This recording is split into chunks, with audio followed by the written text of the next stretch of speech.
got today 2 games back to back with Civ Australia on the front line over here. We're gonna need to see what they're gonna do today against Cyrus. They did manage to snatch the victory against their earlier opponent, Gold by Library, and right now they're getting with about the same players for a second game. We're also gonna have some co-casters today. We're gonna have Hash and I believe Oath are gonna join. I'm not sure. I'm expecting them in the channels, and we're gonna need to see when they join. I do see also. I do want to say hello to everybody. We do have the draft started, so I do want to put it up on the screen here. Just give me a second so I go through my usual opening, and I'm gonna open up the microphone after.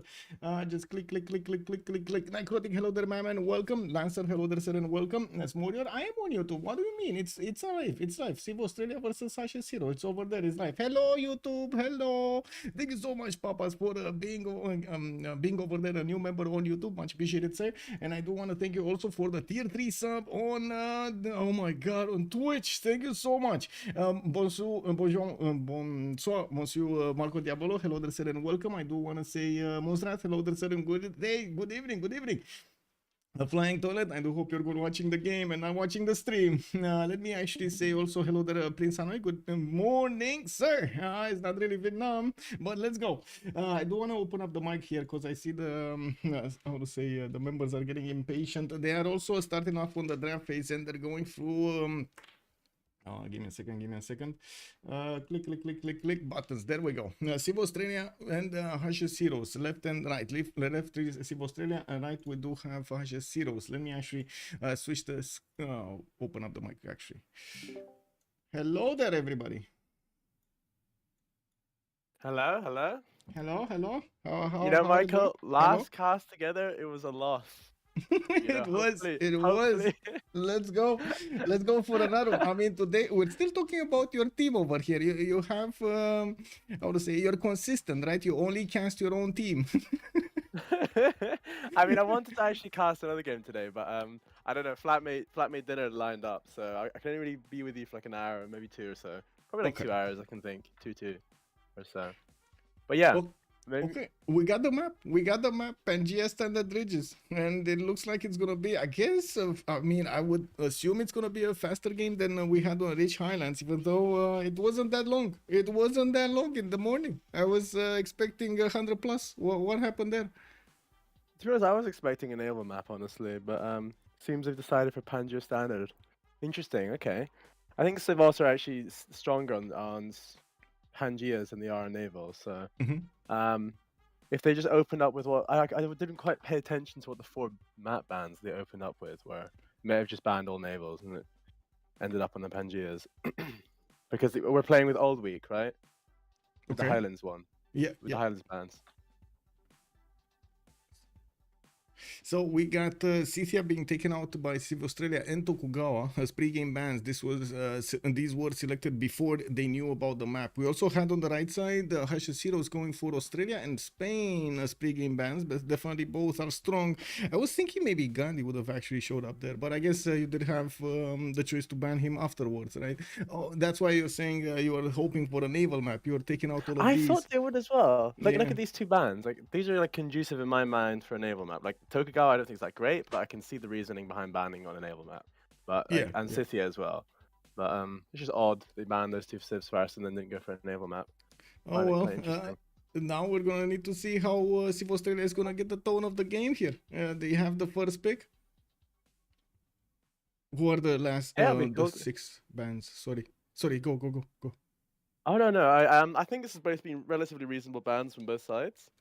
Nothing like out there that I'm not like super keen on. I wonder if we're going to see a first pick Basil from CivAus, because I know they've been practicing a little bit, or at least Snake has been playing a little bit with Daniel, and they like that kind of perspective. But you know, honestly, my money's open here. We could have Maori picked. We could have anything really on Pangea standard.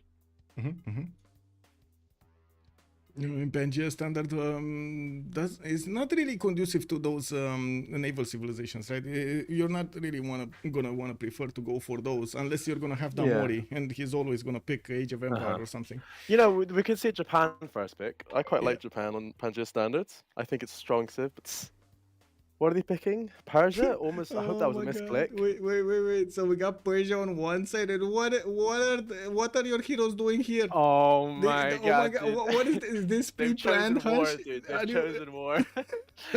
They're out for blood, dude. They're out for blood. That's what they're out for. Oh, this is like one of those irrel lobbies. You know, you're Dude, not I gonna think get we'll more be than lucky 50 to see. signs.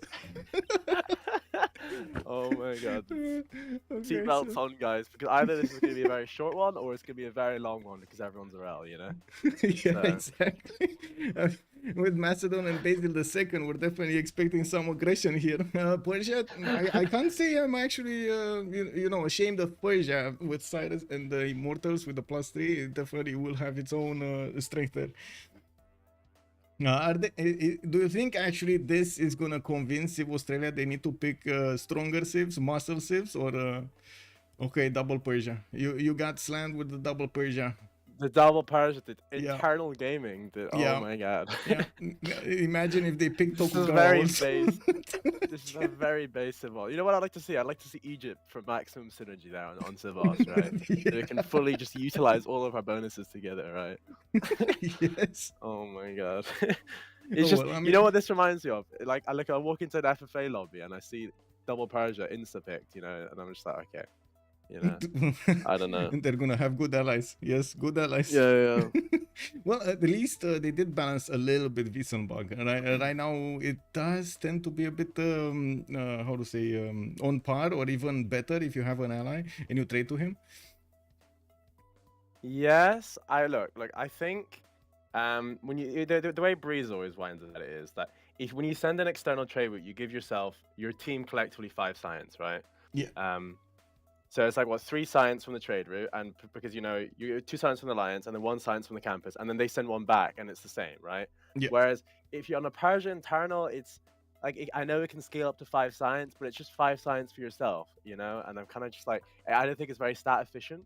I know there's like argument early game, and it has immortals, and immortals are nice, but on Pangea stat campuses anyway, do you really want more big stat civs? I don't know. I wouldn't go for it at least. Is my thinking, especially beside a Macedon.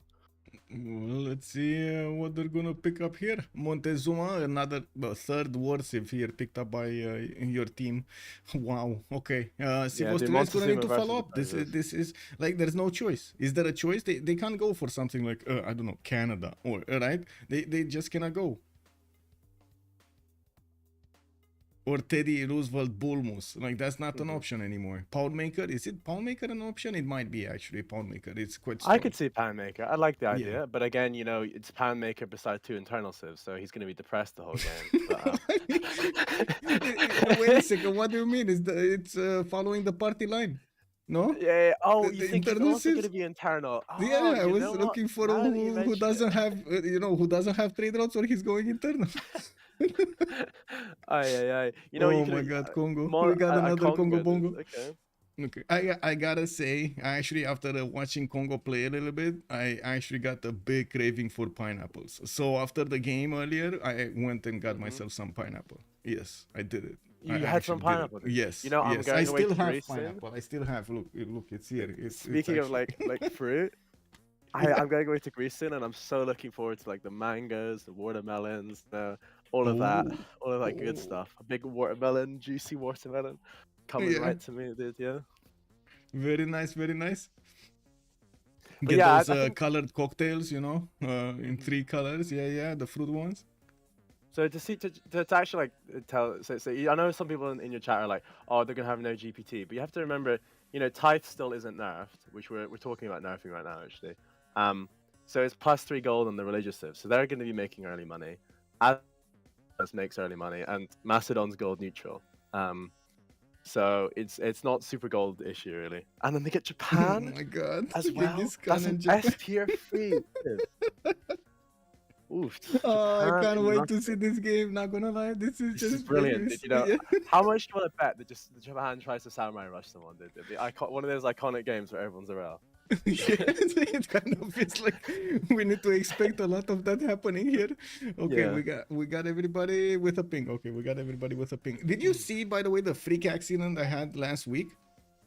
What happened?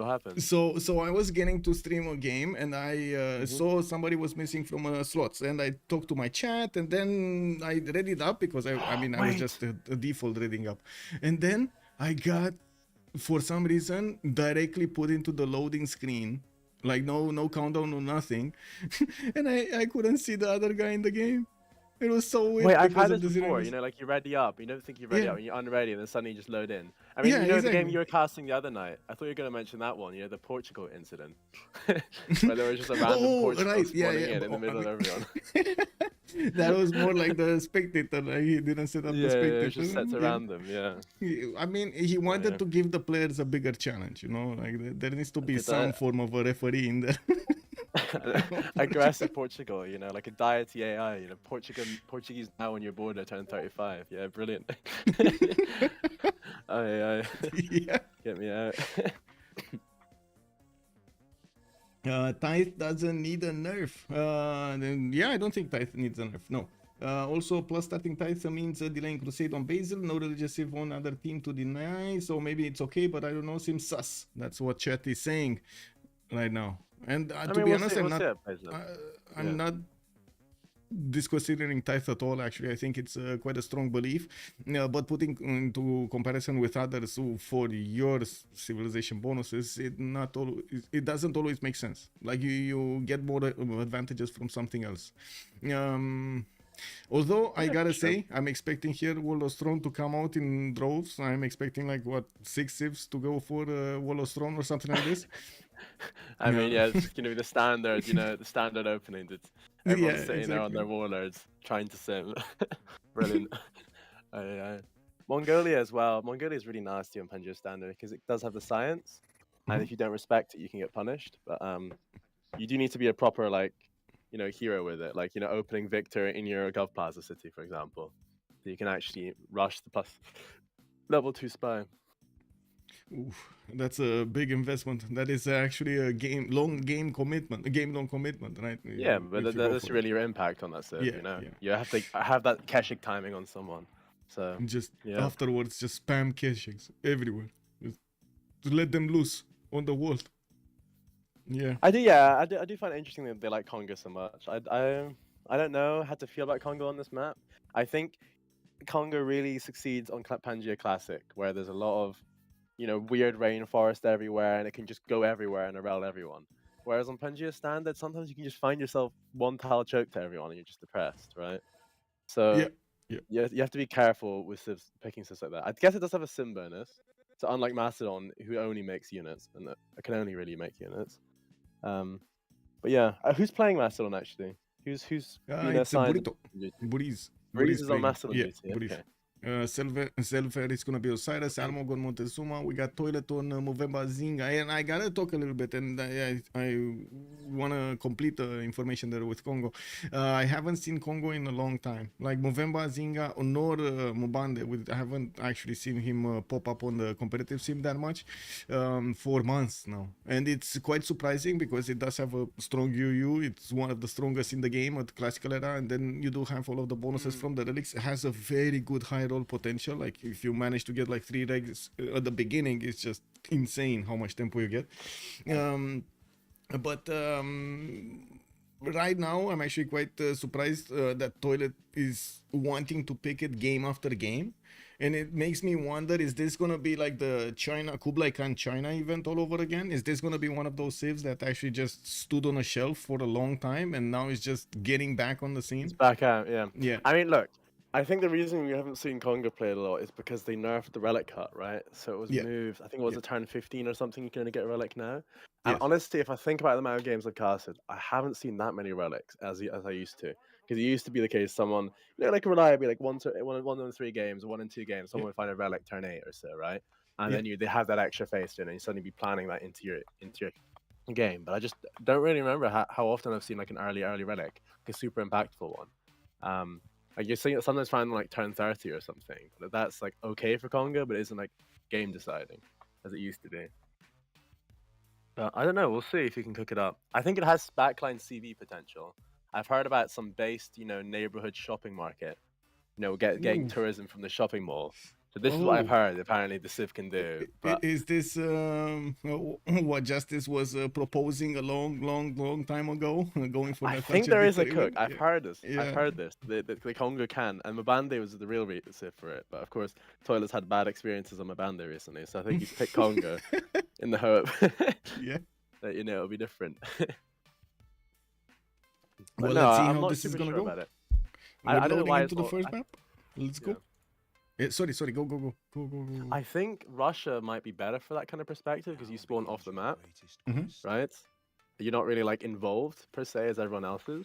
Yeah. But I guess Congo is nice and defensive as well. I just think it's too liable to getting erroled. As per any map Civ that spawns in the middle. So it's not really like a super carry in my opinion. But we'll see how he manages to cook it. In the end of the day, if he's free sim, right?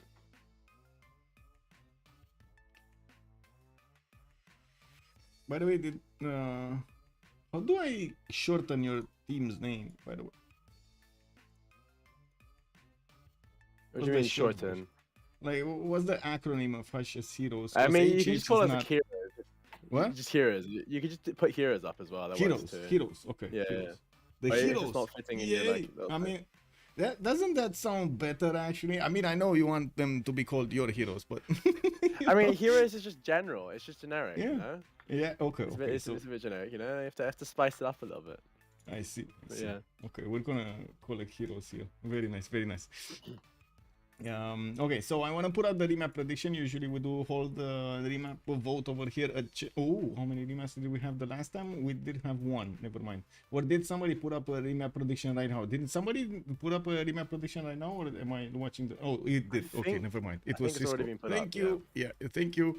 Okay, so coming back to the game, we gotta ask chat, and I gotta say they're gonna know. Left or right? Where do we go? Do we talk about Macedon, biggest booties, or do we talk about Toilet going again for Congo? That's the question right now. Let's go, chat. Mekonzilla, hello, Derser, and welcome. Looks like Alice 2005. Hello, Derser, and welcome. Says left, and we do have Burrize. Burrize to take a look at. Where is Macedon? Where's the big guy? Okay, we got Pella here with a +4 campus next to him. Very nice on the horse style, even though I don't think he's gonna go immediately for that. And we do have him opening up with mining, and I would expect some encampments to come out from him. Southwest, he has Basil II. That's a bit problematic. We do have Almog to the south, and this is his first target. No, this is also an ally. Oh my God! Wait, is he full free sim? Am I saying? Oh right? no, he does have. Who's this? Who's gonna be on the receiving end? Zelphair. Ooh, Zelphair frontline. Okay, Zelphair frontline. Okay, I mean it's not bad to have Persia frontline. Yeah, but I'm just thinking about the player. Like, so I've seen big things from Zelphair, but I've also seen Sussy, dying turn 30 incidents. So hopefully it's not one of those games where we actually have a game. I don't think Macedon is capable of attacking anybody fast. Like usually Macedon gets around like turn 34 maybe, somewhere around there. What's the first general? Let's see. Is it the military engineer one? It's the war readiness one. Yeah.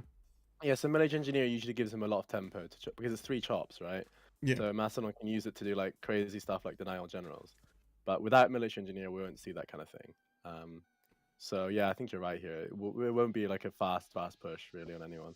Then maybe, honestly, I could see a 1-tile choke incident here on Zelphair. I wouldn't be surprised if it happens. Like he doesn't block the choke and then the units get through and then, you can't defend in front of the city because it's floodplains. So, and then it just dies, right? If he's not careful, this is like a really nasty, right? I don't like if properly played, Persia should not be pushed ever by Macedon. Like looking at these chokes over here, if properly played, there's no way you're gonna get through these chokes with just Hetaris. There's no way. Well, but once you're through, then it's problematic, right? If you get through, it's quite bad actually. Yes, if you get past this line over here, it's a problem for Persia. You need to have like a doom stack of immortals shooting on the floodplains, I think, to defend it. Oh, we got one behind the lines over here. Looks like Michael is gonna be behind the Kongo and behind Snake. Yeah, Snake. Yeah. That's fine. I mean, to be honest, he has a decent amount of territory. Gonna have some cities to take over, either Brussels or Caguana, with boats. He's coastal, good resources on the water, good second city over there to the north. I don't think he's gonna put it coastal, though. It kind of feels like that's gonna be a cattle settle, isn't it? Or is it gonna Is be that naval Tutu base? Persia? No. He's one tile off the Okay. coast. Just dodging coast, okay. Yeah, Interesting to there's see. nobody on the coast actually. Japan is just gonna have free reign in this pocket of his in the southeast. I can't really say I like the land though. He's gonna have some freshwater cities, free city state, but I lacking mean, look, he's total got number. B2, yeah, B2, B3 on fresh. Yeah, Already like really nice, right? Yeah, 1, 2, 3, and then So and forces a then city he has state. quite defendable land. If he doesn't greed too badly, I think he should be quite. And he has a CS kill, naval CS kill, which isn't Yeah. that bad at all, so, which I like as well. So he's got loads of things going for him, honestly, on the spawn. Yeah, maybe God of the Sea. He's gonna get the production on these tiles, extra tiles to use. It's good. He has good resources on the coast. And if he doesn't get griefed by coursers this game, I can see him being relevant well into late game on the spawn. It's kind of difficult to push him. You have nasty lakes, you know, no real easy win to get in, and then battleships if anything happens as well in late game. So he'll be there beside Toilet, basically making sure Toilet can't freeze him away. Yeah. And then what's the Mongolia situation here? Wait, we got an order here. Basil II. The next one is Basil II. Let's see. Constantinople. Guilty Crown. Who's this? The Guilty Crown. That's Oath, I think. Yeah. That's Oath. Okay. Yeah. We got the scout coming up in 2 turns here from Constantinople. Looks like he's gonna be free sim. Not really the best situation for Basil. It's not really a simmer, but he can go for it. We're gonna need to see what he's gonna pump out. I mean, to be honest, like Yes. there's a take here. Like he's beside, what is it, 2 teammates? Am I saying that right? Yeah. So he's for sure gonna get +4 from their religions, right? Because they'll find a religion for him. Yes. Which means late game he's gonna be a real problem, right? Like he's gonna have late game +6 tanks is gonna be an issue. Yes, I agree. Yeah, and you know, I'm looking at this. I think he can actually swim to Japan as well with an apostle, right? He could, and I'm pretty sure the trade routes are gonna be extremely valuable here in the Pacific Ocean. Yeah, actually, this is completely doable naval trade routes as well. Yeah, they can do it. So you have +8 on attack on this guy. So if you don't have a cook to defend that, he's just gonna start killing people by like turn 100 or so. Yep. He needs to get big though. This is gonna be a challenge for Basil II to get his sim up with not really a simming civilization here. Versus pretty good simmers. I mean, Nader, Shah, all of them, except Genghis Khan. I guess Genghis Khan is not really a simmer. I wouldn't really put him up there. He's kind of deployed. He'll just be making units to try a grief Almog, I guess. There. Yeah, probably. And talking about Almog here, we do have him with an Eagle Warrior coming around in 1. Doesn't have a city state to bully. That's a bit unfortunate. Like really no city state here next to him. Okay, 3-1 spice opening at the beginning. That's pretty good to get that extra food going. And I do see some tiki huts in the northwest. A lot of chops in his land. A lot of chops. To be honest, I wouldn't be surprised if my team remaps this, because they excel on like really close range frontline. These civs have picked, right?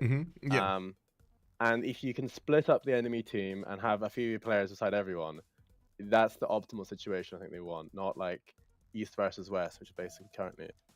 Oh my god! I just noticed. Look at this Mount Kilimanjaro in Persia. Oh wait, that shit's crazy. 4 food tiles. Oh my god.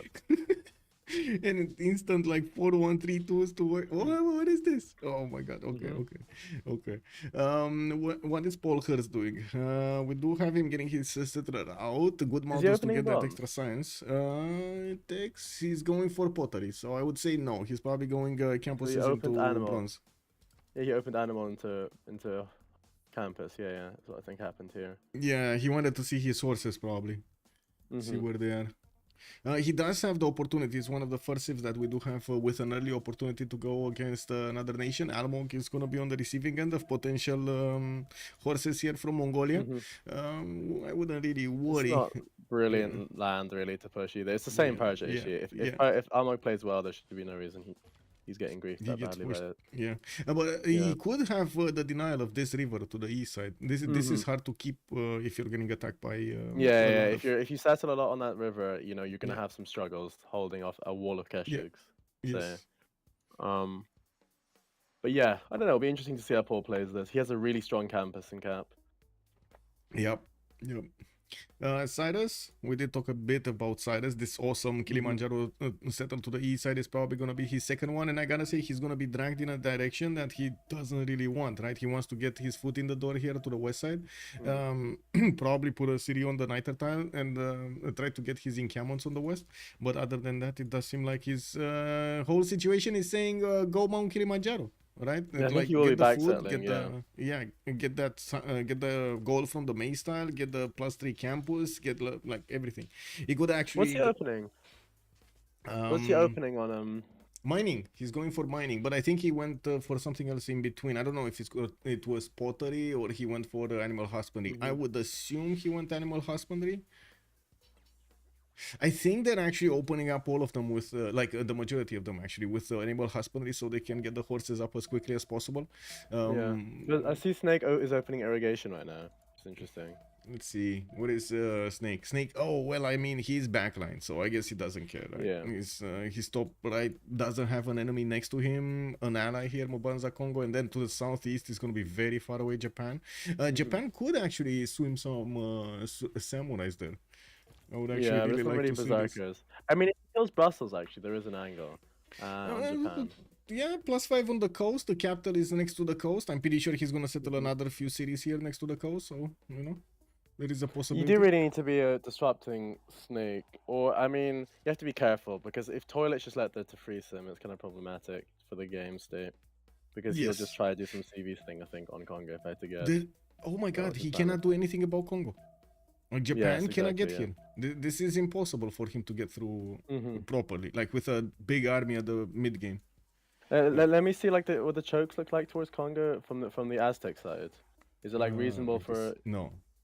No, this is gonna just be blocked by planes. Yeah, okay. Yeah, so this is yeah. like Doesn't look like anything is coming through here anytime. We do have Kongo getting his settler out, and I do see him also drinking those bananas there. Mogadishu is gonna get slammed, and actually a big question: who's gonna get the extra tempo here? Do you think Toilet is? I think it'll be good. I think I'll just give it to Toilet if I had to guess. Toilet, no? Yeah.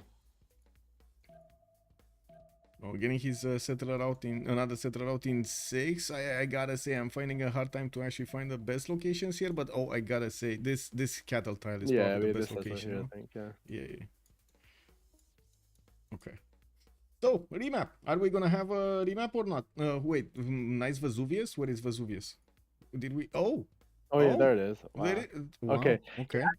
I would take this remap as well. Like I don't like the fact that it's just got AFK people able to freeze him, right? It's and Macedon's got nasty choke, so it's all just problematic, I think. Yeah, I don't think the position of the Civ versus your neighbors is actually giving you justice over there for what roster you picked. You want to be in there. You want to be in between them. Yeah.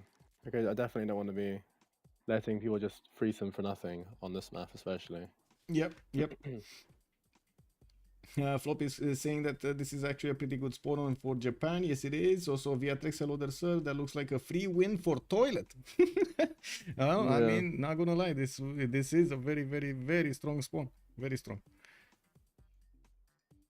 Strong in the sense like he's far away from his opponents. He has good fresh water, good mountains. I can't really say he has amazing resources. I can definitely see some better ivory tiles here and there that could have be used, or spice tiles. Yeah, I think just the real issue was that Toilet could not be touched till basically you're talking like maybe turn 100 plus if his team plays well, right? You're doing some like GDR thing or so, because there's no way you're getting to him even with planes because of the chokes. It's just it was a crazy Pangea tempo. Oh, well, let's see when we load into the next map, and again we're gonna have to wait until 10:10 to see if they will keep or not. But we can still try to deduce if it is gonna go one way or the other. I wouldn't be surprised if they just remap to Toilet again like the last map. Okay, it's time for the question, chat. We go left or we go right? Where do we go? Let's see, chat. Also, hello there, Urek. Good day, sir. Smorior, hello, sir, and welcome. Also, Cigar Smoking Gamer, good evening, sir, and welcome. Civ Australia games back to back. Here, I gotta say, what's the comment on this one, Hush? What do you say about them playing 2 games in the single day? That's pretty big for them. I know. I think this is late at night for them. I've heard it's like 1 a.m. or so when the game 1 a.m. started. So Oof. yeah. But then again, This you know, is we really had to big, wake Oath up to play this game as well. So I think we've also got sleep deprived players. But yeah. I mean, I did it today also with them, right? Waking up at 5 a.m. It is what it is. Yeah, I don't know. To be honest, the more I think about Pangea Standard, the less I like it with the particular. I think CivAus' draft might be slightly stronger if they spawn Freeson, of course. But yeah, now this is much more reasonable, I think. Yeah. Yeah, well, at least this time around they have somebody next to Kongo.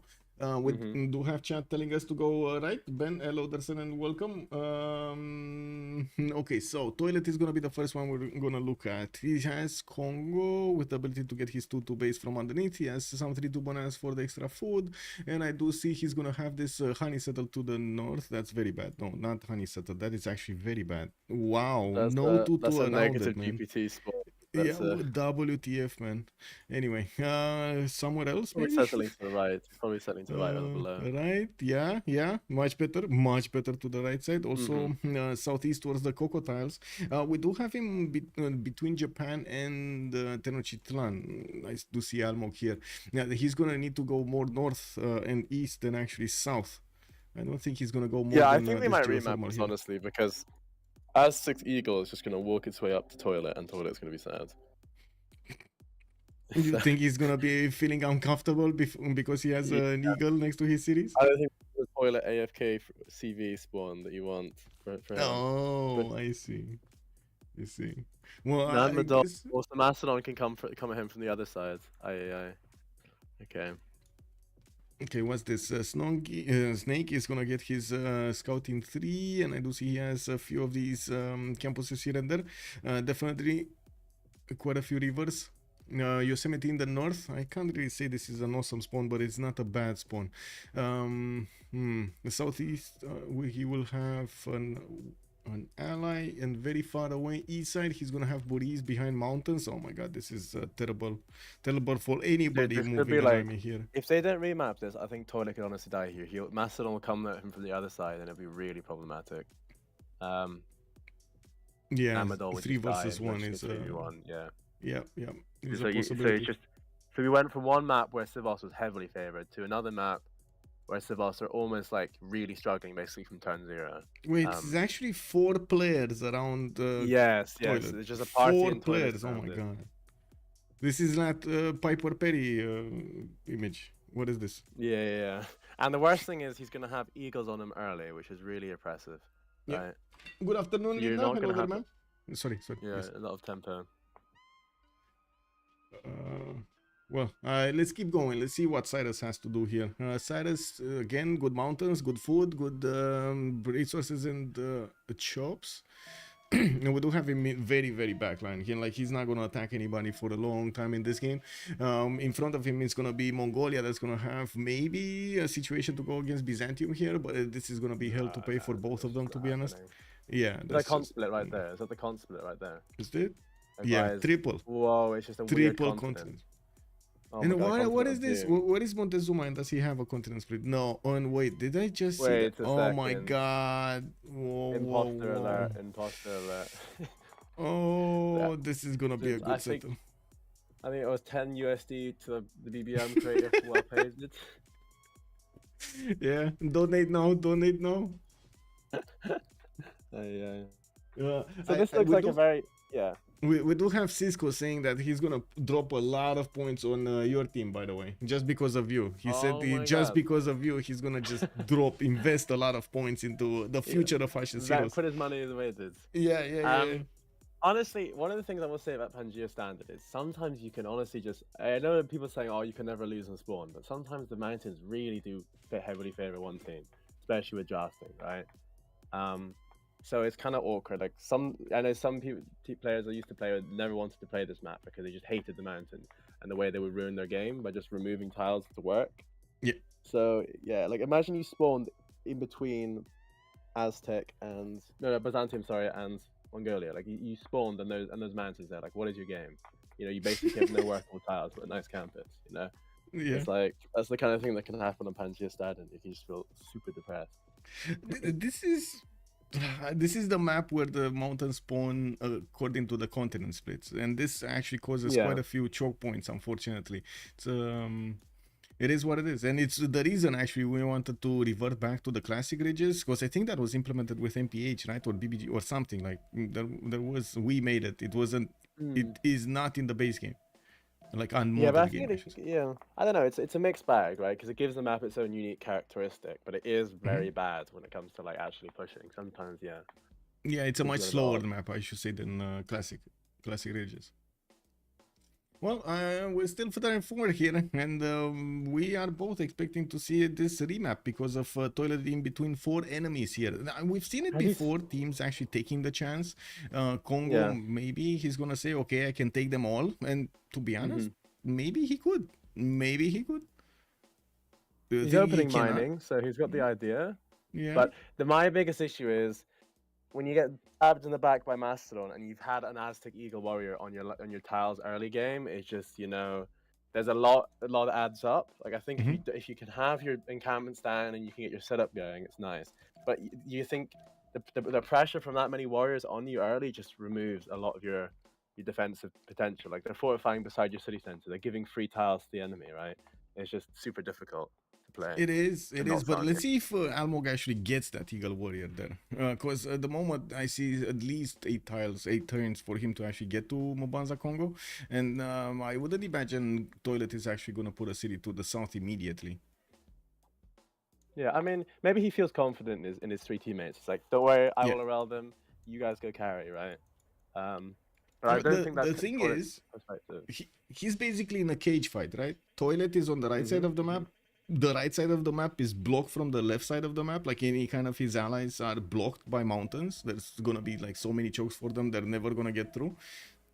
So he's basically in there in a cage fight against his 4 opponents. Are they gonna rely on Toilet to kill all of them? Because that's the way. That's the only way, right? He can't just, oh wait, I'm just gonna sit here and try to stay alive. No, he needs to make units all over the game and send those units to his opponents constantly. I mean, he does have a lot of bonuses towards movement, right? So he's a zoomer. Yeah, So yeah, definitely exactly. go and make life hard for him. But my sneaky suspicion is to get Macedon problems. But then he can also go Corsair Grief. I feel like we could see big Corsair plays from Toilet here on Japan easily, right? He's not that far from Japan. He can run over to him and make his life, a misery. Yeah. So it's completely doable for him. Well, let's see what they're gonna choose here. We got 3 more turns to take a look at this. It looks like also Mongolia is gonna figure out Byzantium is next to him at some point, and I do see Constantinople getting also his settler out. This is a good spawn for Byzantium, by the way. Cocoa tiles in the capital, quite a few spice tiles around him. Ivory settled to the south if he wants to. Good river setup for the longer game, the late game, for like aqueducts, dams, and whatever he wants here, industrial zones.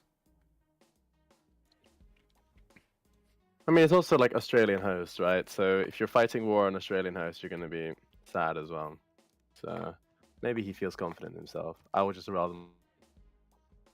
Well, you say that, but your team actually went for a full war. Yeah. I don't know. They're like, it feels like the civilization leaders in the game are kind of forcing this situation. And another thought that popped into my mind was like, aren't your teammates gonna be sad about this? Like they picked so many war civs, they want to be out there, they want to be poking their opponents, punching them in the face, and they need to sim in this game. I mean, I think you'd be right with other drafts, but if I look at like Almog, Michael, Burrize, like they'll like Burrize will want to go fight someone, but the others will be completely fine just to sit there, do nothing, and just sim, right? So they have like, imagine you pick war civs for simmers, and he's like Jack the Ripper style, you sim on a war civ, right? Yeah. So I think we could actually just see that as well. I'm not super worried about them simming. I'm more worried about Toilet first moves and his host, just blasting through a one-tile choke and somebody getting completely full pillage for no reason. If they do play this map. Well, this is a predicament. It wasn't an eagle warrior that actually arrived next to Kongo. Toilet is gonna have to deal with a Japanese Michaelese warrior here. And it looks like Toilet has a settler with his pants down in the capital city. Let's actually see if he's gonna manage to put back his pants on and get that city going somewhere. Another He settler, might not a settle warrior. towards Aztec. I don't know, Toilet. I don't know. This smells really fishy. Oh? Oh my god, is this gonna be Japan? Oh, he doesn't have movement. Okay. Yeah. I thought he's just gonna try to move around. I was like, oh no, is he gonna last move this? Aye. Yeah. That'd be cool to see what the cook is here, if they remap or not. I do think he is their strongest simmer, and they put Paul on a war civ, Mongolia, so he was the other strong. Snake simming backline, and I've seen big things from Snake simming backline, but I think the way they designed their draft is that Toilet's the black line one, if I had to guess, and these two Persians are meant to be deployed and still simming well.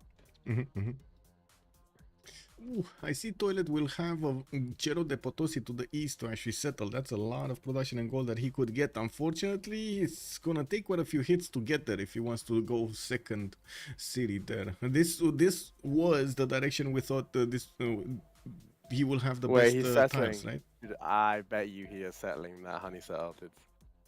Oh no! Oh no! That's painfully slow, man. That is, oh no. I mean, I was kidding. I kid. No honey settle. Please, no honey settle. I kid. I don't consent. No. Guys, give me gold. I need to buy tile. Yeah, this is one of those times, you know how you get the used worst thing to... is, because it's a 3-4 base, right? Yeah. You're going to be growing so quickly that there's just so many tiles. So much. Yes, it's so cool. 1, 2, so 2. Buy 3-1, then buy yourself a third ring 1-3, and bam. Simming. Yeah. You know how it is when you get used to Discord and its ability to actually edit your messages, and then you go to WhatsApp and you can't edit your messages and you make like you can't edit messages on WhatsApp? No. Oh my god. I know. It's so painful. I've been using Teams recently. They're throwing him under the bus. Yes. Oh my god. Is this? Wait a second. I gotta ask. Address the elephant in the room. You know that like Civ Australia right now, they need to win all of the games, and also there is a chance for Gold by Library. There's like one small chance also for Gold by Library to come back into this if they manage to get the last 2 games going, and guess what? Others actually lose their games. I don't know if can they? I think, I don't know. So the problem is, if we win this game and we win tomorrow's game, I think we're definitely through, is my understanding of it, because those are the two big teams, right? So there'll be a last D-shot game, and then it'd take us doing something crazy like losing to GBL or so. I don't know, if GBL pulls it together and they win all of their remaining games, right? Yeah. Maybe there's a cook where that could happen, right? You could study to the turntables. There is a scenario. There is a scenario. Yeah. I mean, I don't know, but it seems Toilet's had the voice of reason kicked in. He's moving it. Oh, this is gonna take so long. He's gonna keep shift entering, right? But yeah. Anyway, okay. I gotta ask. So Toilet, we need to look at him. Now we got Bronze Working coming at 8 turns. He's gonna have his 2 strategics to the north, Iron and Horse style there. We do have him also getting shadowed. You see the Aztec Eagle warriors actually moving in. He's coming. You can lose his cap if he's not careful. Like, that cap is on a flat tile, right? It is, and unfortunately, I gotta say, if he's not gonna have a warrior, when he's gonna be hit by the eagle warriors. Yeah. There's like a warrior, a double eagle. Like, this could be, if they get a slamming. Oh, they bought him a warrior. Warrior buy, yes. Okay, this gives us, the Oath emergency actually gives us a bit of time to come back into this. Nader Shah here, let's see, northwest, Mashar gonna get settler out, moving west side. This is a bit surprising. I was expecting him to go for maybe the oil settle in the north, or go southeast somewhere. Like this settle would have made sense for me. The 1-2 and the 3-2 banana next to him, access to fertiles and tobacco tile in the second rings. Anyway, he's going west here, and I would assume he might be going for that coffee settle. There's like no other settle there that would make sense. Maybe cattle cattle, but it's non-fresh water, and this is what surprises me. This is why I'm saying Is he gonna be next to able the to late. fight versus Japan?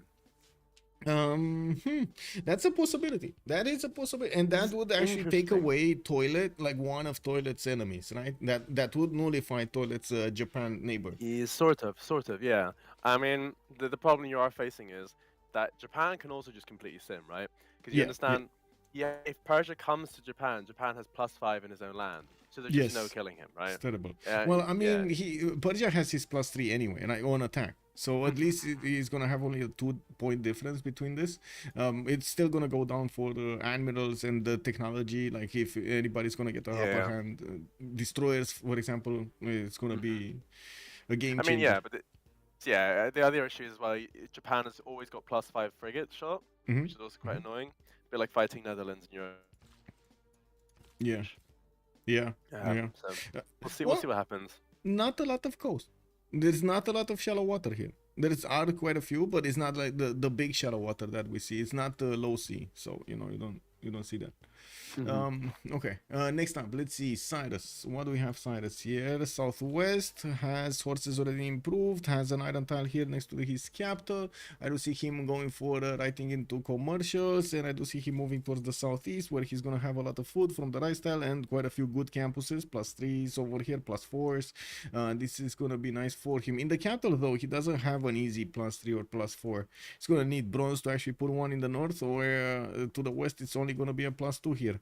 It is what it is. Southwest, I mean. Oh well.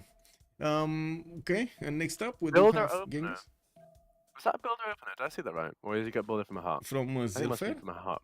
I think it is from a hut because he has 2 scouts, Yeah. so I don't think it was builder opener. Okay. Yeah, yeah. Let's see. Who do we have here? Genghis Khan. Genghis Khan is figuring out Byzantium is to the east, going to the southwest, settle on the dice tile, free faith and an amenity, also access to good campuses. Getting settled out in the north probably. I would imagine he's gonna settle over here somewhere.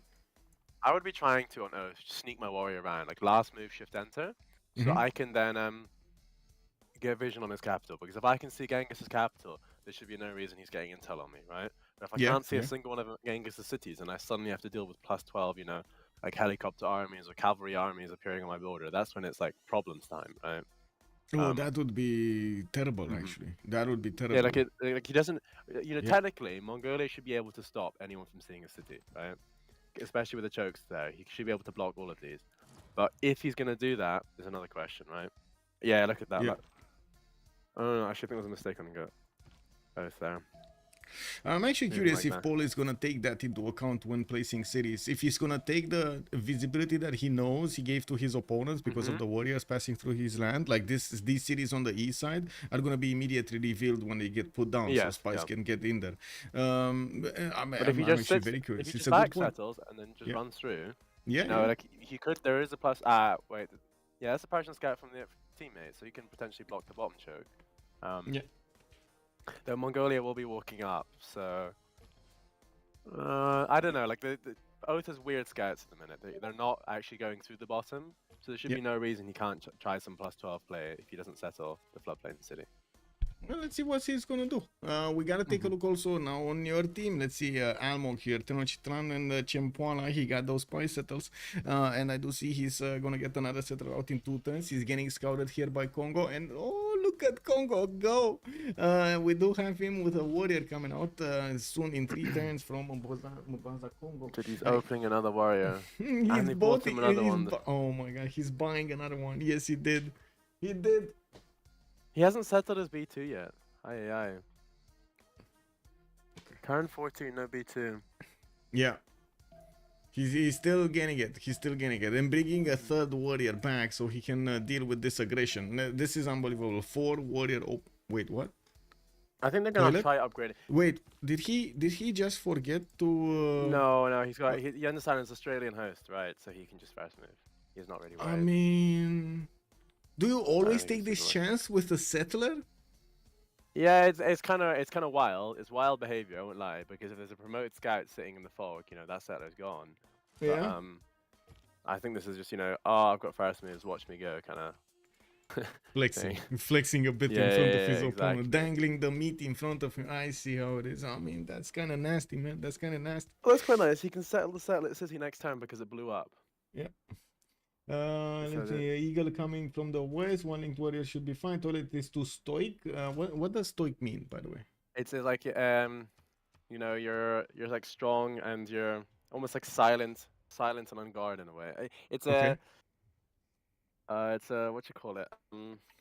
I'll have to look it up particular. It's kind of one of the words you Okay. know, but you don't know the specific thing for it.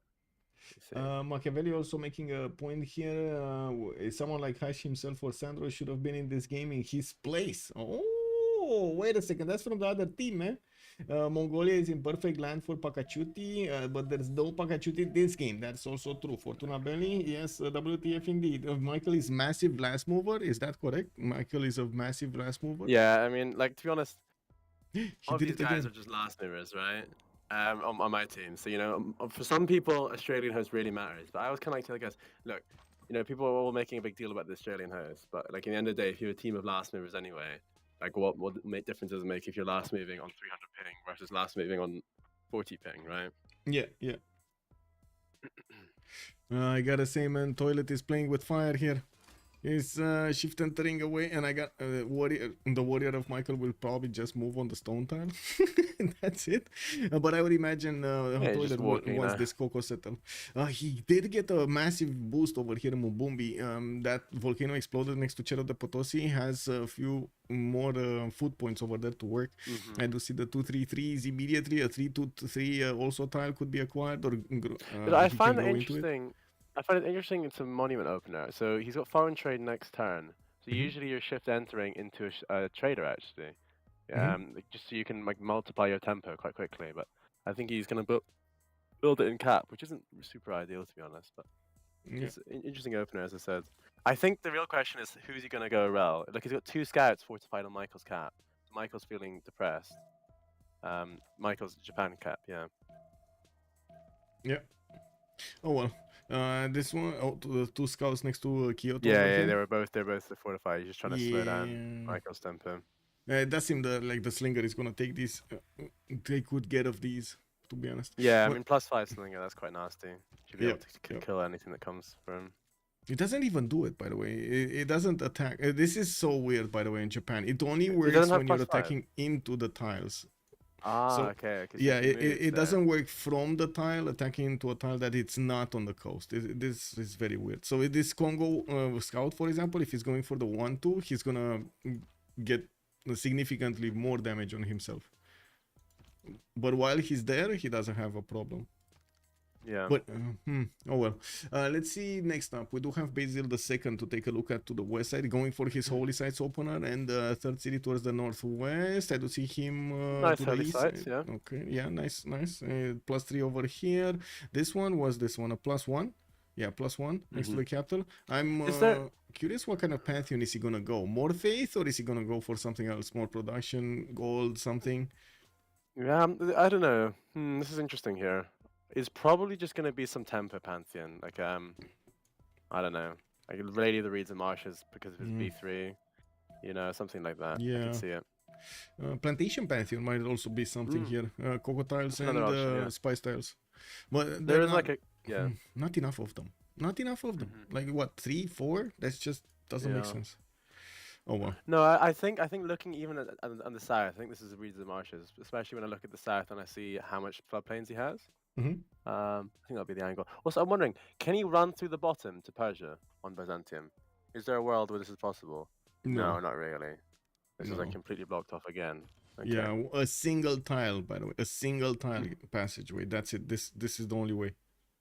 So this would be. I think this will be a world where we're just swimming armies through the sea to the other side to fight. Is what I think we're going to see actually as this game goes on and on. We might if nobody breaks, but I gotta say if they manage to break over here toilet, this is gonna be a sad day for Civ Australia. Like giving so much territory to the east side. If Japan manages to keep the coast and the fights of Persia, and we're gonna need to see how much Snake is gonna deploy to the west, how much he's gonna commit actually to the coast. And we're probably wait, what? Holy site. Holy what? What is he cooking? Is he? Wait, what? I mean, is Does he want just to gonna deny want religion? to deny religions from Byzantium? Is this the plan? Like try to deny literally Interesting. number of religions, but that's just a massive investment on the holy site at the beginning. Like I mean, does he have maybe a good Earth goddess? What's his appeal like? he's fine Earth goddess actually. Yeah, but I want to say This could be it's like one amazing. holy site discounted, or like double holy discounted harbor. It feels odd. It feels odd for sure. Not the usual Persia opening, but to be honest, he did it earlier again with Gandhi, with his opener not going for holy sites. He went commercial Gandhi, campus into Yeah, commercial Gandhi. I've seen that Gandhi. I think it's quite solid actually, especially with the Yeah, way yeah, they it's nerfed good. the belief. You Yeah. got like one late pantheon, so late religion, so it's quite strong. Mhm. But I do find it interesting that he's opening single holy site. A bit odd. I don't think there's any discounting here. Yeah, and in this particular situation, he had good campuses. I'm very surprised about this. Like He's +2 opening and he's opening +3. Celestial as well. He's opening Celestial too, which is interesting. So that means he's he's going going harbors. for harbors. Yeah, he's going Yeah. for harbors. Oh well, I guess we're going to need to see how the naval situation is going to evolve during the game. We do have the third city from Congo put down. Encampments coming around a bit in a suspicious position here next to the volcano, but I guess it is what it is. I do want to take a look also on Congo here, on Japan. Sorry, on Japan. We got him getting his monuments out. Traders coming around from his second city. He's still trying to run away from the Congo scouts that are trying to get to that settler. It looks like that settler is fine. The Japanese slinger did manage to escort it to its position. Or did he? Is he just? He's probably just gonna settle there, right? He's not gonna go Is on he the trying march to town? like sword rush? Is he? No, he's not. So what Who? was on the toilet? Japan? Like sword rush Japan or something? Is that what I'm seeing here? Congo? I mean, to be honest, it wouldn't be that bad, cause No, it wouldn't be that bad. he would have already quite a bit of an investment done early on into these warriors. Is it a +3 sword? Is it a +3 sword? As in 3 strength stronger? The Kongo UU. The Congo UU? Let me actually check. It's what is it? Mububi? No. What's it called? Yeah, November. Ingao Yeah, I think Mubeba. Mvemba or something. Yeah. Ingao Mubeba. Plus 10 combat strength, 38. Yeah, it's 2 more. Isn't it 2 more? It's 36, right? Swordsman? It's not the man at time. Hello?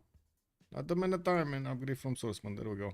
It's 36. So yeah, 2 more. 2 more extra melee strength over. And of course, massive defense against archers.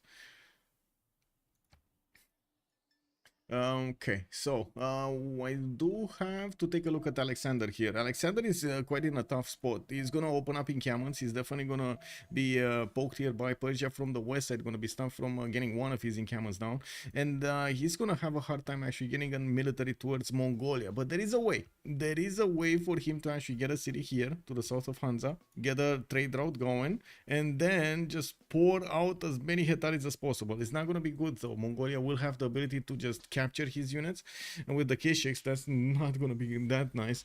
Now, but I guess it is also gonna be a question of how much he's gonna commit to this, if Mongolia is gonna manage to see it from a mile away.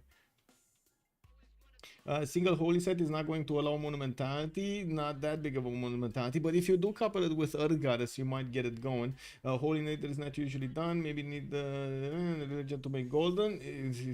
I don't think anybody's actually thinking like that in these games. I mean, FFA is sure, you need to like do the math on every kind of era score point you're gonna get from the bonuses, but in Teamers format, usually first golden is not a problem, second and third are a problem.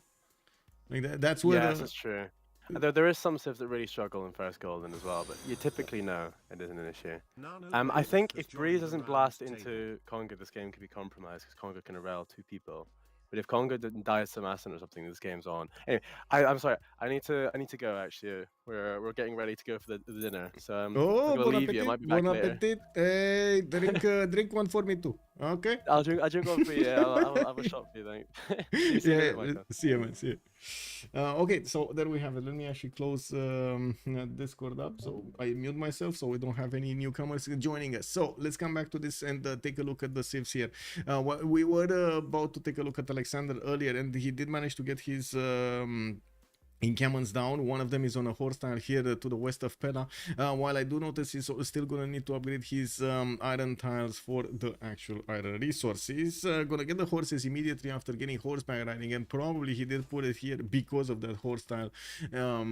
Exactly because of that horse tile. Going for archery now, early empire, normal opener. We do need to take a look at how much resources, how many resources actually Kongo will need over here on the east side, and how much he's actually going to put pressure on his opponents. He has 3 opponents next to him, and as you can see, he's gearing up for war. This is full-on war from Congo. Toilet de Hammurabi is gonna go exactly totally opposite what he did against Gold Mine Library. When for Gold Mine Library against Gold Mine Library, he actually went for the simming abilities of Congo, getting the gold from his for his teammates and so on. This time around, he's actually gonna use the war abilities of Congo. Not that many, but you will still have a very good unique unit. Now, we do need to see also the pantheons. Is chosen God of the Sea here for Japan on the east side. He's going to start getting his resources here. 1, 2, 3, 4, 5, 6 more production points. Kumasi is a city center that I gotta ask if he's going to take over or not. That's one of 2 cities that he could actually have access to. A cat and, of course, Kumasi here. We do have a single point of attack into Kumasi, and that's going to require quite a few boats and turns of him attacking into Kumasi, while Kumasi will have the ability to just one turn walls, get galleys out and so on. Be a very, very big nuisance. I like Hush co-casting with you. Yes, ma'am. Thank you. I do like also Hush co-casting with us if he does have time, but you know, he did have plans for tonight, so it is what it is. I do want to thank him for joining us for the moments he did join us. Let me actually start up a prediction here for who will win. Let's see, on one side we do have Civ Australia, on the other side we do have Hash's Heroes, and it takes me a little bit of time to get back into my normal I would say into my normal flow. We got this, we got team labels going on. I need to delete this. Click. Okay, Pangea SR is the map, and we gotta go and put up on YouTube. Hello everybody on YouTube. Let's go for the biggest question tonight. Can we get to 50 likes? That's the biggest question. Let's see, can we get to 50 likes? And I'm gonna put yes or no as possible answers. Let's see. Actually, no, let's go for yay or nay. You know, I like this option. Yay or nay. Okay.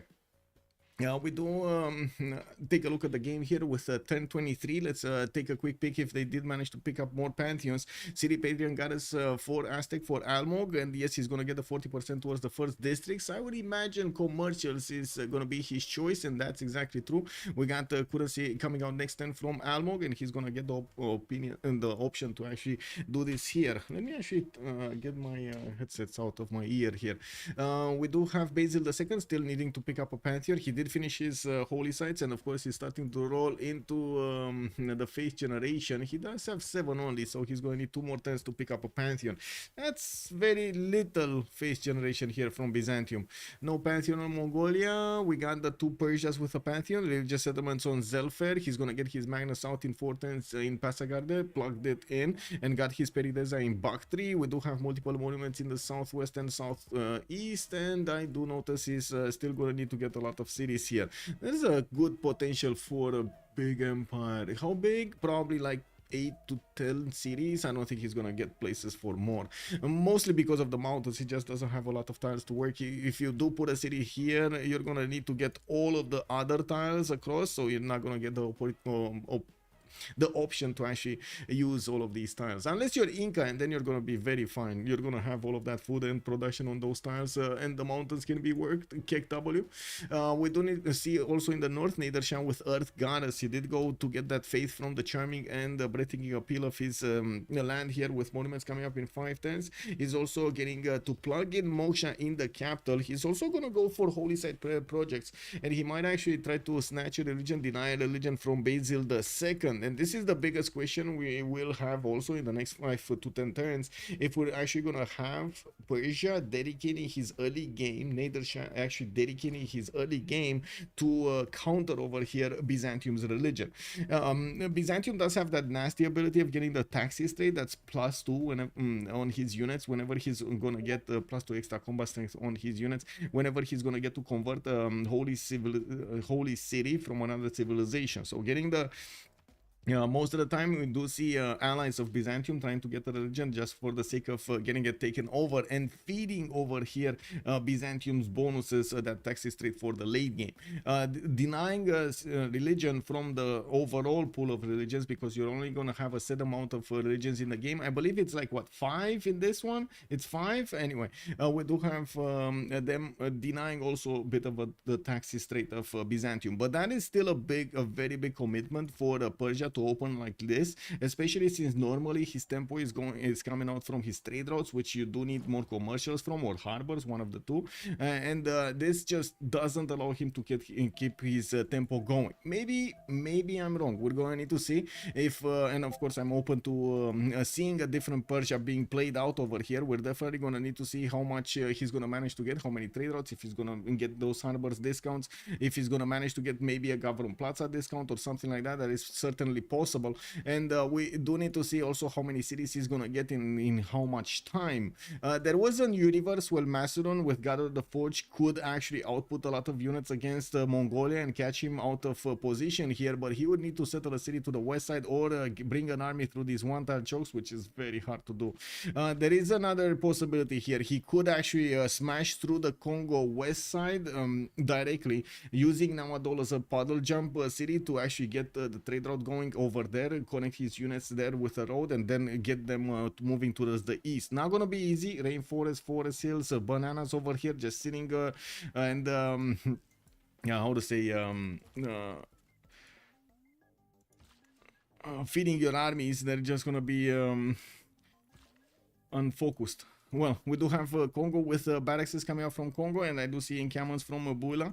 We do have also Kongo managing to push back, get it pushed back actually from the lands of Japan after Japan did get his city on the south here. He's on 3, he's getting his harbors out, and I do see Aztec is bringing a few more Eagle warriors to the party. He's gonna go also for the 4th city. A bit surprising that he didn't go for this city earlier on the Chocolate Hills. Having the ability to work 3-3-1 tiles at the beginning is quite massive, and yes, Almog might not have been seen this. I don't think he saw this, because otherwise I'm pretty sure he would have wanted to settle this much earlier. Yeah, he didn't see it.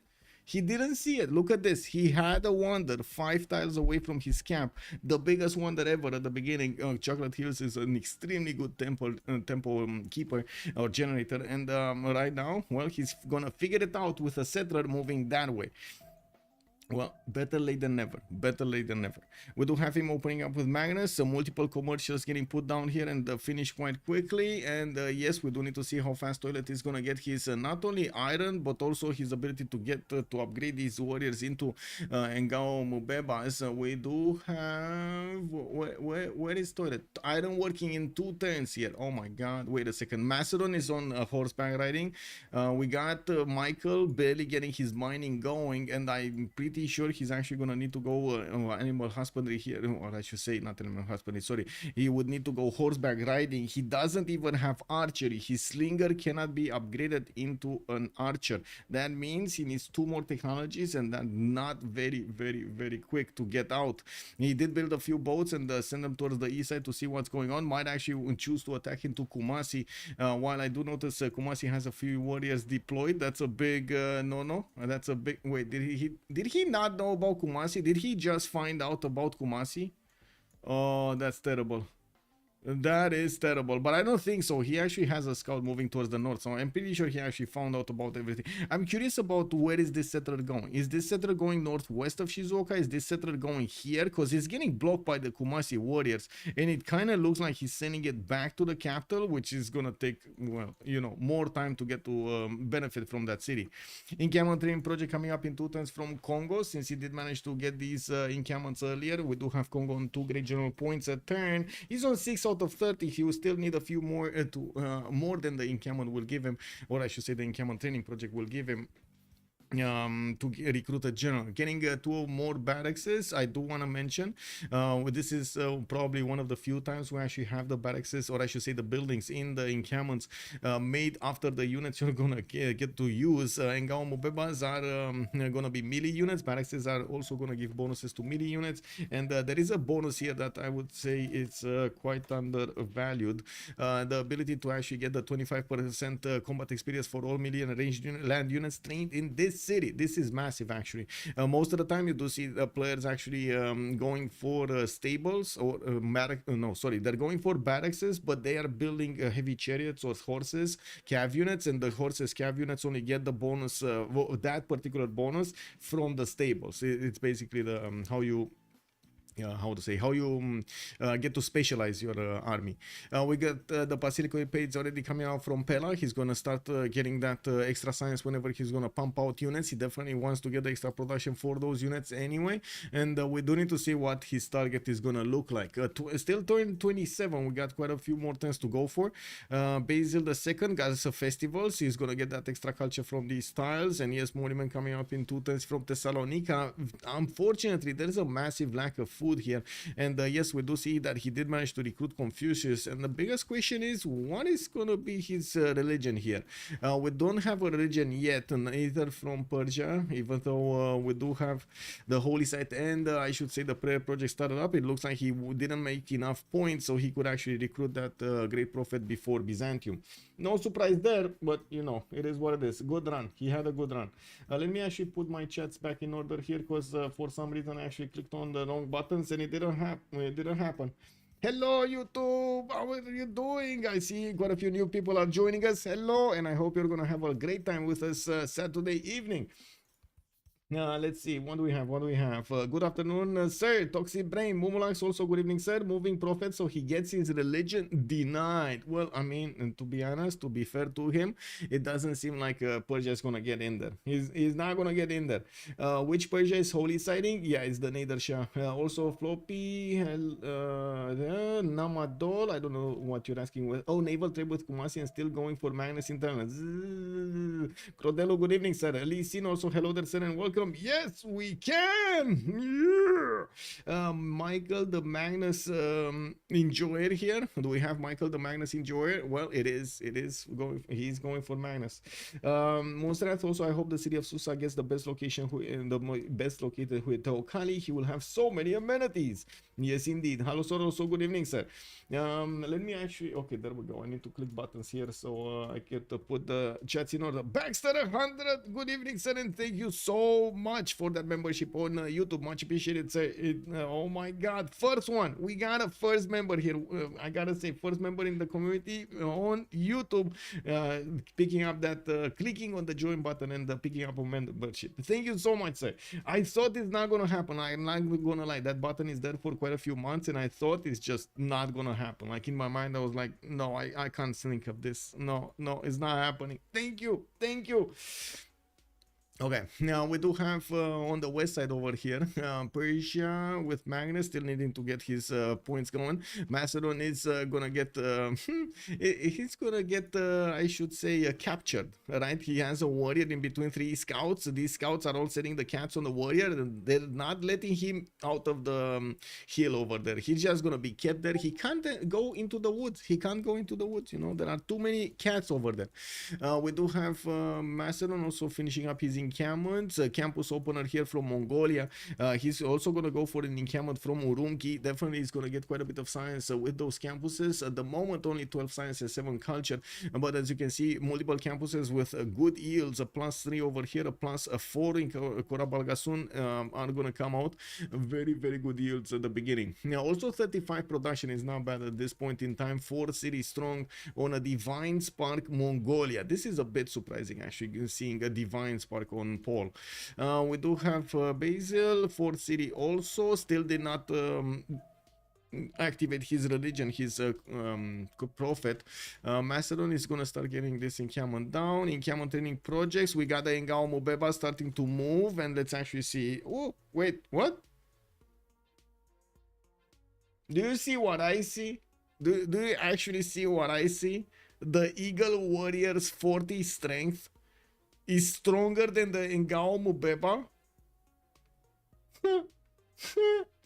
Sigi, good day, sir. Kongo is surrounded by enemies. Won't this be a problem for him? Oh, for sure. But I think the question is he there with them, or are they with him? You know what I mean? Is he there, or is he is he gonna be in the room with them, or are they gonna be in the room with him? Because right now it kind of looks like he's getting the generals, he's getting the units against his opponents, he's wanting to get the pressure going, and will have quite a few cities to settle in the north. The biggest question mark was Cyrus, or I should say Hash was mentioning that Burrize from the west side could actually just pour through with a lot of Hetaris towards the capital city of Kongo, hit him when it hurts, and of course Toilet will probably need to fend off attacks from both Almog and maybe even later on Japan. It doesn't matter, he will need to cross the river to fight. He applies pressure, double Persia, freeze him. Yeah, true. So he will maybe sabotage. Yeah, we're gonna need to see if he's gonna manage to do this. Get so much aggression against his opponents that he's gonna slow them down and give his allies an advantage. Try to allow them to get that sim going. We got Gavron Plaza coming around from Persia, gonna get his Peridezas down. I do see a harbor from Susa and more Peridezas. I don't see him actually putting down another holy site or a campus from that city center, which kind of makes me wonder what is he going to use that fourth population for. I am really not a fan of where he chose to actually put the city, because it does feel like it just won't have enough tiles to work, especially compared to other possible cities over here to the east and to the north. I do have to point out he can actually canal out with all of these lakes, get all of the production working for the outside if he actually wants to contest Japan on the coast, and I think that's exactly the plan over here, to get the harbors, get the points for the admirals, get a position for those cities to allow him to get the boats out, and of course get a navy against his opponent. Now the biggest question will be, is Japan gonna be ready? Because yes, he's also on 3 cities. Yes, he also has a problem to get more cities out here, and it looks like we might actually have a cat being taken down. Japan is sending his boats, his galleys towards that city in the north. The Hui Tokali, yes. What is Japan settler doing? Japan settler is on a trip. Is on a trip of expansion, of getting to know himself. Oh, hello there. I think he just found himself and he settled down.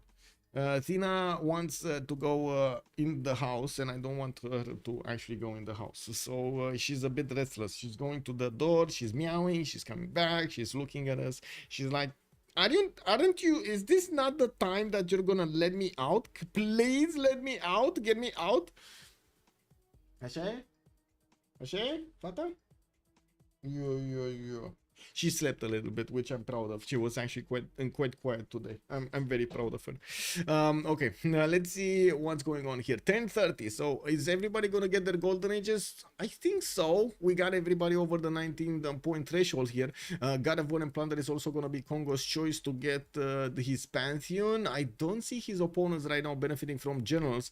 And let me actually open up the Great People screen here. So Kongo is probably gonna get the next one also. Trungtrak is coming in hot. We do have him only picking up 1. Macedon is going to need at least 1 more project. Mongolia is going to need 2 projects at least, and I don't see a project from Japan.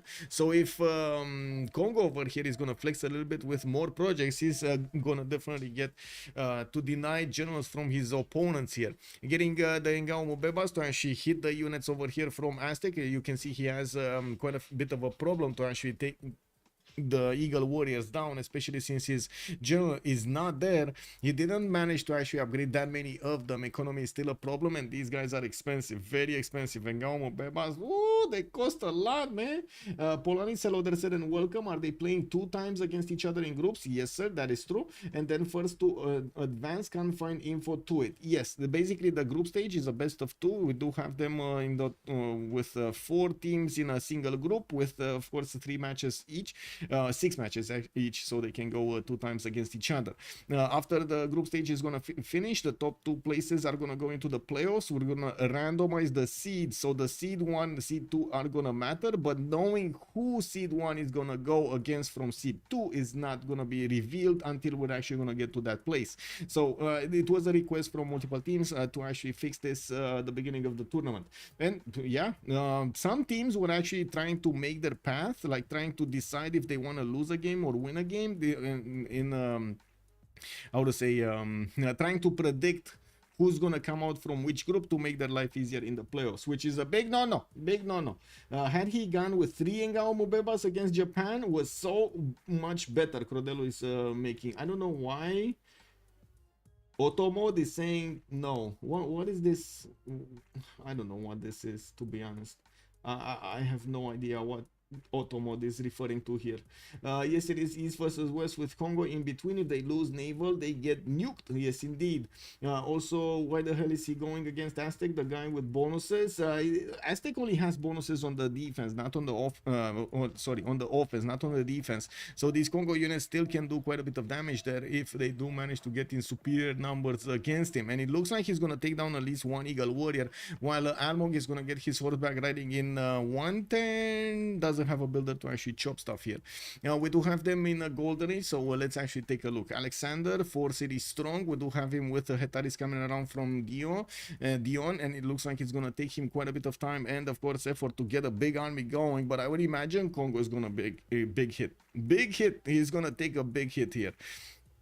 We got him 11 science and 11 culture, and I'm pretty sure Hetaris are gonna get going to the east side as quickly as they can get their hoofs in the water. We do have also Hojo with a pen brush and voice golden age. Oh, one mention by the way, Burrize did go for drums of war, so I think we kind of know where he's going with this. I think we kind of know where he's going with this, right?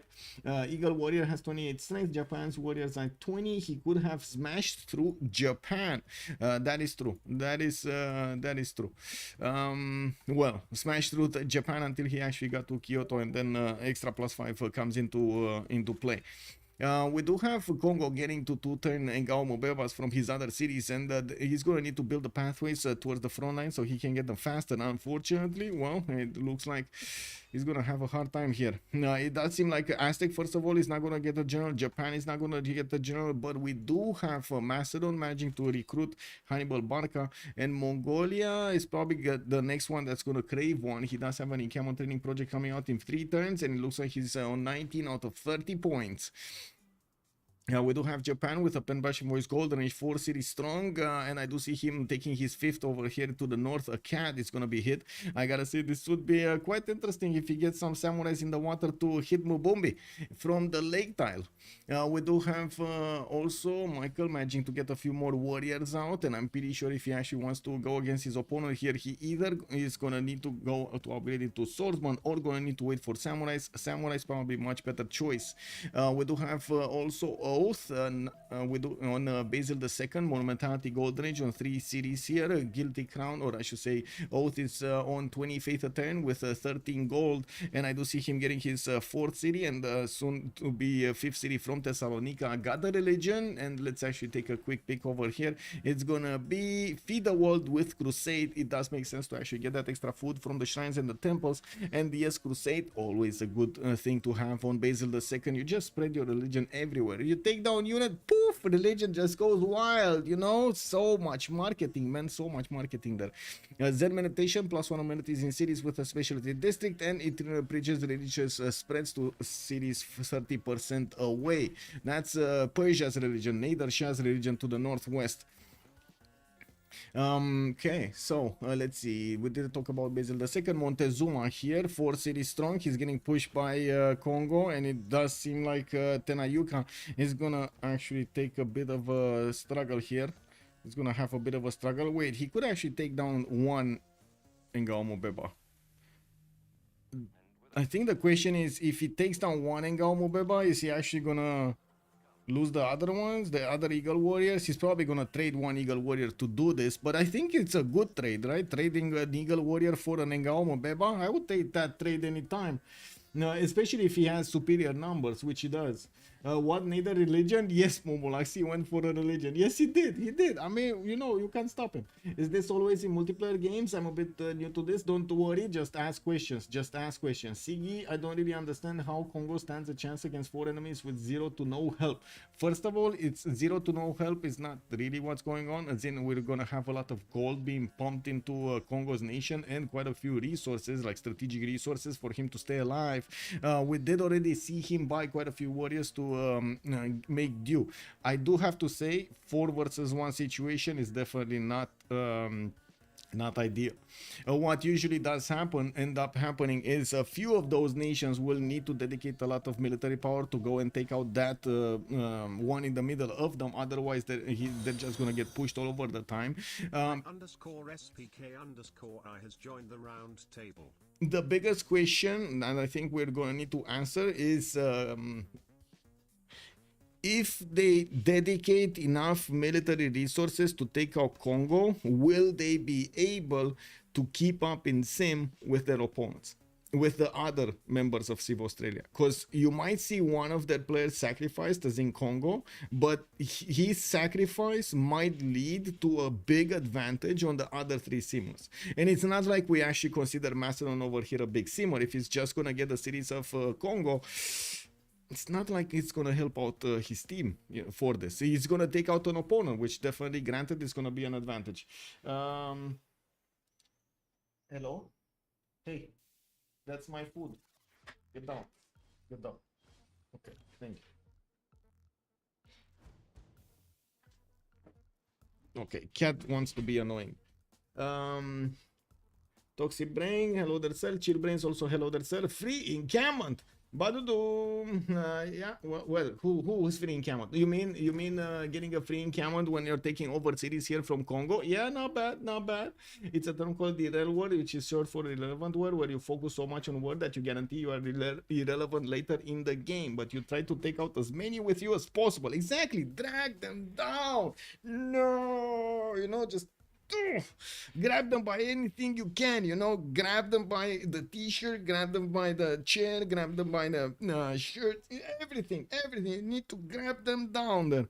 We got Wallowstone coming up from Congo in 4 turns, which definitely makes sense in his situation. While I do see the first horses are getting out from Almog, this is gonna cause a bit of a stir on the offense. Toilet over here might not actually get to smash through Aztec defenses. We do see also Japan did upgrade his first swordsman here and getting that serious defense going. While to the west side, we do have the first Setaris making their way towards Namadol. We do have an Aztec Eagle warrior pointing the way. He's just saying, you know, Hetaris, you go that way. That way, best way. When you see people, you just take them down. It doesn't matter. Don't stop for anything. There's no stop sign, no cross path, no nothing. Just go there and take out your opponent. And I'm pretty sure these Macedonian Hetaris are like, yeah, bro, let's go. Oh, spread some democracy somewhere. We do have Hojo. Let's actually take a look here. Okay, he's gonna get his builders out. And yes, I do see more harbors getting out of his cities. He did improve his well tiles in the north, getting the benefits of an extra amenity from the Atlantic Ocean. It looks like also Congo might actually want to smash through Tenayuka, even if he might actually lose his Ngao Mvemba was doing so. So maybe he has the opportunity to take down the city center entirely. From what I do see, it's going to be a hard and painful road. If you would have had 2 new Ngao Mvembas, maybe this would have been a bit better. But right now, it's kind of hard. Let's actually see if he's going to keep on this attack maneuver. I would imagine that Eagle Warrior on the forest is going to be also a prime target here for these Ngao Mvembas. We do have also on the other side, right, to talk about Genghis Khan and everybody else. We did have Divine Spark Genghis with 23 science and 37 culture go for the Pembash and Voice Gold Rage, gonna get converted here by Persia, and I do see him getting his orders in one of his encampments. We do have 2 encampments opening for him. The majority of the other districts were actually campuses, Government Plaza, and the commercials. While I do notice at the moment he did not actually get a building in the Karakorum Government Plaza, he did click on Warlord's Throne or Ancestral Hall. I think it's actually Ancestral Hall for a minute there. What does he have? This is Audience. This is Ancestral Hall. Yeah, this is Ancestral Hall. So, wait.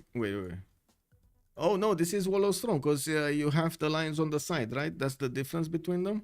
Let me actually take a quick peek here. Yeah, this one doesn't have the lines on the side. So this is Warlord's Throne. Okay. Or maybe it's the scaffolding? I don't know. Maybe it looks weird because of the scaffolding. Where did we have Warlord's Throne? Here. We can actually compare. Yeah, this is Warlord's Throne. Okay. We do have to take a look also on Cyrus, still on 3 cities. He did manage to get religious settlements, and as you can see, he's returning settlers right now. 4th and 5th are on the way, and getting his markets out, so he gets to build more of those trade routes. We do have to the northeast of Passagarde and to the west side more cities for him to go for, and I gotta say this is gonna end up, how to say, he's not gonna end up with that many cities. He has more space to the southwest, but not very good land to go for, and he definitely needs to get cities in the southeast if he actually wants to keep expanding in between those mountains. Moksha establishing in Bakhtri, he did go for Magnus in the capital, and I do see he placed his government plots in such a way that 2 of his campuses are going to be quite big here, getting that government plots a bonus. Hello, good morning, honey Dave. Hello there, sir. Zelphair is going to, for the top 1 in his FFA. I see. Also, Blur that Leaf. Hello there, sir. No Magnus chop on Kongo. I did not see him actually chopping that much here. We did see him on Governor Moksha, and he probably wanted oligarchy as quickly as possible. You do see like both of his strategic resources got pillaged in the north of Congo. His horse tile and his iron tile got taken away from him. Now we do have Congo did manage to get that forest. The Eagle Warrior got pushed back. Now Tenayuka is probably untakeable with only these Ngao Mvembas. This seems like it's a bit too hard for him to go for. Anyway, Snake. We got him on 4 cities, and I do see his 5th and 6th is coming out. Odin Chamber is the way to go for him, and getting more missionaries to spam this out towards his allies. Pembrush and Voice Golden Age. I don't know if I like this that much, though. Just for an extra amenity and the spread, I don't know if I like this much. This strategy, but anyway, it's a big investment. It's a massive investment to open up with a holy site at the beginning and not getting a monumentality golden age. But I guess we're gonna need to see. He's affecting his allies a lot right now with an extra amenity on each of them. He's definitely affecting his allies a lot, and this is probably the reason he did go for it. Now we do have him still on 51 production. That's a good amount of production at this point in time. He's going to need definitely another trader, and he's working on getting the market and or the lighthouse in those cities. Now we do have Athena coming on. Hello Athena, how are you doing? Okay. Looking at the toilet, 11 science and 21 culture, getting a few more horses out, and still trying to smash through the defenses of Aztec. Unfortunately for him, Tenayuka did manage to get a significant army out at the correct moment in time. Even if he didn't upgrade them into swordsmen, he did manage to actually get enough of those units. It does look like Kongo is actually going to reposition his military, and actually the question is he actually going to go against Japan or not? Gotta give me a second here. Really? Athena? Really?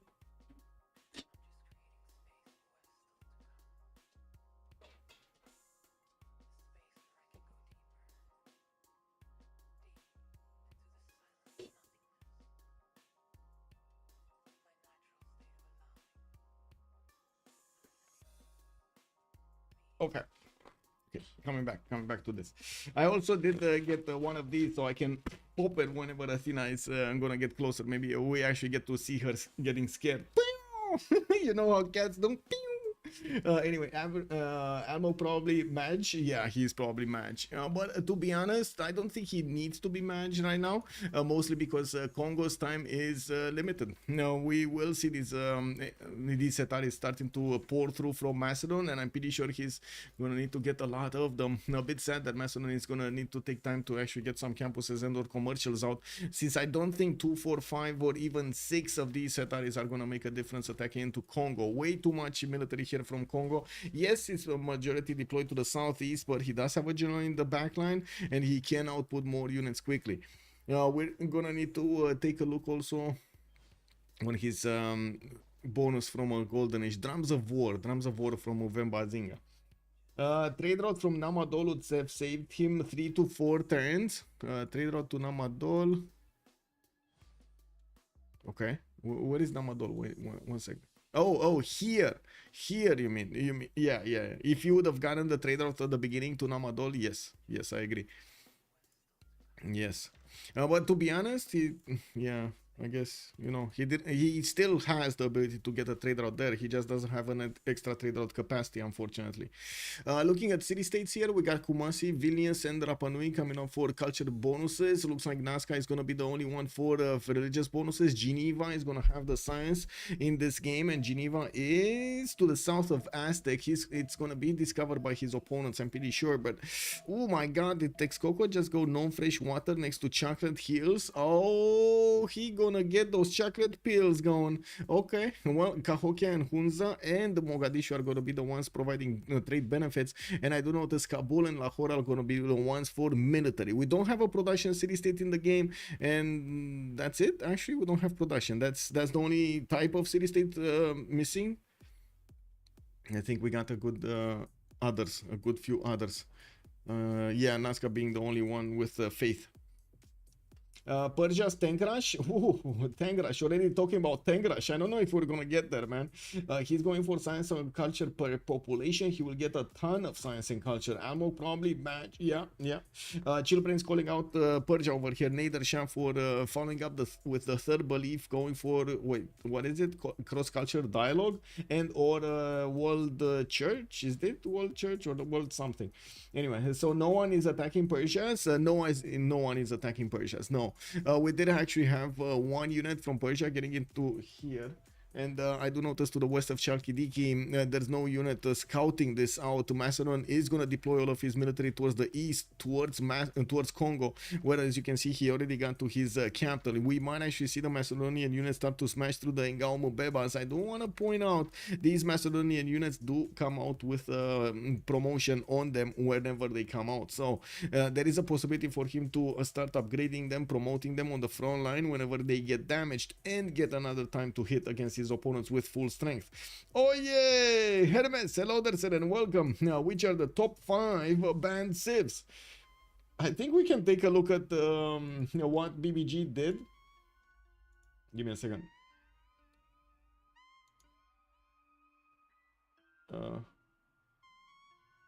One sec. Give me a second. There was a BBG announcement. Give me a second. I can put it up on the screen here. Can you see it? No, you can't see it. Give me clicking buttons. There we go. So we got John Curtin here, Australia, Gandhi coming up next, Rome and Tokugawa. This kinda is a list of the top banned civs, the first top banned civs, to be honest. Like this kind of nails it in all different places here. Chandragupta, Tomiris, Kupe, Hojo, Vietnam, Byzantium, all of these nations are getting into the pre-game bans, and usually are getting into one form or another ban in the game. They're gonna either get picked or they're gonna get banned. We do have another takeover of these resources to the north, even though Toilet didn't actually manage to repair those tiles. He's going to need to defend his capital more than actually get the resources. He's going to need to rely on his allies to get those for him. We do have him crossing the rivers to the east side, and will have the ability to actually smash through some Japanese swordsman defenses, or warriors I should say. While I do notice at the moment Almog did not move his units. He had a horse and he doesn't have a horse anymore. Wait, oh, he does have a horse. Never mind. He does have a horse. He's just so close to the other ones. Anyway, okay, so he's gonna try to help out a little bit here, Japan, even though I'm pretty sure Japan is gonna lose at least another unit. Yeah, I'm pretty sure he's gonna lose this warrior. He just needs to click. So check this out. Click button here on this one, then attack with this one. It's too late now. Toilet, come on, man. You had first moves. It's too late now. He could have actually taken this and moved another Mvemba on the front line there, and then get a triple hit on the other swordsman and keep on pushing through. Anyway, we got a catapult coming up from Namadol. Definitely Burrize is going to want to secure the attack on Mbanza Kongo, even if the walls come out. And I do notice Mvembas are getting the one turn here from Congo's capital. He did finish his wall of throne and deploying a lot of production into that city center. I do want to point out here in the production screen, it's not looking like we're going to have a massive difference between them, but right now Alexander is one of the biggest of them all. 67 production here on Burrize, while we do have Michael on 69. Now on the other side, looks like there is nobody over 60, just Zelphair directly on 60 points. And I'm pretty sure this is also a matter of city count at the moment. I'm pretty sure we're gonna have Zelphair with a lot more cities soon. He already has another city center to settle to the south, another one going to the southeast. That's gonna put him on 6. 7th from Passagarde.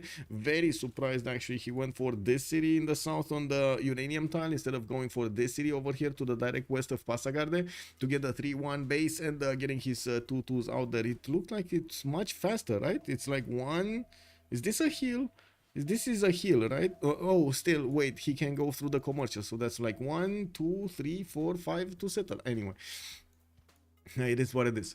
We do have Mongolia also getting a few horses out. He's finally gonna put that city to the east side. And coming back to the discussion between me and Hush of if Mongolia is gonna give the possibility of getting I would say, and getting spotted here. It looks like he did get spotted. Urumqi and Karakorum, he couldn't actually manage to stop a scout from getting in here, and that visibility unfortunately is for his opponents available, so he could actually get spied on. That's unfortunate. Paul is gonna get his city to the east. At this point in time, he did not manage to use his government plaza to beef up any district. I would imagine that's gonna be a campus there from Karakorum, and of course we're gonna need to see him get a few more settlers out. In the Eels tab, we do have already Paul with 47 science and 38 culture. He's the fastest one on this science tree, and I gotta say I'm actually very curious to see what is he gonna use it. Is this actually gonna be a rush for Keshex? Because I doubt it. I really doubt it. With only 2 encampments, with only maybe like 1 Ordu and only 4 cities, it does seem like he has other stuff to do than actually go for those units, for those Keshex. Might take over Nazca in the south. That is definitely a possibility, and we will see him getting his feudalism boys out. You do see all of the builders getting pre-built over here in his cities. For sure, he has loads of production. Yeah, Burrize is producing units with 50%, plus 25%, and 15%. Oh my god! Wait, 1 second. There we go. Daniel Dingo, how many general points does Kongo have? Let's actually see. He's on 10 great general points at 10. Macedon is on 8. We got Mongolia on 3.4, and Japan is 0 right now. You don't get as much experience when you are fighting as a unit with promotion against a non-promoted unit. Yeah, that's true. I mean, you know, it is what it is. But still, you do get the extra heal, which is very, very valuable. We do have Burrito actually trying to get these Kongo units out of position, and it looks like Toilet is obliging. We do have a third general also coming around. Kongo did manage to recruit Timur, and I do see Victor is establishing in Mubuila. Biggest question will be, is Burrito actually going to get to smash through these defenses or not? And of course, another question that I have is Kongo actually going to fortify his units or not? Because Macedon will probably have the charge ability on all of these promoted units. He's gonna get an extra plus 10 combat strength whenever he's gonna attack into fortified units. Feudalism, as you can see on the screen, we got it coming around from multiple civilization. This is about that time. We're gonna see the builders start to pour through. More of Japanese swordsmen, and I gotta say this should be slowing down Civ Australia this should be slowing down Hush's heroes significantly. Are they getting slowed down though? So 3 of them, right? Not Basil II. So we got Alexander, Hojo, and Montezuma all doing something against Kongo. All of them. Instead of making settlers, builders, they're actually trying to take out Kongo. And it does seem like Kongo, with his massive resource influx from his allies, is managing to stand tall here. 77 production for Hojo. He did manage to take a CAD in the north. That's a 5th city going for him. Warlord's Throne, of course, easy to predict here. Looks like Persia is starting to get his galleys on the west side. And I would imagine this is a caravel timing for him. Let's actually see if anybody knows about Persia's position. They know about Gordian, and they know he has a harbor. That's it. They don't know more about this. I gotta say, it's gonna take a while to actually use these cities on the east for anything here. Hey, Mr. Harry. Madame Harry. What are you doing here? Leaving hairs all over the place. You know, you're leaving hairs all over the place, and the hairs actually get onto my nose and they make me itch. Hello. For sure he has loads of production. Yes, sir, indeed. Why don't get down? Okay. Okay. Let's actually take a look at YouTube here. Cause I get the roll by Basil. Oh my God, I'm sorry, Hermes, to hear that. Yeah, Basil is definitely quite big. It has a lot of potential to be big there. A lot of potential. Oh wow. I think Athena just got scared of pineapple. She put her paw on pineapple, she saw it's wet and she was like, and she left. Anyway, it is what it is. We do have quite a few more galleys coming around from Persia, and looking at his tech side here, we do have Snake going for currency in 2 turns, drama and poetry in 1. We definitely need to see a lot more science on him if he actually wants to get go for careful timings. Only on 17 is just not gonna cut it. We do need to see also what Basil II is gonna do here. He's gonna get Moksha, Moksha in the other city, on the eastern city, Magnus in the capital, with Pingala in the city of Nicaea. That's what I wanted to say. We do have more of the settlers coming around, and I do notice, of course, he knows about the city of Kola in between the mountains. Paul is settling towards him. We're going to need to see if he's actually going to start to pump out an army or have some form of a defense here to the east side. Now, he does have 22 science and 24 culture with 39 faith per turn. That's not bad. Only 54 production. Again, not that bad. More cities to the east, and look at these Macedonian units go, man. He's trying to get printing over here, and looks like he's gonna get it much faster than Toilet can get to grab that technology. Gonna get an extra intel on opponent's movements, an extra +3 is gonna be quite gold here. We do have him with military hardware sitting in Namadol, multiple generals here, Elcid, Zelphair, and catapult also deployed to the east side. Isn't one of these actually having catapult ability? Forms a core. And the other one, this one, Ethelfled, is not? Who's the one that gives you the catapult? Trebuchet, sorry, Trebuchet. Ethelfled, there we go, Trebuchet. Yeah, so Trebuchet, free Trebuchet here for him. Okay, with Morenga Mubebas, Wolostron finish, Campus coming out from Buila.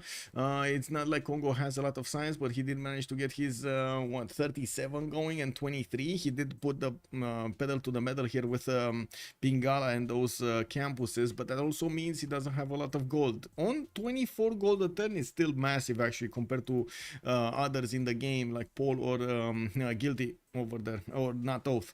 We do have Texcoco also getting to the 4th population. We'll need to actually put down an aqueduct to get the fresh water there, or maybe put some farms to get the to get the situation stable. I don't see Mohenjo Daro in the game for him to actually benefit from the full housing from non-freshwater cities.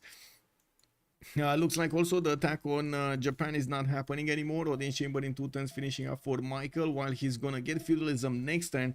We will need to see if he's gonna start upgrading his swordsman into samurais. I don't see Almog actually deploying more units, and I gotta point out Aztec does have a melee unit upgrade, how to say, advantage when he's getting more production towards those units, and I'm quite curious if he's gonna start upgrading these and sending them towards the front line, but I'm pretty sure they just want to keep Kongo contained and let Macedon have his way against him, basically. Nader going harbor, so he had the holy side tech anyway. Yeah, true. Wow, my cat going crazy. Okay, to the west side, we do need to see if that Mongolian Paul is actually gonna get his infrastructure going. It looks like he's putting down more in camels. That makes me excited to actually see a bit more infrastructure getting built. Of course, feudalism builders coming around, and I'm pretty sure he's gonna start chopping every one of his tiles. So we do have another wave of builders actually put into production. So it kind of looks like he is preparing for an all-out Keshek push here against somebody. We're going to need to see who's that somebody. Audience Chamber also coming up from Constantinople next turn. It's going to take a while for us to actually finish the classical era by the looks of it. We do have Persia on the west side. Actually, wait a second. Toilet over here getting Kabul. I see. I see. He's actually living in Kabul over here. Interesting. Why is he living in this city? Anyway, we do have Persia also managing to get that Anashan city to the west side, Tarsus to the east, and in between the mountains in the south, he's going to get Hamatana with a holy set in 4 turns. Interesting. So they are going to deny as many religions as possible from Byzantium, to deny Byzantium's ability to pack up that taxi straight against them. We're going to need to see what's going to happen here, what kind of religions, if he is going to have his allies actually going for the holy site, because at the moment it's not happening. Ce faci, mă? Păi da, cum?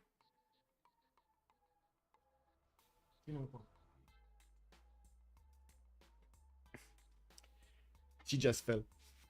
There was there's a swiveling stool next to me, like one of those chairs that moves around, and yes, and she wanted to get on the stool and then get on the desk, but when she actually moved from the stool to the desk, the stool moved away from her. And she was like, no. Yeah. Basil got banned in the game last night. Yeah, I don't know what I could have done yesterday. Maybe put up walls up. He was making, I guess you want to say, my spearman. Oh, mirking or milking, or what do you want to say there, Hermes? Ești bine? Ești bine, fata? Ia să te vedem. Ok, looks good. Hai, cu minte. Hai cu minte, stai cu minte. Ok. We do have Japan here with the ability to upgrade his units into stronger units, the samurais, which did come out of feudalism. We don't see him actually investing at this point in time, and by the looks of it, they should have the gold. He's on 50 gold a turn. Gold shouldn't be a problem over here for him to get these samurais that only cost him 75. I would imagine he might actually want the mercenaries, and I'm pretty sure it's going to be a race towards divine right, so they can get their monarchy going. I do also notice Shizuoka is going to start putting down campuses. Makes sense after he did manage to get his harbors out, but he will also need at some point a general to attack into Congo, do something about Congo.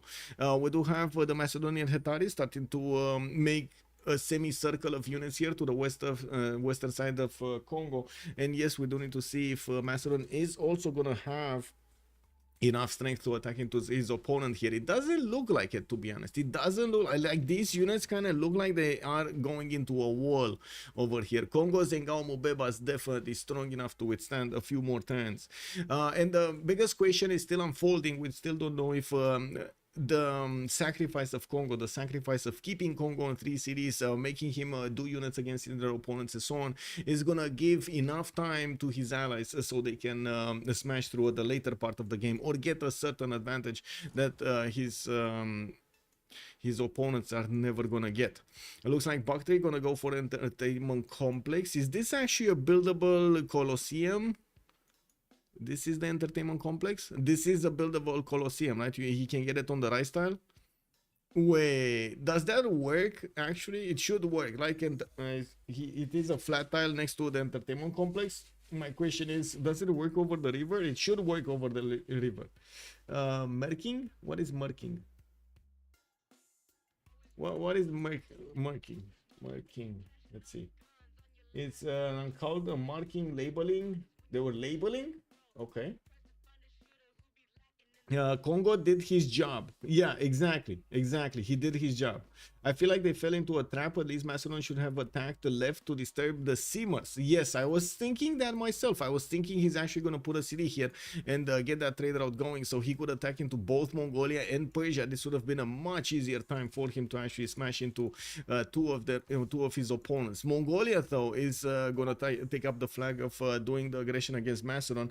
Looks like he's putting more settlers in front of him, and yes, I do see that he's going to get quite a few heavy chariots coming out from Karakorum here and Urumqi. So we're waiting for that stirrups timing to see the K-Shakes coming around and to see a lot of knights also getting upgraded. Not going to be easy to go into either Alexander and Basil II, but I mean, they didn't pick war civs because it's easy, right? SPK, thank you so much for the follow, sir, by the way. Thank you. Did I not say that? I think I didn't actually mention that. Thank you so much for the follow.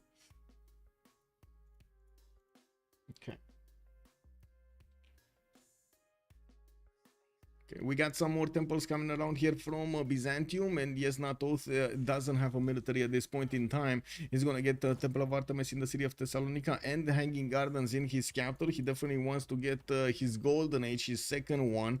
In the Eel Stamp here, it does seem like he's also taking up the flag of being the biggest science generator at this point in time for his team.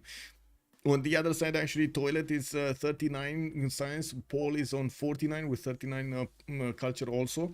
It does seem like Michael still needs a lot more science. Burrito is on 37 and he's getting a lot of science from his building up Hetaris over here every other turn. We do have him right now in the total tab with 385 acquired in the game. That's actually more than Basil acquired with a bigger science number. We do need to see if Japan is going to be ready on the coast. He has a galley here, and I do see he did manage to recruit Gaius Dulius. A few galleys in the north also, the ones that did take out CAD. He kept on scouting. No, he didn't keep on scouting. We probably see in something there. Now, we do have more harbors getting out from Drayahia. Mashhad didn't put a harbor out. I was expecting him to actually use this lake also for a harbor from Mashhad. But to be honest and to be fair to him, Mashhad is only 4 pop, so still needs to get a few more food points in that city center if he actually wants to get another district down. One of the Persias doing Temple of Artemis as well. Which is the Persia? Oh, it's over here at 2 turns. Let's see the race of Temple of Artemis. 2 turns, 2 turns. Who and where is Basil here? Not Oath is actually 3rd slot, and Snake is right below him. So if it push comes to shove, Byzantium on the same turn as Snake is gonna get it. He does have a chop though, and I'm pretty sure he's gonna chop that deer tile. I'm pretty sure he's gonna chop the deer tile. I mean, there's no way you're gonna chop the deer and not chop the forest underneath it. Let's be real about this. And we got newcomers. Liege, hello there, sir. Bonsoir, monsieur. Bienvenue sur mon stream. We are watching a game between Civ Australia and on the other side, Hasha Cyrus coming up from CivCIS. They're gonna go against the boys over here from Civ Australia that did manage to win the first slot into the wildcard tournament. I do want to point out right now, we do have them basically irrel warring each other. Have you seen this? Liege, we got over here Toilet that is gonna be attacked by 3 nations. We got him also attacking into 3 nations. Man, these guys are all over the place. And Gaum, boobies, horses, setaris, samurais, and everything is just getting ready to go in against Kongo. 4 versus 1 situation. Definitely a Piper's Perry scenario. Thank you so much for the sub, much appreciated, Brock. Whoa, Daniel Dinko, thank you so much for the 5 gifted subs, much appreciated. Danke schön, mein Herr, danke schön. Liege also, vous parlez de mieux and mieux, monsieur. Ah, merci beaucoup, Liege. Ah, je étudie français un peu, you know, un peu. It is what it is. Thank you. I also see 100 BDs coming up from Mundra. Thank you so much, sir. Very good at that from Toilet. Since last game, he tried to sim between 3 people. I guess he learned the hard way that you don't sim between 3 people. You need to get to be uncomfortable next to them. We do have...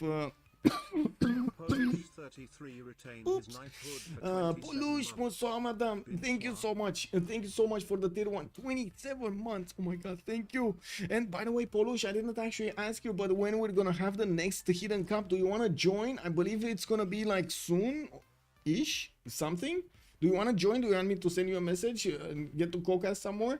Do you get no granaries? Exactly, sir. He gets it. Look at, he gets it, man. I know, he gets it. He knows. No granaries. It is what it is. No, okay, so the biggest question was what is Mongolia gonna do here? We got him with the caches coming out from Kora Balgasun, and I do see more builders from the sun from Urumqi are gonna get out to help him keep chopping. It does seem like also Snake. Oh my god, he didn't chop the forest. Why would he not chop the forest for Temple of Artemis? He's gonna lose Temple of Artemis because he got, I don't know what, scared of... Why did he not chop that? Yeah, no Temple of Artemis chop. We need an official granary win condition at this point. Build 20 granaries. Oh my god, man. Yeah, we need to make one of those, like, how to say, we need to decide how many granaries equals Irel, right? And then make a competition around that. Yeah, Snake loses store. It's gonna be a sad day for him. Is he streaming, by the way? Yeah, anyway, Baxter is also saying Basil got banned in I got an hour drive, gonna be audio mode. Okay, well, I hope I can give an image of what's going on.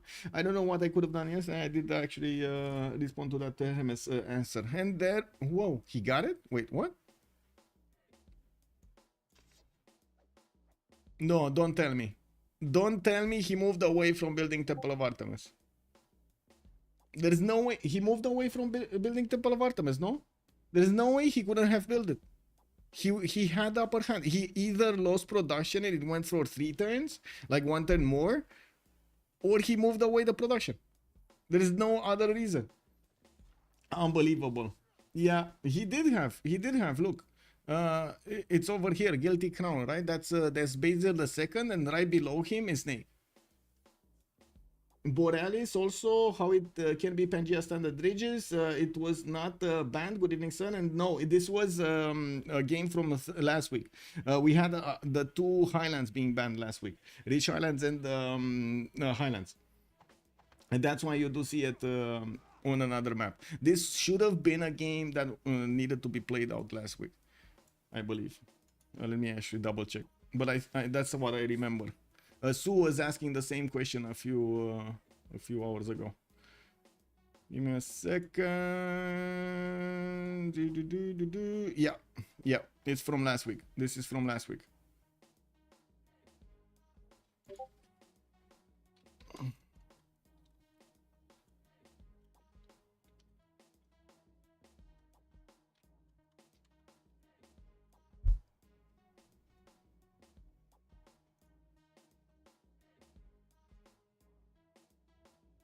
Wait, give me a second.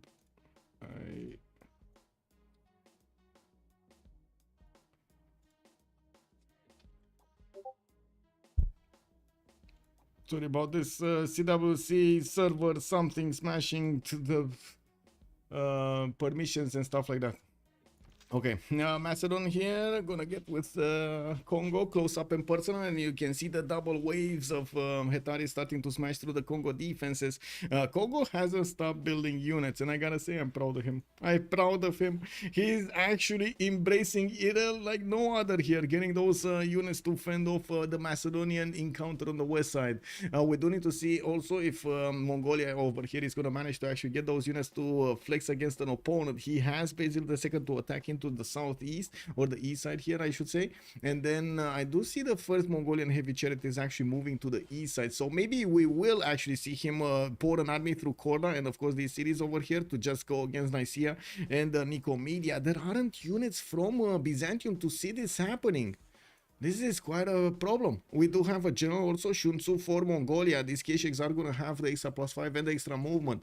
Burrize did manage to get to his printing. I do see he's gonna get that extra intel on opponent's movements. His Setaris are still not strong enough to push through the Kongo and Gao Mvembas.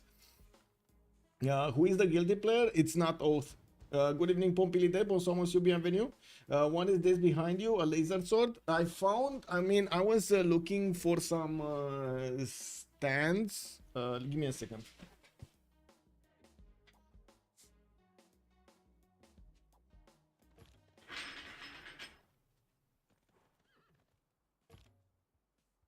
So I don't know if you are aware of there are some stands that you put for your GPU. It's basically you put some like so they don't sag, because the GPU is setting like this on the motherboard, and you don't, because they're starting to get quite big, you don't want them to sag, so you get something like this and you put something like this around it, right? So you can keep. Unfortunately, I did order this one, and I did found on the same store some LED lights that were actually looking nice, and I thought to myself, okay, I mean, you know, I make an order, might as well get the second one. But this one didn't work. Like this one, look at this. I actually tried to screw it in, and it's not screwing in.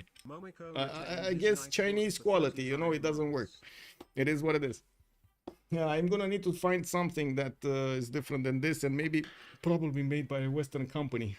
Hopefully. Bombi Kobo, so almost you, and thank you so much. Merci beaucoup for the 35 months. Wait. Oh, how do I call it? Is it Trant Sank? Moi? Trunk Sank Moi? Ah? Is it? I hope so. Yes! Oh, let's go! I did it! I did it! Oui! Merci beaucoup! Somebody is screwed here, exactly. Most likely, you since they screwed. Yeah, exactly. I got. Yeah, exactly. Got. You know, it is what it is. Try German products. Yeah. Okay. Let's see. When Germany actually making CPUs, because you know there's a niche. I found a little birdie told me that both AMD and the Intel are kind of weak right now. Maybe somebody can get into the market here. Wink, wink. Come on, Germany. Let's go. Because they're kind of bad. Like, come on. Let's be real. Intel and AMD have kind of dropped the bag. Both of them that dropped the ball. We need to see what's going on here on the eastern front. Looks like Michael is not getting his samurais out. He didn't want to invest into that. He's not getting a navy either, and this might actually come back to haunt him, especially since Snake is getting a few boats here and finishing up his harbors. We still don't have him close enough to cartography to actually make sense. Paul is gonna go buttress. Looks like Snake is going construction, and on the other side Michael is going for apprenticeship, while all of them are trying to get to divine right. 5 more turns and they're definitely gonna go into the next era. In the era score screen, we do have Burrize with 5 points away. It's 48 out of 53. I do see Michael is 10 points out, 46 out of 56. That's big, and I do see he's gonna try to build a Temenangi in his capital to get a few more points closer. And of course, he does have the samurai that could be an easy +4 for him. Guilty crown, that's not oath over here, is gonna get 46 out of 52. That's 6 points out. Mongolia is starting to get his units next to the city of Kola and pouring through with a lot of Kesheks. It doesn't seem like Byzantium will have the ability to actually get the units out quickly. This is gonna be a problem. He does have 92 production versus the 91 of Paul. About similar size with similar culture, but I gotta say right now Mongolia is just much better prepared. We do have also Almog, 48 out of 58. Again, 10 more points to get there. Gonna finish Oracle. Gonna get a Tlachi. So it's definitely possible that he's gonna get that golden age. Mongolia, Genghis Khan is going to be 3 points out. I'm pretty sure he's going to get his golden here. Let's actually see if he does manage to get the next 3 points. Is it the Divine Right? Divine Right is going to be in his next point. Zelphair, 53 out of 60, needs 7 points. Zelphair here is managing to get 2, 4, 6, 8, 9 cities. Did finish Colosseum in the second city over here of Bactria, and of course he's going to get all of those amenities pouring into his other cities. It does seem like also Toilet levied units from Kabul, but he's not sending them to maybe Rapa Nui. I would have expected him to actually get a city there, get a few units there, so maybe he could get a safety settle. This would be extremely valuable. Now we got also Snake was 6 points out, 49 out of 55. Looks like a Toilet is going to be 6 points out as well, 56 out of 62. And I guess a big question, do we need the Macedon here to be in a Dark Age so he can keep pushing through? Because he's definitely not getting it. And do we need the Toilet to be in a Dark Age to keep defending with his +5? Or is it fine going for a normal or a golden? What is the spreading religions? Who is getting the religion? So Zen meditation did get over here. First of all, I gotta say, Leech, check this out. Opener over here, Mashad, did get a holy site. First thing first. That's it. First holy site. That's it. One single holy site. Not two, one holy site. Zen meditation, got a project, got his spread over there. And now he's using that faith pattern from also, how to say, also his sacred, not sacred path, what was it? Earth goddess, so he can actually get quite a few cities from his allies here, Mongolia and the other Persia, converted to his religion, so he gets those amenities in. Bye-bye, Basil. Bye-bye. Well, I guess we're going to still need to wait for this bye-bye to happen. There are still things that he could do over here. And as you can see, he's outputting spearmen from the city of Nicomedia. We got some archers also coming out from Constantinople. Not that I actually trust their strength there. We do have more Kesheks, a lot more Kesheks coming out from Paul. And it looks like this is that moment when Mongolia basically transforms itself into one of those one-trick pony civs. Kesheks coming out everywhere, just pouring through the choke points. Do you know that meme with the dogs coming out of the trunk of a car with like a lot of beagles coming out from that trunk? That's basically what's happening right now between Mongolia and Basil. It's just those beagles are actually keshiks and they're all pouring out of the trunk. Del Piero also, good day, sir. Good day. Let's see. Avem Machiavelli, Paul Hearst about to become Paul Hearst. In which Civ Australia will carry the corpse. Yeah, I mean, we'll see. Macedon getting some crossbows out. The Trebuchet is there also on the front line, and as you can see, he's starting to smash through the Ngao defenses. We do have new units being put in onto the front line, while Kongo is gonna get his own crossbows. He's also gonna start to get his walls up. He definitely needs to shoot these targets a few more times. We would need to see a lot more crossbows actually if he wants to be successful in defending these Hetaris here. The Hetaris are taking a lot of damage from the crossbows. If he manages to keep them away from the crossbows, that's a win in itself. We do have to take a look at the expansion here from Japan. Japan looks like he got a religion of his own. Shizuoka did get a religion. He went for a Jesuit education and stewardship. The campus and the commercial hub districts are going to give him the +2 science and +2 gold respectively, while we do have campus and theater square district buildings available to be bought with faith whenever that city is going to get converted. So of course we're going to need to see how much faith he's going to make first of all, and how much faith he's gonna have to invest into all of these. He's right now only on 15 faith a turn. That's basically like what? Is it library every 6 turns, or is it like 5 turns? I think it's a library every 5 turns, right? With 15 faith. How much was it? 75 to get going? I think so. Jingo, hello there, sir. I don't want to be mean, but Hasha's heroes has no chemistry right now. What made them think let's go 3 versus 1 and reveal the hardest Civ to kill? Where is their gold Civ? Gold Civ is probably Japan. Basil was building Mahabori, I think, so maybe defender of the faith play. Well, let's actually see what he's gonna do for the defense here. Definitely defender of the faith is a possibility. I don't think anybody got it. Let me actually double check. No, nobody got it. We had Crusade on Byzantium, and I guess he's gonna get to crusade his own cities after he's gonna lose them, if he's gonna lose them. We do have Paul actually finding a target. He's gonna go towards Nicomedia, and now these Keshiks didn't actually start to attack into the spearmen, but they can definitely quadruple shot them, if not even triple shot them. We do have the Knights also with the ability to bonk against the city centers with enough strength to take them down low enough. And we're going to need to see if he's going to have the opportunity to actually take out some cities here. He can definitely get very close up and personal with the city centers. Not to mention all of these mines here. Byzantium is basically like an open book right now. He never put the units in the choke points. Remember we were talking about this, that he definitely needs to get units in the choke points to the west side? He didn't get it. He didn't get it. You can't pick both, right? Wait, I forgot he picked Crusade. Yeah, you can't pick both. Yeah, you can't pick both. Kepboard, hello there, sir, and welcome. Bonsoir, monsieur, bienvenue, bienvenue. I'm getting a sec.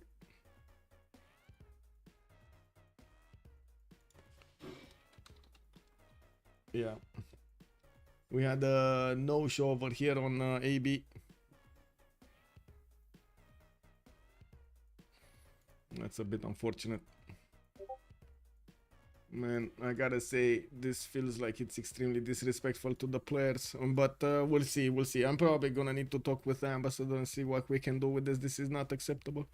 Anyway, just my 2 cents right now. We're gonna need to see. We got the Mahabori temple coming up from Thessalonica in 3 turns, and I do see the walls are going up in the northern cities. He's trying to protect himself here from Mongolia. And we still didn't go through the next turn, so we're still waiting to see what Mongolia is gonna do here and how he's gonna approach the attack on Byzantium. Will he go for the head of the city, or will he take out the units first? And we do have also Basil managing to discover his machinery, which is going to be nice. He's going to get some upgrades on his archers into crossbows, definitely make them stronger. But I don't really believe the Keshiks are going to be how to say, phased by this. Let's actually see how the K-Shakes are going to start pouring through, because it looks like they're moving closer to the city center, and I do see walls are getting out from Ecomedia.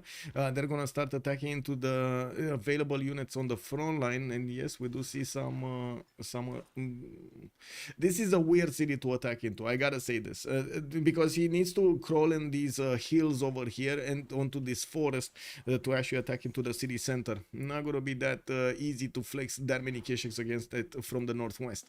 Oh well, I guess we're going to need to wait and see. We do have Macedon starting to actually punch through the defenses of Congo, and yes, he's gonna have a few units that will need some repairs or promotions. He has so many units. Look at him go, man! He's just pouring units. Burrize, I think he hasn't been doing anything other than Hetaris for like 20 turns straight. We got him getting all of these Hetaris to move around the lake towards the north of Congo, and he's gonna get into the borders of Congo from the other side. We do have also, funnily enough, Congo finding 3 units to go against Japan here, and maybe he's not gonna take the city, but he's still gonna teach over here Japan a lesson. You have 1 tile choke, you need to plug 1 tile choke. That's it. It's a simple 1 = 1 equation. You have 1 tile choke, you need to get 1 unit to plug the 1 tile choke. Is that simple enough? Our Guang, good evening, sir. Maybe he took crusade to take his cities back to Mongol. Here's a man that has the right idea. Basil is mega dead. Let's see. Mongolia have printing. Is it next turn? Yeah, it is next turn. Okay, it is next turn. So he has right now, he doesn't have an extra intel on opponent's movements, and I don't see Byzantium having printing either. It's gonna be only 3 turns of +6 advantage here for Paul, and I did not see a spy yet from Mongolia. He's gonna get it from intelligence agency in 3 turns. We do have probably the rollover of the era, right, in just a few turns. Burrize is gonna manage to secure his golden. Michael is 1 point off. We've got Not Oath here also getting 1 point over. That's fine. Montezuma securing his. Paul is going to secure his. Zelphair is going to secure his. Snake and Toilet are both going to get it. Maybe not Toilet, actually. He needs 4 more points. And at this point in time, I don't know what he's going to get here. He's getting printing in 4, theology in 1. We're still waiting. What is this with these long rollovers here? Is it only me, or it feels like they're getting longer? Anyway, why are they so focused on killing 1 player when 3 of them are Irel? Literally no excuses. Almog was the carry and decides to Irel ward. Wait, he's not Irel warding. Whoa. Aztec is not Irel warding. Aztec is actually trying to sim. Let's be real about this, Jingo. Aztec is trying to sim. He needed to put up a defense against Congo, but he never actually went a little bit overboard. He just got his units and did not, I would say, use the gold of his team to actually get this going. Almog is 51 science with 71 culture, refusing to go for Irel War. He's on 123 production, and as you can see, he's managing to keep up with his opponents. Nader, Shah on 51-53, for example, 125 production. We got Zelphair on 78-97, not that far away, but I gotta give it, he's further away. He's like basically like 1 city or 2 cities more anyway. And yes, we do have a lot of gold per turn coming out from Zelphair. Paul over here did manage to get more stats than Basil II, and the biggest question is, will he manage to take over his cities? While we do have all of these K-Shakes starting to, oh my god, look at the damage against Nicomedia's walls. Next turn, these walls are gonna melt. He just needs to have the ability to start shooting. That's it. He just needs the movement. Oh, that is so much. That is so much damage. That's like, what, 15% of the city center or something, strength taken away just from a single shot from a K-Shake. Remember, these K-Shakes have a penalty on them. That's why I'm surprised. They have a -17 damage whenever they attack into fortified structures. That is massive, massive damage from a K-Shake. Whatever happened to the caravel from Nader we were talking about, is that still a process? That's a very good question, and I think the answer to that is I don't know. I don't know. I'm pretty sure Zelphair and Snake are both gonna need to do something about this.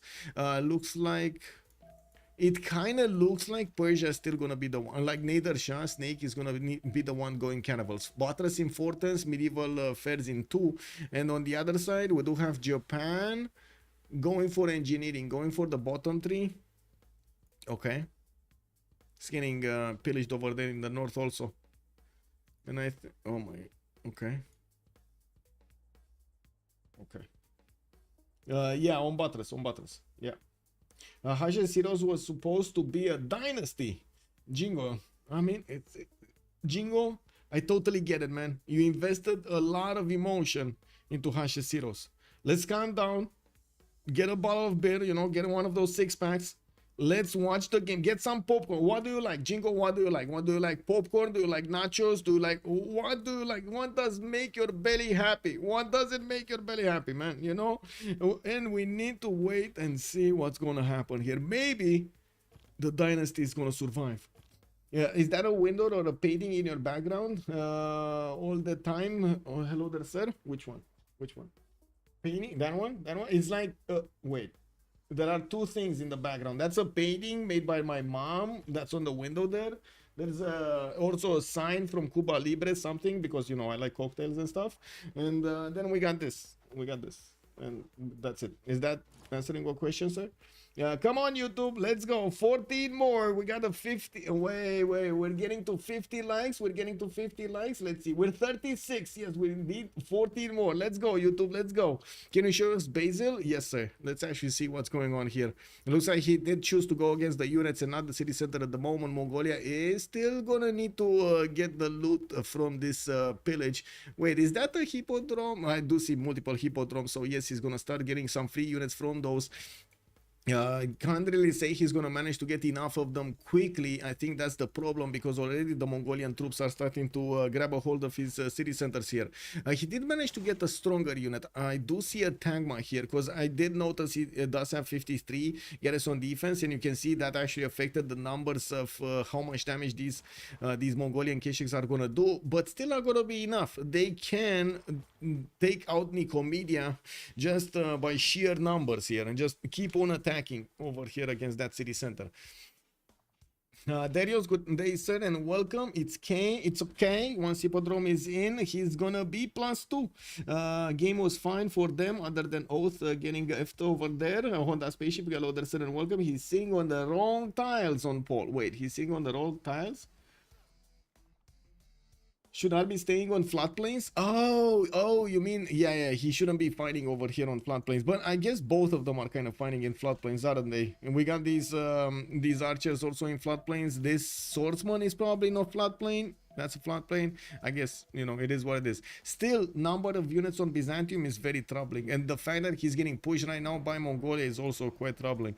Let's actually fix the World Congress over here. I'm going to need to go be into digital democracy. Just the way we like it.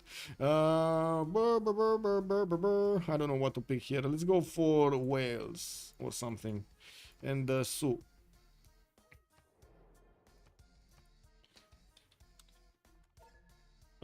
Digital, wait, I go B into digital Wales U plus.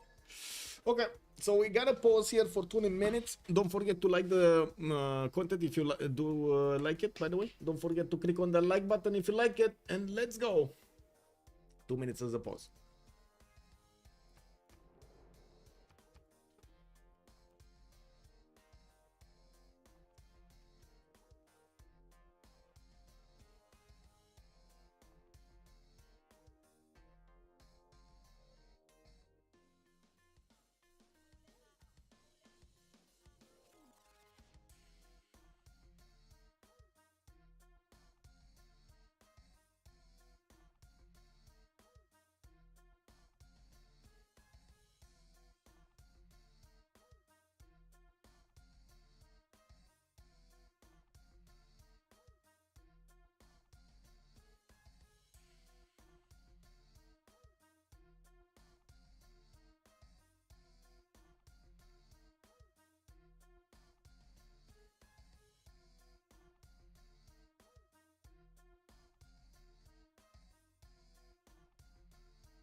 I started off the espresso machine to get another coffee because this game might keep on going. We do have a possibility for them to actually lose one player on each side. I do think Basil is in a much better position than Kongo is, especially with so many Macedonian troops on his border. But I gotta say, Kongo still keeping strong. Look at him go, man. He's actually pushing back the Macedonian units from his territory.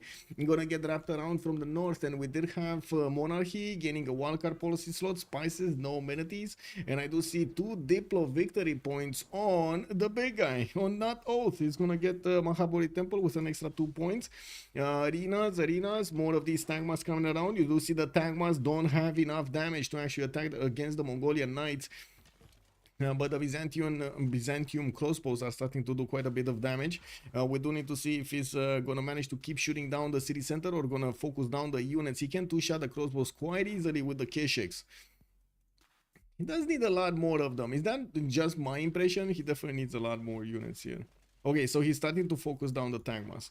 Okay, and why not the crossbows? Because those actually hurt a lot. Interesting. Well, that's one Tagma down. So 4 K-Shakes take down a Tagma. Easy peasy.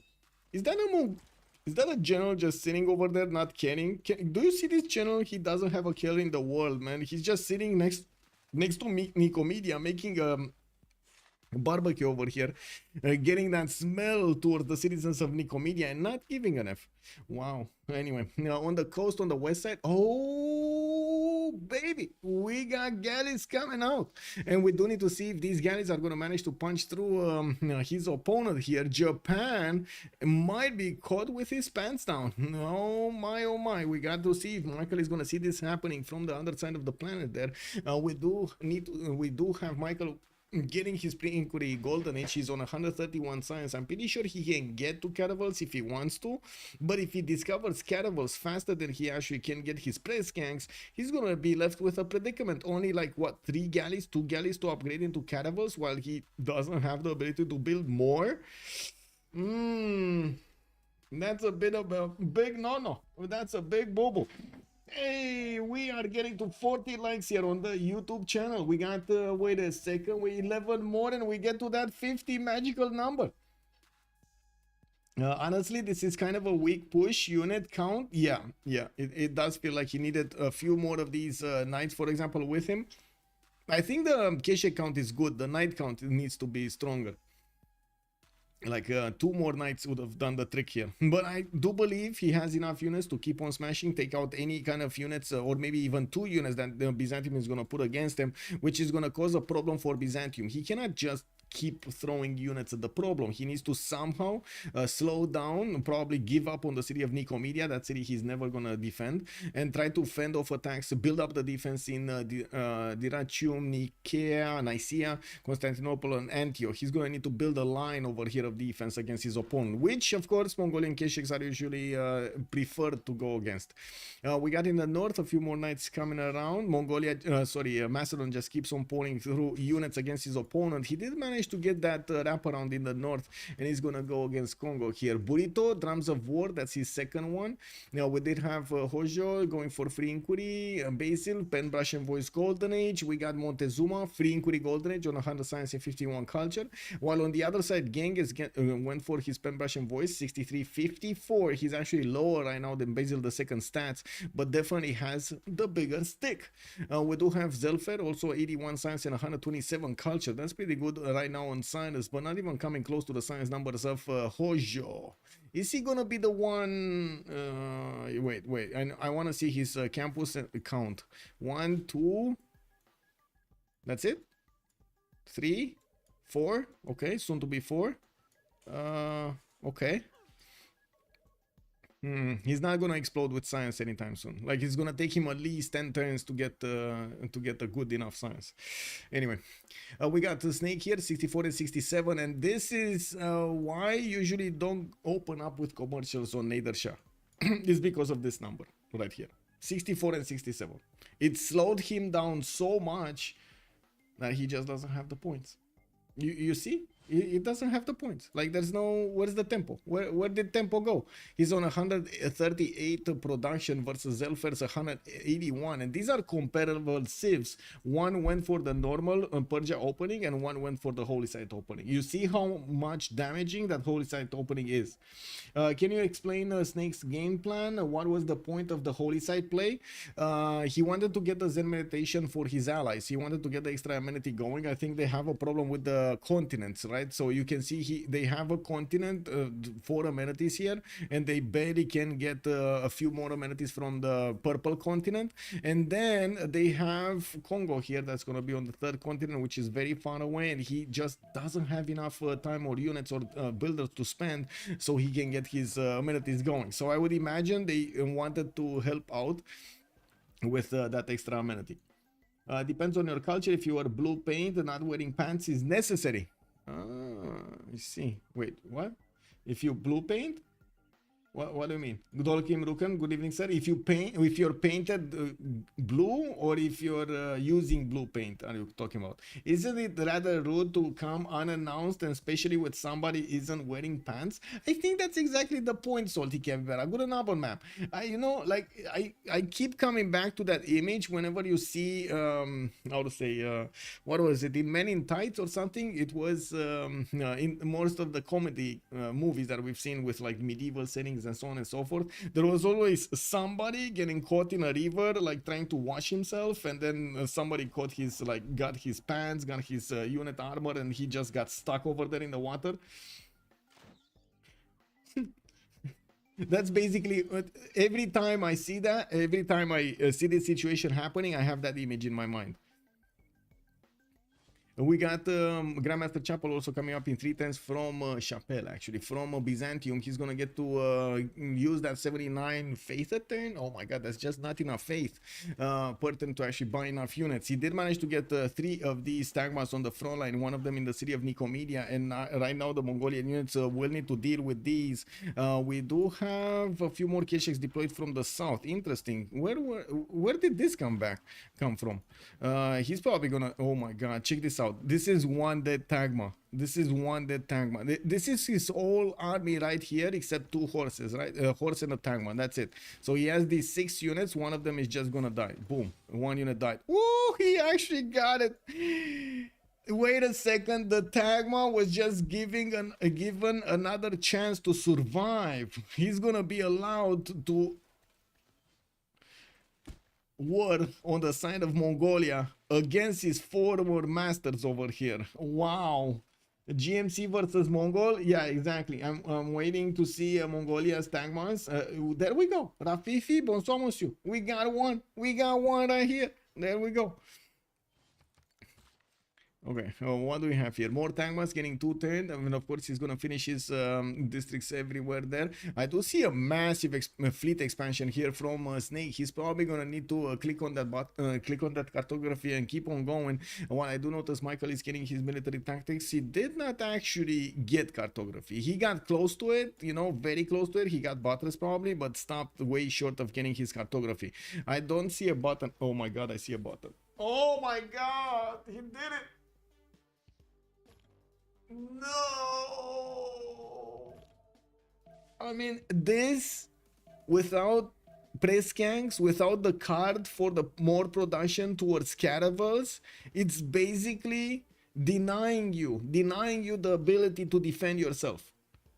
You deny. It's just there's no way you're gonna get enough production to build caravels as many as galleys built by your opponent and just use gold to upgrade them, you know? It's okay. Almog is gonna help him. Yeah, he got 1 city. He got 1 city and he's getting a builder. Oh man, that builder. Have you seen that builder, man? The muscles on that builder, the swag on that builder. Woo-hoo-hoo. It's fine. Japan is OP. Yeah, Japan OP, man. I mean, you know, +5 on the coast over there. Don't get me wrong, it's pretty strong. Almog gonna be molding that the traders are pillaged. Yeah, he's gonna be very unhappy. Who would have guessed? Almog take cartography as well. Yeah, he did. He did. They both did.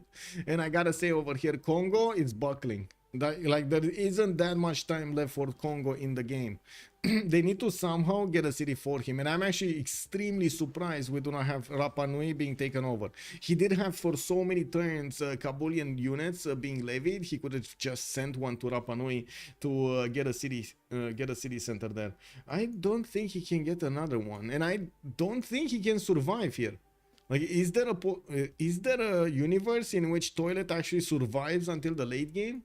So okay, let's see that universe. It's probably the universe where Byzantium full dies and Japan gets smashed. Like, he needs to hold on for the next probably like 15 to 20 turns. How quickly will Snake upgrade his? He's gonna get his he's gonna get his cartography after battles. 1 2 3 4 5 6 7 8 9 10 11 12 13 14 boats, and getting some more. Oh, even in the north. Oh my god, he's definitely gonna dominate Japan. I think we got over here Domi Snake is coming in, man. Cahokia Levy, yeah, he could also do the Cahokia Levy. Oh no, Snake! He got Rapa Nui, bro. He got Rapa Nui. Alternative history with Michael. Don't Kim Rukan. Wait, which Michael? Me or Japan here? Wait, what? I know. Kick W, man.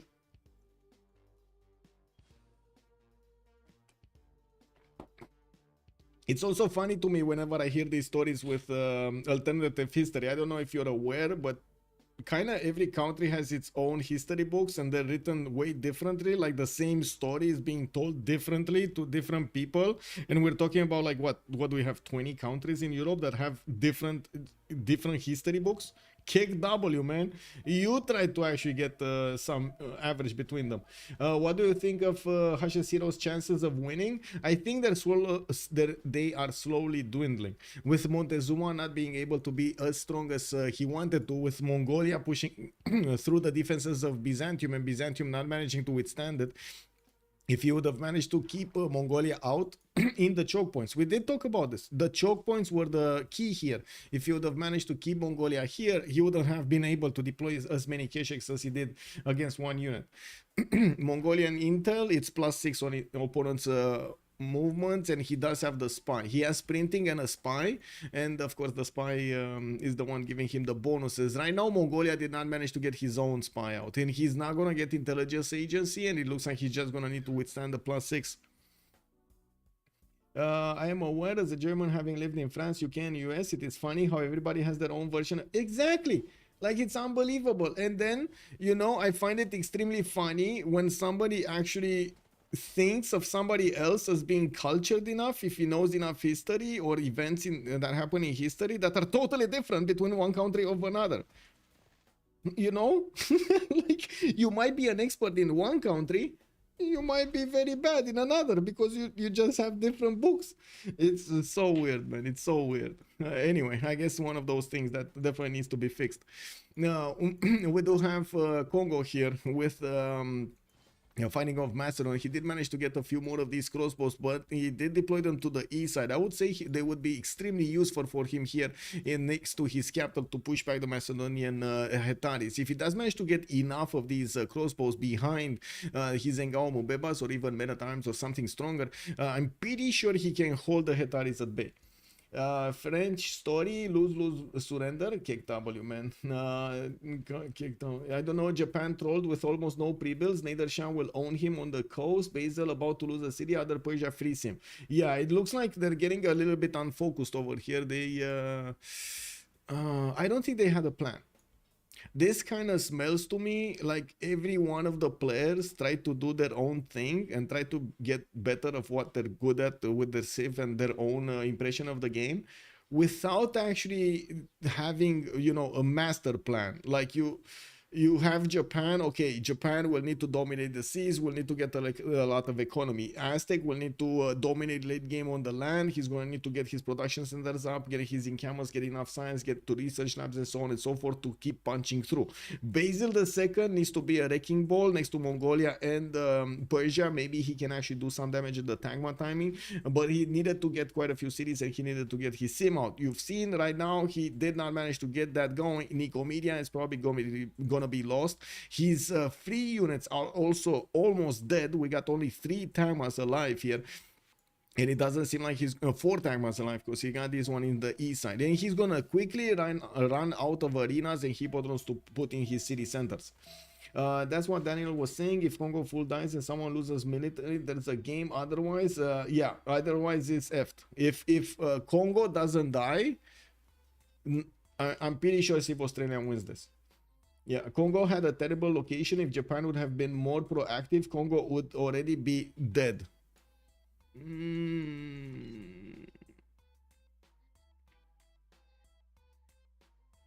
No, I need to disagree with that.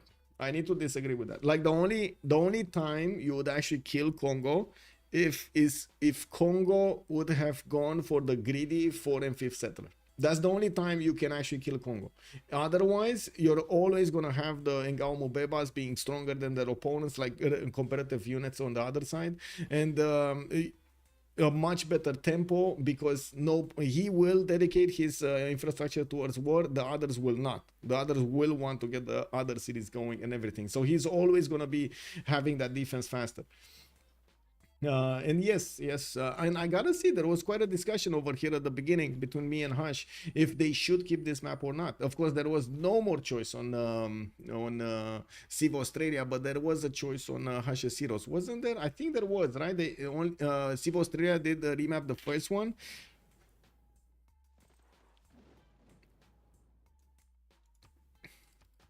Or wait, was it Hush's Heroes that remapped the first one? Guys, remind me, who was this? Hush's Heroes remapped the first one. Okay, I was remembering that I was mentioning earlier that how to say, Civ Australia is gonna throw over here Toilet under the bus, and that actually made me wonder, okay, that might not be true. That might mean that Hush's Heroes actually remapped the first one. So Hush's Heroes did not have a choice. They ended up with a 4 versus 1 situation against Congo, and Congo looks like it came up on top. And yes, thank you so much for putting me back in my place over there. You know, we gotta get this going. 43 likes. We need 7 more likes and we get that 50. We get a 50, guys. We get a 50 on YouTube. Let's go. Oh my god, thank you. Bum ba bum bum ba bum bum. There we go. We got this. What's going on here? Oh my god, Necrotic, thank you so much, man.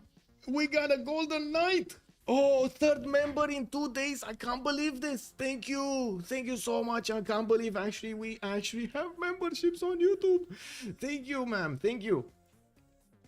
Chris Mo, hello there, sir, and welcome. Tarek Legris, where can I click to help?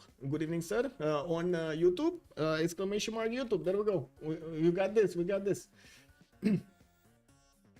Thank you so much, ma'am. Thank you so much. We do have Congo over here getting smashed, and as you can see, Macedon is trying to fight for each of those stars next to the city center, with Ngao Mvemba getting 1 turn and multiple crossbows. He can counterattack quite strongly against Macedon here, and it does seem like they are slowly grinding away these units from each other. It does seem like Macedon, yes, he has a massive units count, but at the same time, Congo is kind of keeping up. Can you show Japan vision towards Persia? Japan vision towards Persia. 0. Oh. Okay, so he doesn't have vision over the coast of Persia, but he has vision with guys. Okay, let's split this strategy a little bit. Guardian of the Nachos, hello there, sir, and thank you for pointing this out, because it's a good subject to talk about. So it's information gathering. Extremely good concept. Information gathering needs to work closely linked with your production capabilities and the time you have before you get your cities attacked. So you know you're gonna have you can 1-10 boats, you can 2-10 boats, or you can 5-10 boats. Your information gathering services or gathering options will need to be far away, so you can guarantee making the defense or having the defense on when those boats get there. If you don't make boats, I mean, you're kind of understanding that you're not going to need to control the seas, or you don't control the seas. But if you do want to control the seas, you got to be careful. So right now, Japan has a caravel fleet, that's one, That means he has caravels discovered, and that means he probably is 3 to 5 turning a caravel from most of his cities. He's not 2 turning them, he's not 1 turning them. So it's at least 3 turns to get a new caravel out, and he has 1, 2, 3, 4 cities. 4 cities. So that's a maximum of 4 caravels that he can get in the time between these scouts actually see the enemy and his borders. This is like, you know, 1 + 1 math. There is like no mystery over here. So the question is, what are the scouts doing over here? Because they're doing their job, they're gathering information, but 100% he's not gonna have the ability in his empire to actually make a decent navy. There is a scenario in which he might have the ability. The moment he gets his exploration, he's getting it in 3 turns, and it looks like Snake here actually did not get the attack when he needed to. Like right now, Persia should have already been halfway through the Atlantic Ocean to smash through the Japanese cities. Unfortunately, this gives time to Japan, so he can actually get that defense going. We might have a fight here. We might have a big fight between Persia and Japan. Oh, thank you. Another like. Okay, can you show Byzantium? Yes, sir. So he lost a city. We do have the Mongolian units pouring through towards Antioch, and it looks like he's gonna try to smash through some other ones here. General also is kind of safe. Tagma is also safe. Unbelievable. He actually still has the Tagma, the one Tagma. Yeah. With Arsenal, it's okay. Plapetri, hello there, sir. Will he build Arsenal? Industrial zone on the coast. He doesn't have an industrial zone on the coast. Is this is an encampment? Yeah, no industrial zone. So no industrial zone. That means no Venetian arsenal. Is this gonna be okay? Persia started upgrading. Okay, that's fine. Okay, we got 2, 4, 6, 7 boats, 8, 9 boats upgraded already. We got frigates also coming around, and definitely this is a big fleet. I mean, this is a big fleet to flex against his opponents. He's 2 turning quadrims. He's definitely going to need to get all of these with enough niter, but I would imagine at this point in time they should have niter. 20 wait a second, 6 over here, 1, 0 and 0. Ooh, they don't have niter.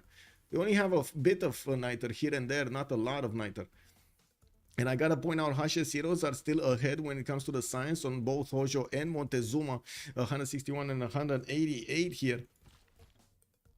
It's a +3 Admiral up or gone. Let's actually take a quick peek over here. What did happen in the scientists and in the Admiral screen? Because we kind of like looked at so much action, we totally forgot about these. Okay, so we got the soon seen the next Admiral. It looks like the +3 one might be gone. Let's see, is it here?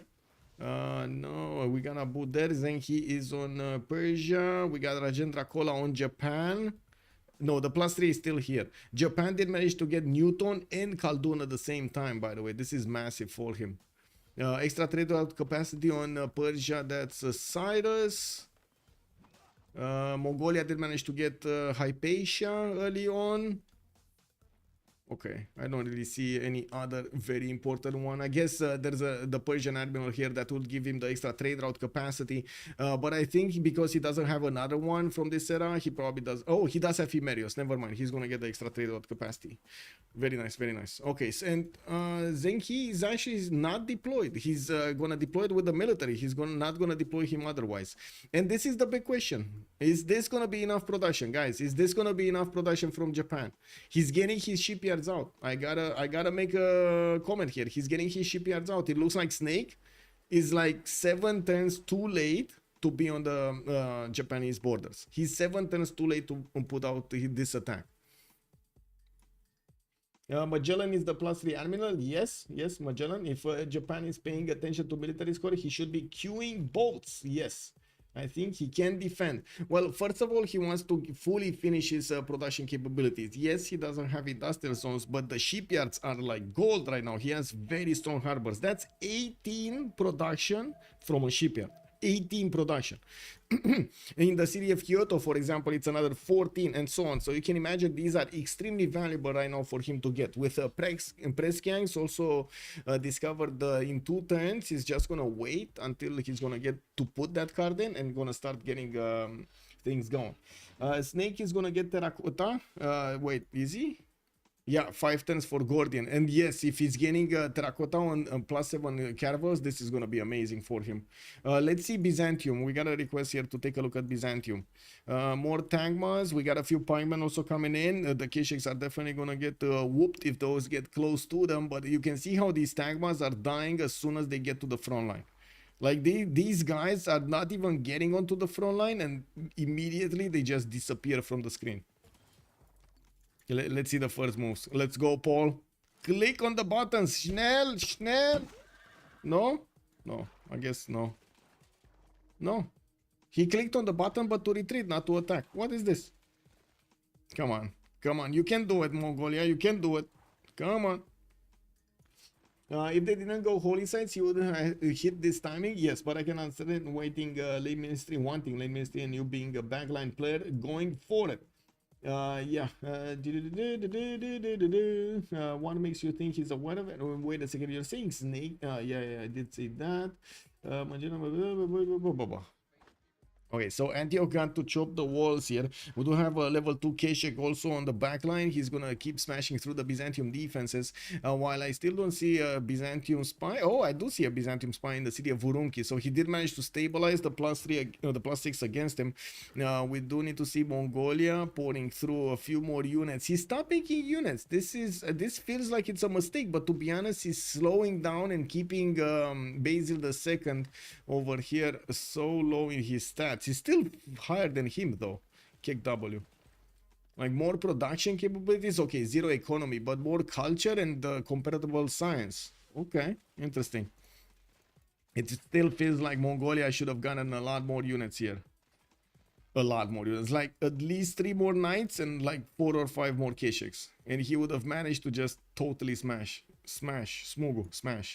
Looks like Macedon is sending some units to heal in the city of Azcapotzalco with Kongo's coursers getting up onto the front line. These Macedonian units are basically dying, attacking into the coursers. They're not going anywhere. And I do notice we got some more of these crossbows getting ready to shoot their arrows against their opponents. New knights also pouring out. This feels like at the moment Kongo did manage to stabilize his defense. Michael did jump over 200 science, and yes, we do have Snake also on 118 over here. The Persian Navy is starting to move towards the west side, and looks like he's gonna actually go against Takasaki and Akkad first. They're gonna want to get that liberation going and then follow attack on the Japanese nation in the south. And wait, why is he not building units? Chat? Why is Michael not building units? I totally get building shipyards, don't get me wrong, but an encampment? Oh? You know? Like, whoa? You know how like, when you make noises to cats that they don't understand, they start to... You know? Because he knows he's dead. You think so? I don't think so. I mean, I don't know. Why no boat? Exactly. Like, where boat? Why no boat? You know, where boat? I don't smell banana. Where banana?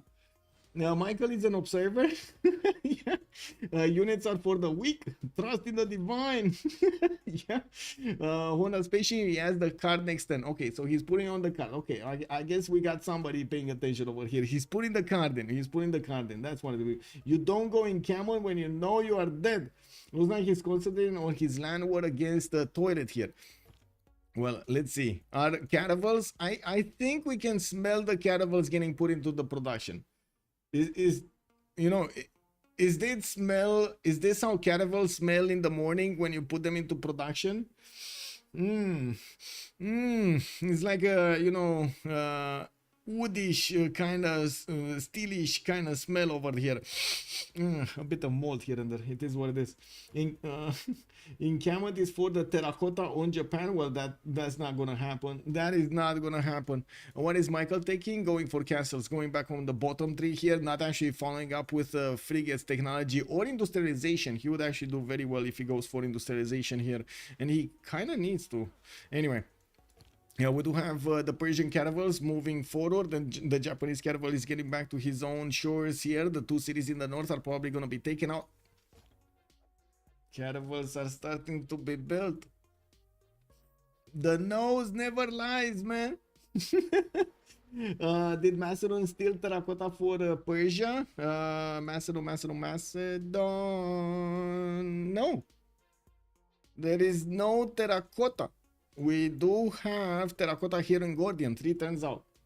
I might be mistaken, but I thought I saw it. It's over here. It's over here on Gordian, 3 turns out. Yeah. We didn't see the +3 admiral. We didn't see it being picked up. Magellan hasn't been picked up. We got the next ones that are going to be Renaissance Industrial, of course, just the same of Magellan, but the next one is going to be Isun Sin, the ironclad one. And looks like Japan is going to be having enough points to get it faster than Persia. If they're not going projects, but I don't think they're going projects. Persia, by the looks of it, also will need to start upgrading his frigates. That also means he's going to require quite a bit of niter, and they do not have enough niter. They didn't have enough niter for 4, and I guess that's gonna have to do for some time now. So let's actually bank the points here. So we got terracotta army that's gonna be discovered here on Persia. If we're not gonna have it on anybody else, let's double check really quickly. I don't think so. Maybe Aztec. No, we don't have anybody making terracotta, so he's gonna get that extra promotion on him. Usually on the boats, especially on the caravels, you want to get the +7 promotion against melee units. So definitely that's gonna be strong. We do need to see also how his frigates are gonna get the extra bonuses. I'm thinking he's gonna go for the bombard bonus, like more damage against city centers rather than bows, like naval units on his frigates. But maybe it's gonna be a combination between the 2 bonus points. Now that means Persia will have an extra +2. No, sorry. He's gonna have. Whoa. He's gonna have +5. He's gonna have +5 on Japan. Because Japan has, okay, +5 in the shallow water tiles, okay? But then we do have Persia with a +3 on attack and a +7 from Embolo. So, kick W. That's +5 more. Kick W. So, Japan here. Gonna need to get a serious amount of boats if he wants to keep this up. He's gonna play with less bonuses on his side. That's not good. That's not good. Still is unseen here. Nobody is really going for the writer count, and I do see Zelphair is starting to get his chanceries going, also putting down multiple industrial zones, so he starts to get his production up. 2 turns for Kilvakisivani in the city of Ispahan, and yes, multiple industrial zones just pouring out of his cities here. For the ministry, also his second specializing building of choice, and as you can see, he's acting every one of his tiles there, every one of his cities. Orders, more universities also coming around from Paul. He's about to hit over 100 signs, starting to get more than Basil, of course, after he did manage to take a city away from Basil. But now he kind of lost his military, and this is a bit unfortunate. It does seem like because he didn't want to keep on pouring units against his opponent and keep on dealing damage against Byzantium, now he's gonna get pushed back. This also leaves Byzantium in a bit of a problem here. He didn't manage to keep getting points for the sim though. We'll see. At this point, it doesn't really look like anybody has an advantage there, to be honest. Like neither Basil or Mongolia. They're just there. It is what it is. Okay, we got 2, 4, 6, 8, 10, 12, 14, 16 boats. Ooh. Okay, 17 boats. On this side, we got Japan, 1, 2, 3. And he's 1 turning them from Kyoto, while he's 2 turning or 3 turning them from Shizuoka and Yokohama. Okay, I mean, that's gonna take a while. That's like seven turns to get the same, no, 5 turns, 5 to 6 turns to get the same amount of boats. That's a problem with Persia. Actually, more. Wait, that's more. I said the first one was actually, but the first prediction was better. It's like 7-8 turns. 7-8 turns. Can we allow Civ Australia to play with the modded Emu Empire? What's the modded Emu Empire? Wait a second. Is that? No. Who? I mean, Salty. We might not survive the emus. You know, I need to be real on this. We might not survive the emus. I mean, have you seen the Australians? They didn't get along well with the emus, and the emus won. Cat Takasaki are dead. He might not be able to hold Shizuoka. He might be able to hold, actually. Yeah, I guess we'll see. We'll see. I think it's gonna be down to frigates, because it's one thing to have the caravels, but then when the frigates come in, I mean, that significantly lowers the amount of caravels that you're gonna lose against your opponent and gives you a serious advantage to take down your opponent's units. Okay, are we there yet? Are we there yet? One more like on YouTube, and we got a 50. We got a 50. Let's go. Okay. Settle down, Michael. Settle down. It's all good. It's all good. Okay, we got Zelphair here with 118 science, 158 culture. Looks like they're turning down the clock for the next era, and we got 8 more turns to go for. Kongo did manage to stabilize his defense. Macedon kept punching through, but couldn't manage to get down all of these units nor take down the capital city. Aztec in the south did get his 172 science from a free inquiry golden age. Now he's putting more production into his libraries and new campuses, so he can start balancing that science out. He did manage to put a city here to the west side, and it looks like there is a Mongolian Keshik that is bothering him. That's probably gonna die very quickly. Now, there are enough units here from Byzantium to keep on pushing back the remaining Mongolian units. Unfortunately, again, Mongolia kind of disrespected the abilities of Byzantium to get enough military out when, and as you can see, he doesn't have a single unit to defend himself anymore. Who got the Ferrickson? That was Japan. Kolga, thank you, merci beaucoup. We got a 50. We got a 50. Woo, 57. Oh my God, we got it. 57. Woo, we're going to a record. Okay, very nice. Okay, we got Arboris coming up from Urumqi, and yes, I do see that finally we got from Karakorum one of these encampments. We do need to see him starting to put a lot more production into these units. First, we will see the war on the seas. Persia is going to manage to smash through the Japanese defenders here quite soon. We do need to see how quickly he's going to want to do this. We do have him turning boats from Akkad as well, and that's quite big actually, getting that from a northern city, starting to want them from his southern cities, and this will allow him to get a significant amount of boats out in a good enough time. But this is a serious fleet that he's going to need to go against, and I don't know if he actually is going to manage to see all of these. I'm pretty sure he's also clicking on ironclads, and that's going to be a technology that will take out these caravels if he does manage to get to ironclads.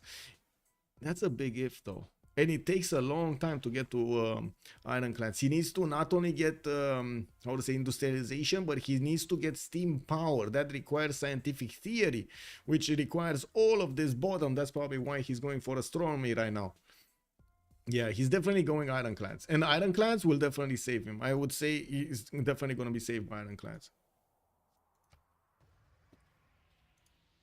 What's the military score? Pax Romana, hello there, sir. Let's see, military score. We got the burritos on 1,000. Looks like 1,500 on Nader Shah, and I do see 833 right now on Hojo.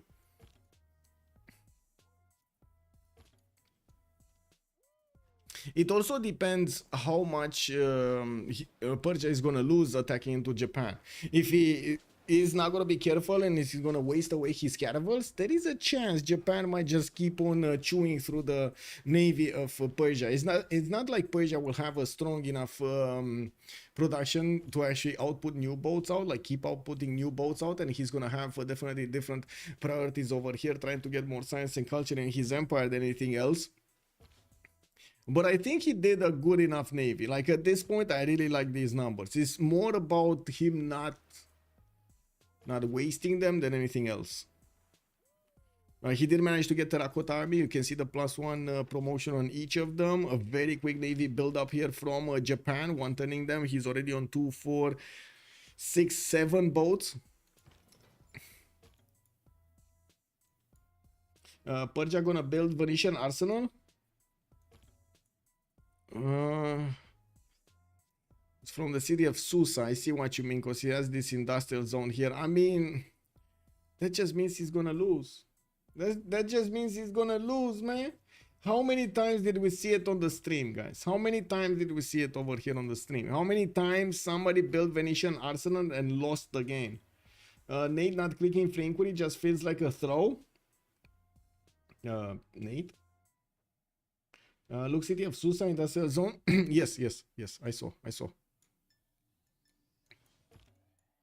Okay, intelligence agency coming up from Macedon. Looks like Persia did scout around some tiles there. We do have the Mongolian Keshiks retreating behind the mountains over here. They're gonna need to get back in his borders. While I do see Zelphair is starting to take out the city of Nazca, gonna creep closer to his opponent here. He didn't actually finish his religion, wanted to deny Basil II the opportunity of getting those extra points. I do see Persia also did manage to get the cross culture dialogue for the +1 science for every 4 hours of this religion in other civilizations, while Macedon did get warrior monks and defender of the faith on his side. Macedon here is starting to smash through the defenses of Mvemba Kongo slowly. With that knight in front, it looks like he is managing to keep the tile. The trebuchet can keep on shooting it down, and we do need to see Kongo over here get enough attack points against that one knight, and it looks like he will. Oh my god, look at this crossbow. The level 2 crossbow here with the arrow stone promotion, man. Unbelievable. And volley as well. 62 against that knight. 59. He can 3-shot it quite easily. But I still feel like there aren't enough crossbows. I would have loved to see another 2 crossbows over here. Okay, is this gonna be last move attack coming out from Persia against Japan? It might be. We got 6 more turns until the next World Congress, and we might have quite a few of the boys going for a Dark Age here. I would imagine that's going to be the plan here. And we do need to see how Persia is going to manage to smash here. The first targeted boat is going to be the Caravel Fleet, which is taking major damage. He might actually need to put it in the city of Cat, because otherwise he's just going to lose all of these out, and including that Caravel Fleet. Okay, we got so many more boats on the way. Not all of them did get their promotions up, but they will get them until they get to the other side of the planet here. Canal is also starting to be built in Okayama, or was it finished? No, it's still in build. We don't see the water actually getting to pour through. Okay, frigates coming out also from the cities of the Japan, so he can get that going. Persia is gonna need to fend off attacks from the Japanese, but I gotta say he still has the upper hand on his opponent here. Even on the offense, he has the upper hand against Japan, and this is without an admiral. Lord, oh my God! Wait a second. He has this admiral. This is in range. This one unit here, it's 79 against 73, 77, 82 or 73. He can definitely pick around the corners of this navy and tear it apart, especially when his frigates get in there.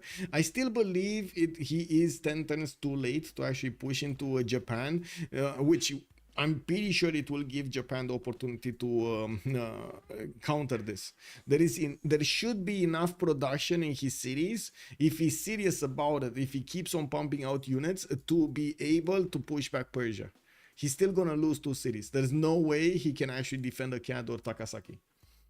He's doing the correct thing. Ironclads in 2. Yes, Kongo did a bad settle. River defense would be the difference. Here on Kongo, yeah, it would have made a difference. I definitely would have loved that too, but I don't think he, first of all, knew about it, and second of all, had the opportunity to move.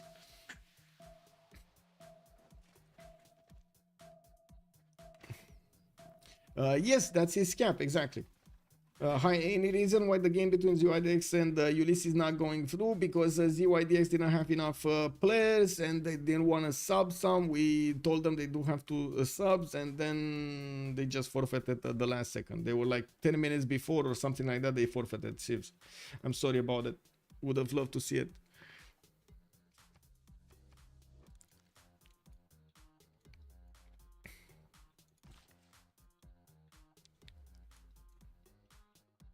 Okay, commercial hubs coming up from Kokekota and Korabalga soon. Mongolia did retreat most of his units, while Byzantium keeps on punishing these retreating Keshiks, trying to take out as many as possible with them. We do have Persia also managing to get some units to take down Nazca with those coursers, and of course the Trebuch and the Catapult, he's managing to take down the walls. Macedon just kept on pumping out units, and he keeps on going against his opponent over here, Kongo, trying and hoping he's gonna smash through those defenses, while Aztec tried to get as much science and culture as possible. Foreign Ministry coming out next turn, trying to build up the forbidden city here in the city of Chempuala, and does have quite a bit of economy here with his ally Michael next to the coast. We do have 86 gold per turn for Hojo, and then Montezuma is gonna be on 138. On the other side, Zelphair is 280, and I do see Snake is also on 147 on his side. It does seem like at the moment the Persian Navy is managing to smash through the remaining Japanese boats, and yes, that city is gonna get ancient walls, but 2 frigates are getting deployed to smash through those defenses and secure the kill on the city centers. We're going to need to see if he's gonna manage to take down Okayama also, and I think this is a big mistake from him to build a canal. Right now, I think it's a big mistake because he's losing the north, right? This is his defensive line. If he finishes the canal, he actually risks losing Okayama as well. So does it mean the last 2 games will be cancelled too? It doesn't mean the last 2 games will be cancelled too. Group B is basically done. Ulysses safe. SCOC is good as safe. Yes, I think he's actually kind of cooked here, not gonna lie. Daniel, you're talking about Japan or you're talking about Persia?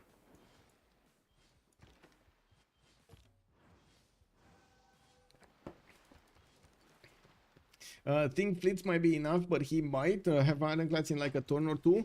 The ironclads are definitely going to be enough. If he manages to get ironclads, it's definitely going to be good. He's one-turning scientific theory. He did manage to get industrialization earlier. I think the biggest question is what will happen with these Persian frigates. Are they strong enough? They're not strong enough. They're actually not strong enough. And this will give the opportunity to Hash's heroes, especially to Japan, to smash through all of these cities on the east side. I'm pretty sure Persia did not get enough science points through this part of the game to actually be relevant in the next part, while the other Persia, Zelphair, never actually wanted to build a navy. In the meantime, he's getting his production capabilities up and trying to sim for space probably. 266 production right now on Zelphair, 150, 158, but with a pen brush and voice, not free inquiry golden age. I'm actually quite curious what's going to happen here, but it looks like he has the potential of going much higher than Hojo Tokimune on his science numbers, especially when this free inquiry golden age is not going to be with us anymore. It's just going to disappear. He won't be able to fight in deep water ever. Yeah. You don't think ironclads fix this?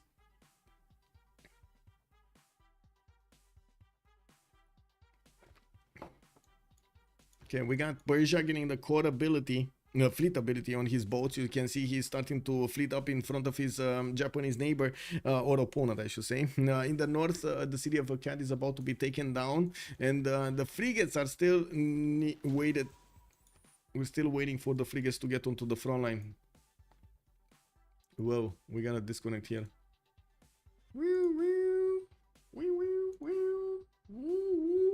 Okay.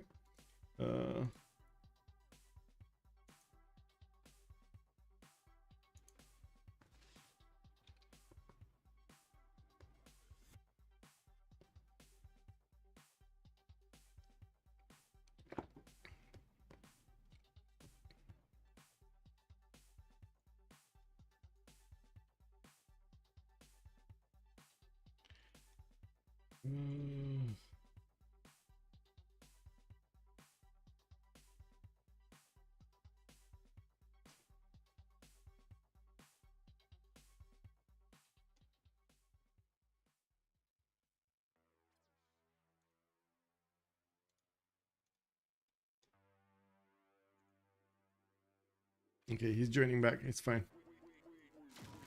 Oh, okay. Kongo did manage to get to muskets. and this will definitely help him survive a while longer. Oh my god, the Macedon did manage to get to cuirassiers and field cannons, and it does seem like Congo is running on borrowed time. So okay, let's count this up, because a few turns ago, like 15 turns ago, we were thinking, okay, this is gonna be the day Civ Australia is gonna get 2 wins, and right now, to be honest, am I the only one feeling the burn over here from Hashesiros? Am I the only one seeing this turned around by Hashesiros? And not because of Hashesiros, don't get me wrong. They did just normally what they could do. But on the other side, the timings were just not there at the correct moment in time. Right? They couldn't get the safety out for Congo. They couldn't get the boats out in good enough time to smash through Michael's main cities and navy to totally get the power over there. They couldn't manage to get how do we call it, the Keshegs.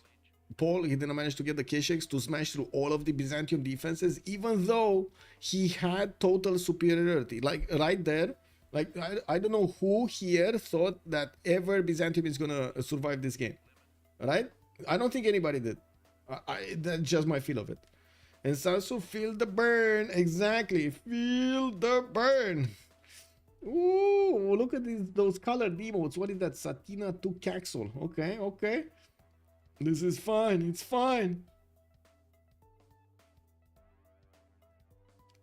I'm not sure if Frink would have helped him here. Like, it would have helped him maybe get to caravels faster, but I don't think he would have helped him overall. It's not, yeah.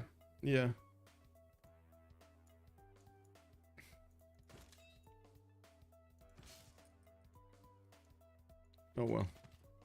I'm very curious what these cuirassiers showing up on the front line will do. They do have significantly more strength than the knights, and I'm pretty sure that the Hetaris, while Macedon does have a few crossbows, he's going to need to move them towards the south and upgrade them into field cannons. Level 2 field cannons are going to take down Congo. There's no way he's going to survive that. Cyrus with Kolo feels like he would have got there because of the culture. Yeah, I mean, Cyrus over here is gonna get quite a good sim going into the next part of the game, also in the third era. But I'm very worried about Persia's ability to actually withstand Japan. I know chat was saying, you know, oh my God, the boats of Japan are just gonna die here, but I feel that's not really what's gonna happen. It feels like when these Japanese ironclads are gonna get out, he's gonna get to stabilize his defense. And then he's going to be much faster on frigates, on the battleships than his opponent. And that actually might totally change the dynamics here. We got steam power coming up in 2 turns from Hojo Tokimune. He's starting to get his boats in a line here in front of the frigates and behind the frigates. He's trying to protect them as much as possible, while we still don't have the frigates of Persia on the front line. It took him so long. He needs at least one more turn to start smashing through Japanese defenses. And this might be just too late. He can take down one boat though. Oh yeah, he can take down one boat. He can actually take down this caravel. And I don't think he sacrifices anything if he does that. That's just a free kill. A cat did get the walls up. It looks like the level 1 Persian frigates are getting in there. That's a 70 strength city to attack into with a 75 frigate. It shouldn't be that hard to actually take it down. And of course, the city of Takasaki to the north doesn't actually do anything there. It doesn't even have a single district. It's not important. How far is Cyrus from Ironclads? Newburns is asking a good question here. Cyrus is getting industrialization, barely industrialization importance. It's just stalemate where he got super irrel. Yeah, the problem is, Michael, he gets ironclads, then what goes to deep water? It's yeah, it's probably gonna be stalemate, but that's still good for him. He has a better sim, no, than the snake on the other side.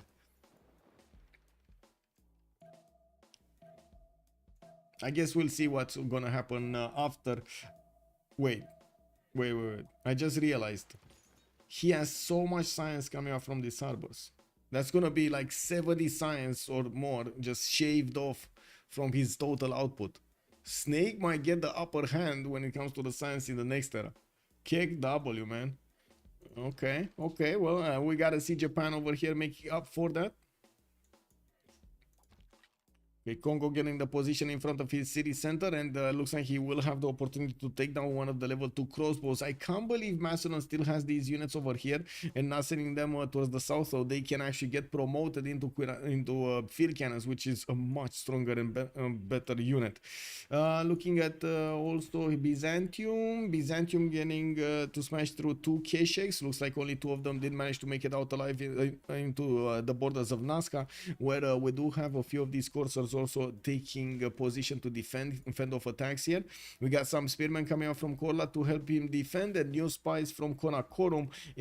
Is it only me, or it does look like Mongolia kind of put up his hands and gave up over here on his attack on Byzantium? Because it feels like he stopped doing anything against Byzantium for the longest time. Who won the Congress? We had Monarchy, 1 wildcard slot, no spice amenities, and 2 diplo points on Basil. Basil did get Mahabori Temple, so you know he has quite a few points now. He's on 6 out of 20. And the next Congress is gonna be in 4 turns. 4 turns. Okay, I think the boats.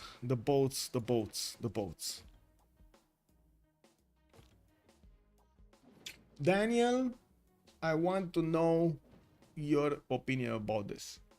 Is this fleet gonna get upgraded or not? And if he is gonna get upgraded, is he gonna manage to upgrade enough ironclads? No, because he's not taking. Wait, he's not? He's taking next. Well, yes, he's taking next turn. Yes, he's taking next turn. They need to help the city next to Persia. Cyrus? Wait, what? This one? Nazca? Or which? Which city? This one? He won't die to this? Yeah, it doesn't look like he's gonna full die. But to be honest, there is a universe in which he dies to this. There is actually a universe in which he dies to this. It took him a bit too long to actually get these cities in the north. It would have been nice to have all of the full strength going into the south there. Of course, having so many fleets is going to be important. His opponent doesn't have fleets available for him, and you do see he's smashing through one-shotting these Japanese caravels with his level 2 fleets. He's also going to have a serious amount of defense against these frigates. That's going to be good. And Persia over here. Let's see, 1, 2, 3, 4, 5 frigates. That doesn't feel like it's enough. Oh well. Painful to be spamming bows for 20 turns though, while Nate is free simming. Ando, who are you talking about? Nate is what? Zelphair? Who's Nate? Who's Nate? I mean, even plundering traders harbors is a lot of value. Japan is half of yeah. Zelphair. Okay, Zelphair. Yeah, Zelphair. Okay, thank you.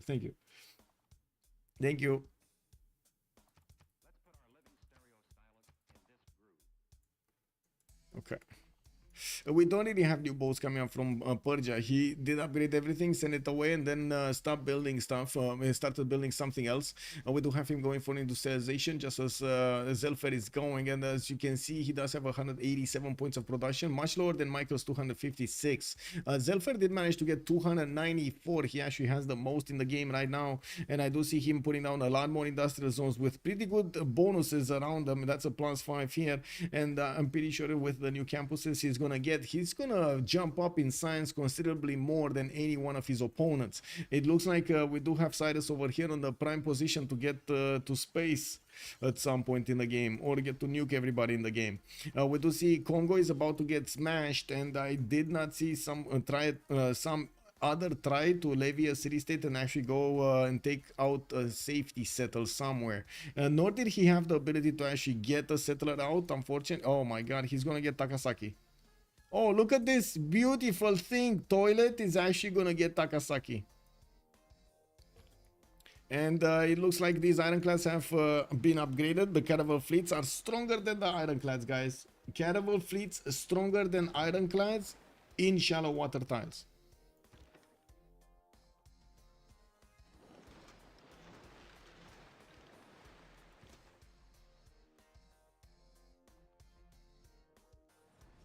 Is this a fake level 3? Reinforcer Hellsman? Yeah, it's a fake one. He has the movement promotion on him.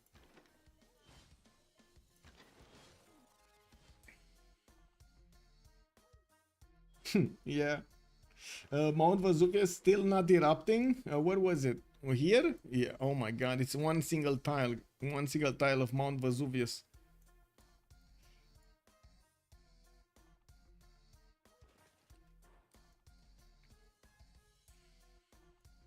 Okay, we still have Kongo fighting in the dirt over here against Macedon. Macedon gonna get those bombards going from the south. He still did not upgrade his field cannons. Looking at the goal pattern here, it does seem like we do have a lot more on Civ Australia, while Almog is on 150, Michael is 99, and we do have Natos on 62 also. How much taxes on Basil? +2 probably. He never got something else. Oh wait, he got +6. Ooh, he actually did get +6. Wait a second, where did he get +6 from? We didn't check this out. Oh, that's not a religion right there. Wait, was there a religion here in Aztec land? I don't see a holy site. What did he go? What? Macedon and Japan? Okay, Japan. Where is Japan? Oh, this one, the holy site here in Shizuoka. Okay, in Macedon, where did he get it? Oh, in Nomadol. Okay, I see. Macedon and Japan. Yeah, +6. Yep, he did. Rip gold spent on upgrade. What's the admiral currently? Well, I do see Zenki is on the front line over here. And on the other side, Japan. Wait, there's no admiral in Japan? Oh, there is over here. Rajendra Kola. But it's the, wait a second, this is not gonna give him the points on the ironclads, only gonna give him the points on the frigates and the caravels. Oh, that's why the ironclads are actually lower. That's the problem with the ironclads. Can you show what he is projecting for? Of course, Harbor Shipping Project. He wants the ironclad admiral.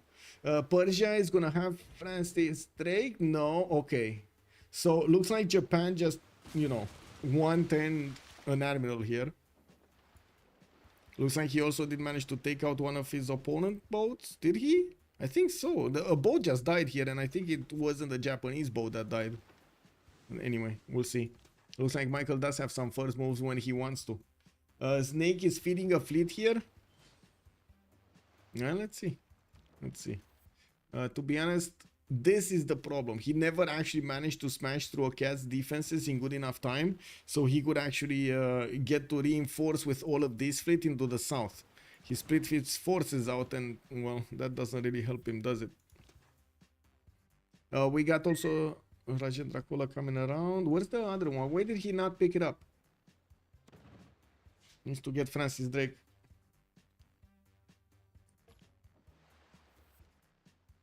Oh, I'm gonna need to, how to say, never mind, I fixed it in the pause. I need to get Athena down to my grandma. She's starting to be extremely restless next to the door. She's like, I want out, let me out. And then she goes to the big, how to say, to the big guy, to the cat, the male cat, and the male cat doesn't want to actually deal with her. Like, he really doesn't want to deal with all of that energy and playfulness and so on, and he's like moving away, trying to get into a corner and just stay there, you know. Yeah. Never doubted Big Well. Kick W, man. He needed to get the hell out of there. Yeah. BS Ben, drink water. I don't have water though. Oh my god, I didn't actually finish it. I wanted to get another coffee going, but I guess, you know, it is what it is. Okay, so we got cuirassiers coming out from quite a few cities from Macedon, putting more gold on these crossbows soon. Hopefully, we do have him pushing through the musket line, but still having a problem actually taking down Kongo. Kongo is gonna get his own ballistics at some point. Maybe he's going sailing here. He's probably gonna want to get out. Yeah, he's definitely gonna want to get out. He does have a bit of a problem. That garrison strength is 70. That is a significant problem. We do have also the Japanese ironclad fleet starting to get out, and he's gonna start smashing through these boats of Persia in the north. That's a single boat that can do so much damage. Now the canal is gonna be finished in Okayama. He's gonna get these caravels and the new frigates upgraded here from that, and will help him out to deal with the remaining boats of Persia. Looks like Persia did not manage to keep his boats alive, and it does seem like at this point he's just gonna lose all of them to Japan. All of them. Is that gonna mean Persia's dead? Is that what it means? Because he definitely has less production capabilities than his opponent. Uh-oh. Uh-oh. Well, let's see. Let's see what's gonna happen here. Okay, Mvemba Kongo slowly taken down. Kongo is crazy. If it was any other Civ, they would have killed him. Yeah, probably. Yeah, I agree with Machiavelli over here. It would have been hell to pay over here.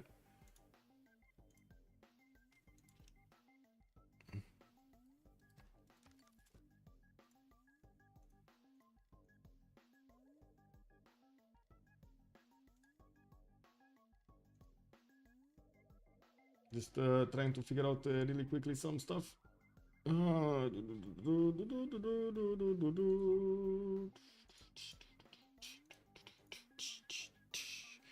Okay.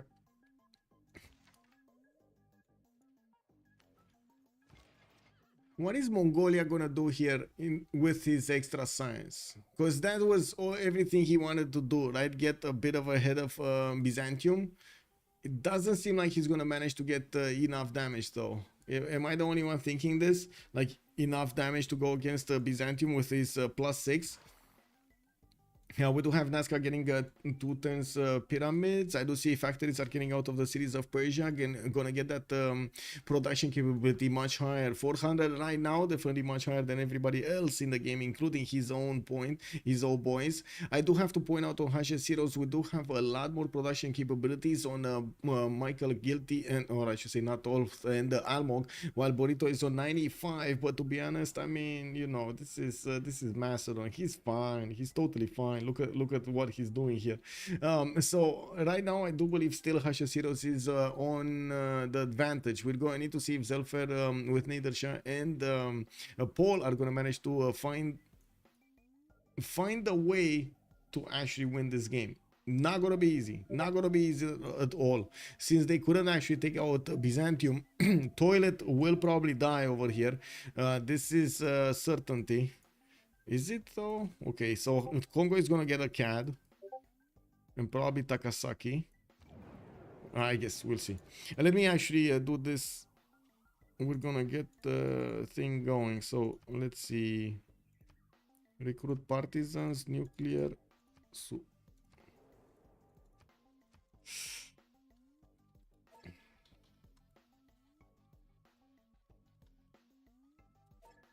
Okay.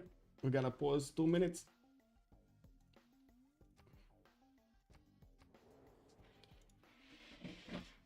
Uh, 500 gold per 10 Persia. Am I seeing it right? I think it is. Yeah, 517 actually. He did manage to get reform the Coinage Golden Age.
Way to handle cat. Forgot about coffee. What is this? He's building a settle. Maybe he can escape through the water. Well, yeah, he might actually buy a few more turns with a cat in Takasaki, but although I doubt it, because Japan will manage to get new boats out from the city of Okayama, and that will allow him to actually smash through the remaining Persian boats in the north. He already did take out all of his fleet. It's dead. It is dead. Yeah, it's dead. There's no more fleet here. March Conti, hello there, sir, and welcome. Also said they will have to make do without a toilet. Even the most basic human necessities aren't safe anymore here. Yeah, yeah. And he stayed and the boats died. Not a surprise, FKDN. Yeah, you're right, sir. We gotta light a candle over here for the Persian Navy. It's not here anymore. It's not with us. He was trying to build Venetian. He did put it down. Never actually finished it. It probably would take him like 15 turns to build it anyway. So he's gonna get a shipyard and gonna try again. We're gonna need to see if he's gonna manage to output enough boats. With 6 turns to get a single caravel out, I wouldn't hold my breath for him to defend Japan. Like, I'm not gonna lie. This doesn't look like he's gonna defend. Japan invading back in 5 turns. Ooh, baby. Yeah, exactly, right? And it looks like a cat. Ooh. So, wait, what? He actually took a cat, bought a settler, liberated the cat, and now he's gonna get a galley to move that, how to say, to move that settler towards the other side. But it's gonna take him so long to get to the other side, especially while he's gonna start losing cities here. I'm gonna need to see if he's gonna manage to keep enough of them alive. He does have another settler moving towards the north. Yeah, yeah. Where is he going? Oh my god, we're getting to the condom discussion all over again.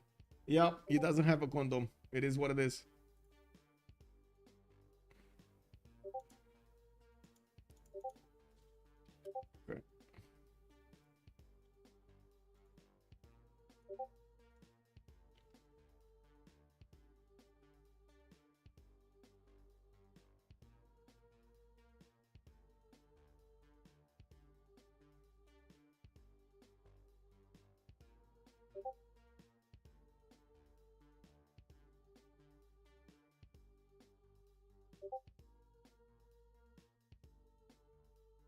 Yes.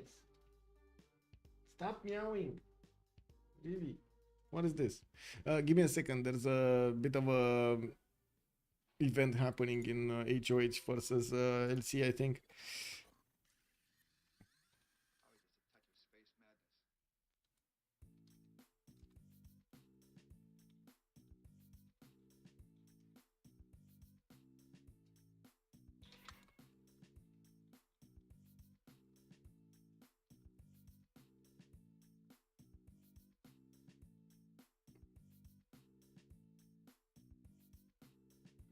Japan has no units there. Well, not yet. He does have an ironclad here, and you can see the ironclad can one-shot these frigates or two-shot them quite fast. I'm pretty sure we're also going to see the Japanese Navy from this side going towards the north to finish off a cat again.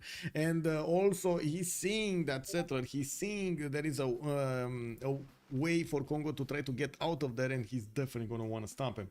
Yeah, they know. They know. They definitely know. And there we go. We got Japan moving in, taking out a frigate there, and he's gonna deny Kongo the ability to move out.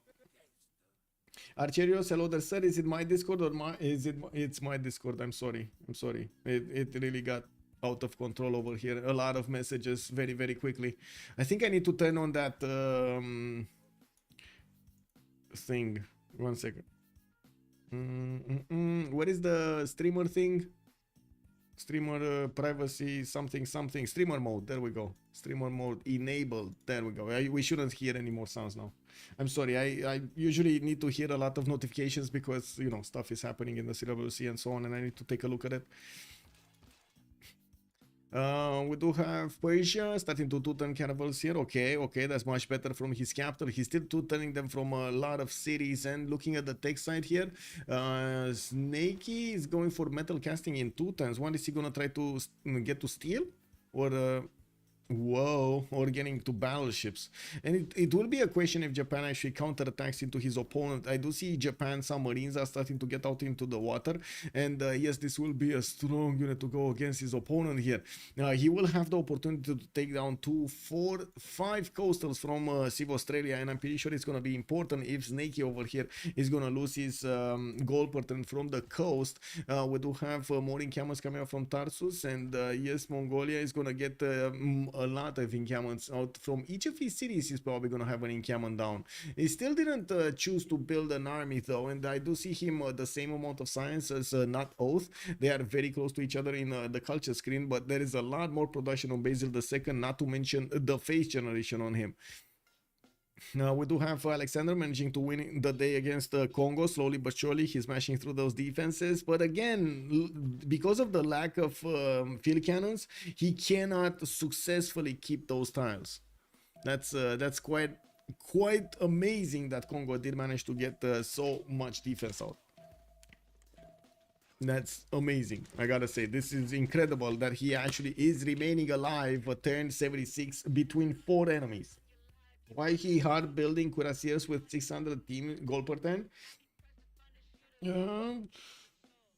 Wait, who are you talking about? You're talking about Civ Australia? Wait, whoa. Oh, it is cuirassiers. Yeah, I don't know. That's a good question. I don't think maybe they want to keep the goal for something else. I'm not sure what, but maybe they want to keep the goal for something else.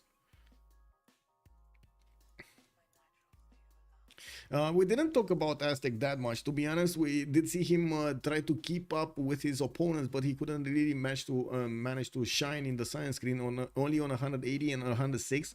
We do have Zelphair already 231, and I do see 130 culture on him, so on both sides he's better. He's also gonna have 500 production versus Almog's 333. Well, right now we're starting to see more industrial zones coming out from Tenochtitlan. Unfortunately, he's not getting the setup going with his aqueducts and or other districts to give him the adjacency, and this will not give him extremely good industrial zone. Still, that's a +3, so still good. 2 turns for Forbidden City in Chempuala. Wasn't somebody else building Forbidden City, or am I remembering the game from earlier today? I think I'm remembering the game from earlier today. Nobody did actually finish Forbidden City. Interesting. Anyway. On the side of Japan, we did have him pour out another few boats here, and I do notice he did manage to stabilize the defense in the north, did take back a CAD, and now Japan is gonna need to deny Kongo the ability to actually get those settlers out in the water. You can see that the Kongo Corsair is finding it hard. Where is he gonna go? North? I guess that's the only way, right? North through the choke points, and I do notice that Japan is not... Sorry, not Japan. Macedon is not actually going to follow these coursers with the settlers moving towards the north. 3 settlers coming out from Congo.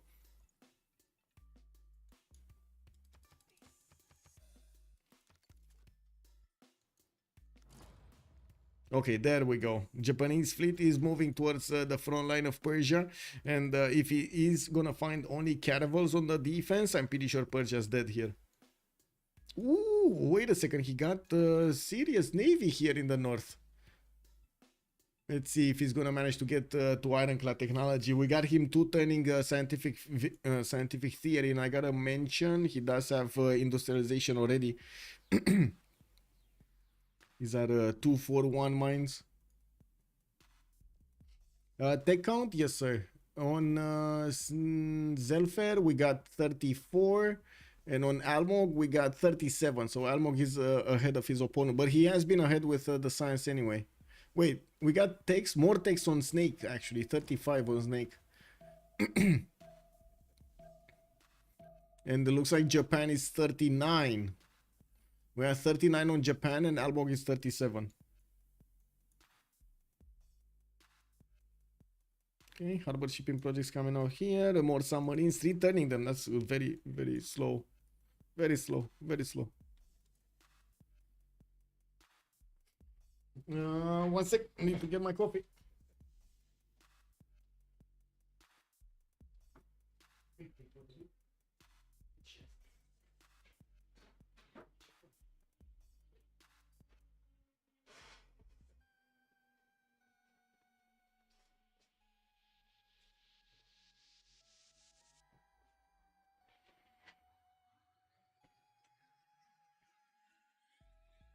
Okay, I clicked the button, so the espresso machine is gonna make it. War Mother of Invasion, Kevinville. That's actually a very interesting discussion about how war affects actually the discovery, the innovation side. But it's not the same as in real life, though. I gotta mention Kevinville. You can't really draw direct, I would say, comparisons when it comes to how the science is generated here versus real life. I think there are a lot more things to take into account in real life than you have into this game. In this game. Okay, we got more cuirassiers coming in. More. Encampments gonna be finished, but to be honest, he's very slow on this one. And I'm pretty sure Byzantium is gonna have a military to defend himself. There might be a universe in which he tries to attack into Macedon. Might not be the worst idea, but I don't think it's a good idea either. It's not like Burrize over here is just gonna fall and die. He still has Namadol, which is gonna be a hard city and protected by Byzantium units and or Aztec units whenever he's gonna get pushed there. He does have a strong military against that's working against Kongo here. I'm still unfortunate that he didn't upgrade his field cannons. Like the field cannons right now are stopping him, or I should say the lack of field cannons are stopping him from taking out Kongo. Cyrus should catch up in text within 10 turns. Japan and Aztec had them from free inquiry. That is true. That is true. The tempo, he did have it from free inquiry. And it does seem like Persia does have a much stronger sim altogether here. But still, he's alone and he has, what, 2 allies that might fall. Toilet and Snake. It's gonna be a big question, a very big question if Japan manages to smash through the Persian defenses. He has the bonuses on his side. We don't know if he's gonna get to smash. Did we have Magellan getting picked up? Yes, Japan has. Oh my god, he got Magellan. He got Magellan. Luban's asking about the Aztec bonus. Let's see. It's a +4 last year attack bonus. Japan is a Dark Age spamming subs. Yes. Yep. Naval Raiders. Pew, pew, pew, pew, pew. We got these going. The distance is a problem. Yeah, the distance is a problem. He needs to spend so many turns to get to these tiles, but this is going to be fruitful for him. He's going to have quite a few trade routes to pillage and a lot of cities to take down. The question is, will Persia manage to get to his own ironclads, and will those ironclads be as strong as Japanese ironclads coming against him? Michael did not get more science. He's on 150, and it does seem like Snake right now is making more science than him, and it kind of feels like at the moment Japan is getting all of his production to go against his opponent on the Navy and take him out. There is like this, he needs to commit to this. If he doesn't commit to this, it's still Persia that's gonna come out on top. He's irrelevant by this fight. Yeah, Japan is not nuking. No, Japan is not going anywhere. It's gonna be Montezuma and Basil that need to do something against the late game, against Persia and Mongolia. And Persia is fast becoming one of those, how to say, bodyguard civilizations over here. He's getting encampments from every one of his cities, building up his infrastructure against both Byzantium and Macedon. Aztec can nuke. Yes, he will get to nukes. Yes. We don't know how fast, though. I wouldn't really hold my breath that it's going to be very fast.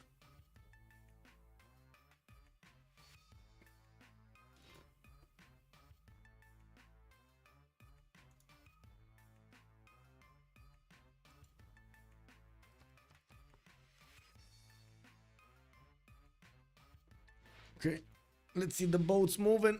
They do have at least 3 turns, I would say, actually, to gather up, clump up, and go against the Persian Navy. Again, he needs to clump up his Navy if he actually wants to tear apart the Persian one. He's going to need as much bonus as possible and not allow Persia to actually take away his units. He's extremely careful with this. You see him moving his boats one by one, especially the ones in the front line when he gets the vision, so he knows exactly the point that he needs to stop and clump up his units. So that's very good. Let me get the coffee.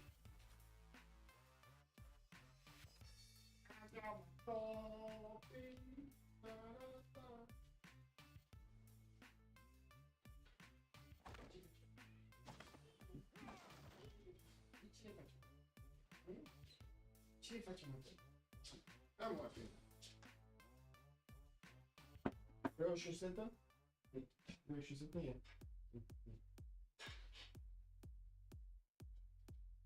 Athena is just restless. She wants to do something, anything. She wants to do something. Go smell stuff, see stuff, and take stuff, and break stuff, and see stuff, and yeah. You know, little cat things. Right now, I am giving her one of my socks, and she's dragging the sock like, oh my god, it's like gold. It's food. Now, what is Alex's role? Every game, Alex is Irel-ish. Macedon is weird. I'm Hazel. Good evening, sir, and welcome. Basically, Alex's role is to take as much production away from his opponents as possible. This time around, he had the role of going and smashing through the Kongo defenses as fast as possible. They gold bought Jimmy for Kongo. We got Jimmy. Wait, Jimmy? You mean St. George? Okay. Oh my god, man. They actually did get to gold buy. I don't think I've ever seen this, by the way. I don't think I've ever seen this. But this will keep him in the game a little while longer, isn't he? Băi, ce ne facem? Ce ne facem aici? Hai, stai și tu cu minte. Hai, te rog. Hai, fetice. Cu minte? No, restless. I'm asking her to stay patient, you know, settle down, basically, you know. No, doesn't want to. What people need to realize is if you just start walking the escape turn 45, you will get out eventually. That is true, Honda Spaceship. That is so true. And I'm pretty sure they knew Kongo is going to be in this situation like turn 20. They knew from turn 20. Well, now we know what they put their gold in. That's why they have what, 800 gold a turn to buy that whatever they want. Okay. No more cities here from Persia. We did have him arriving at 2, 4, 6, 8, 10. 11 cities. That's pretty good. And yes, I do notice the Navy of Japan is going to get the option to actually start smashing through the Persian defenses, while in the tech side we do have Snake getting steam power next turn. Alert! We got steam power coming out next turn.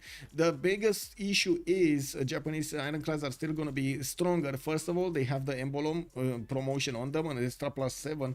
They do have Magellan, and they're going to have an admiral. Ooh, that's a problem. On the other side, Persia over here, I don't think he has an admiral. Does he have an admiral? He has Santa Cruz, but it's deployed to the north. He needs to move it south. Okay, there we go. Santa Cruz is on his way towards Rapa Nui. Needs to be careful when he upgrades those ironclads to have that near him.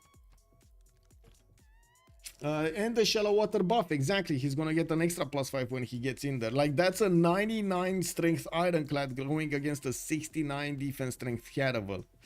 I mean, you know, the caravel wants something and the ironclad definitely wants something else. It happens. It happens sometimes, you know.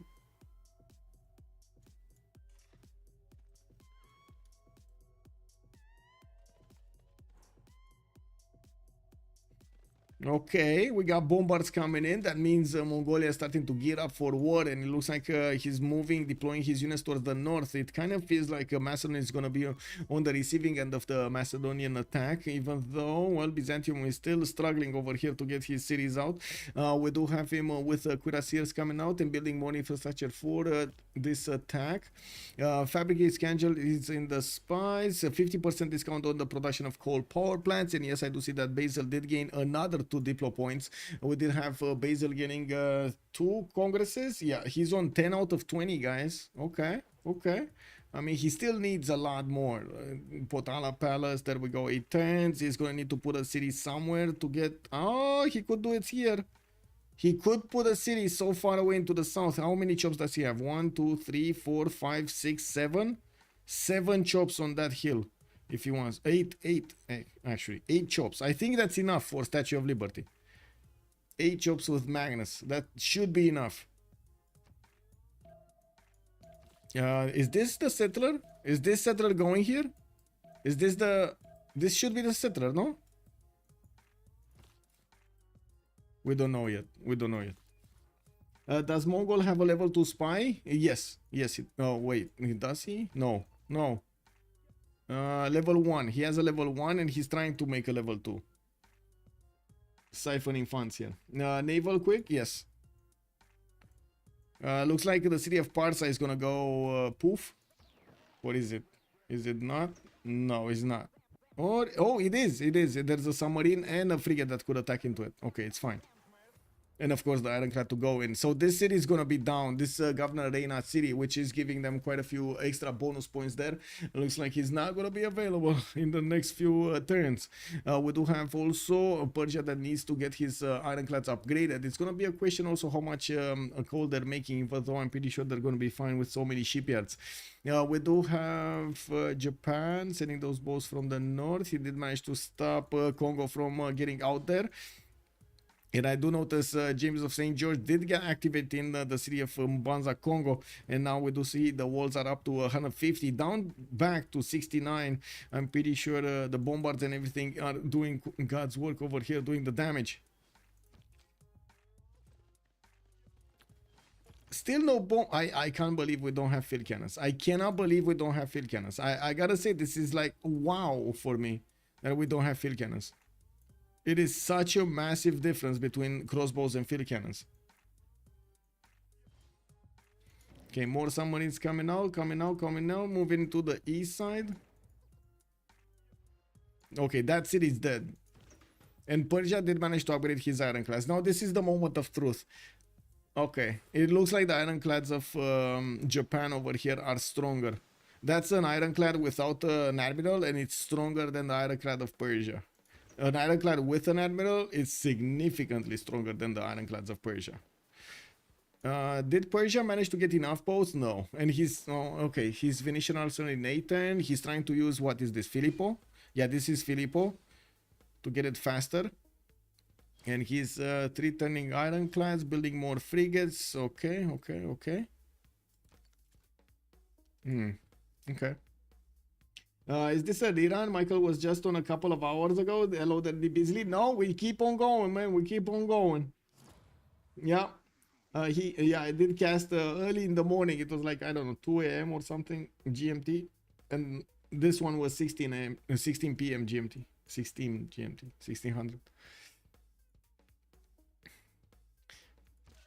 Okay, campus research projects coming out from Mongol. What's going on here? The research labs one. Well, he definitely is. Well, I think he passed this already. We got a toys merchant in the engineer screen. We got me Marcinan for the extra amenities. I didn't really see anybody getting a lot of writers, artists, musicians, or caring about the culture victory that much. So I'm not gonna pursue that subject. We got Taj Mahal, and I do see also Big Ben is getting built in Pasargade. Also trying to get Oxford University here in Isfahan. We didn't see him finish up the Forbidden City. It was finished in Chempoala, giving Aztec over here an extra wildcard policy slot to use. That's quite important. Michael is on the take for the big cannon industrial complex. This stream is supported by who? Who's that? Oh, I see. Okay. Oh, I see. Wow. I see.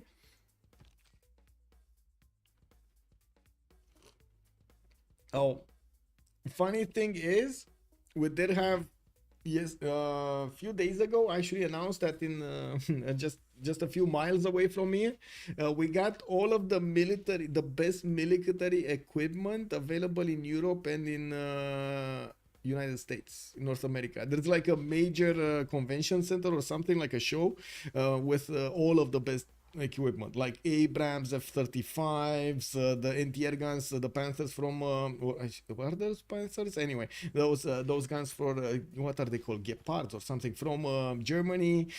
Like whoa, just whoa. Naval first moves, please. Important. Naval's first moves. Nothing moving first. We did have Snake clumping up and fleeting up, and yes, this will make for much stronger units. Now these ironclads are actually gonna be able to withstand attacks, but so does Japan have the fleet ability. We do need to see him actually fleeting up. Is he gonna fleet up? Doesn't look like he's gonna fleet up. It looks like he's just gonna use the submarines to take out these ironclads and that's it.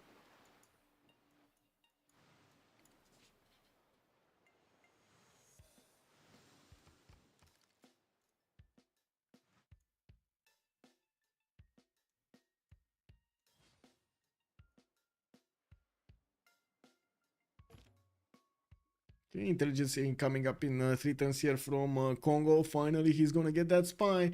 We do have him moving towards the north with a settler and keeps on moving towards the north. I guess he will. Oh, you look at that. They're building vision. Snake is building vision for him so he can get the settlers through the northwest Arctic Ocean so he can actually get here anyway.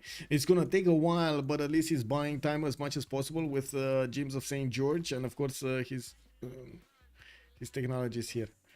Wait. Settle down, little kitty. Settle down. What is this? You don't like pineapple. You really don't like pineapple. Oh my gosh, it is actually trying out. There's like a plate over here with some leftover pineapple.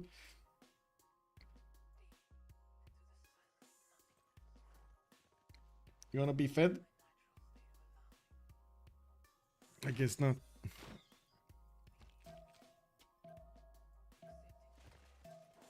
Keep it.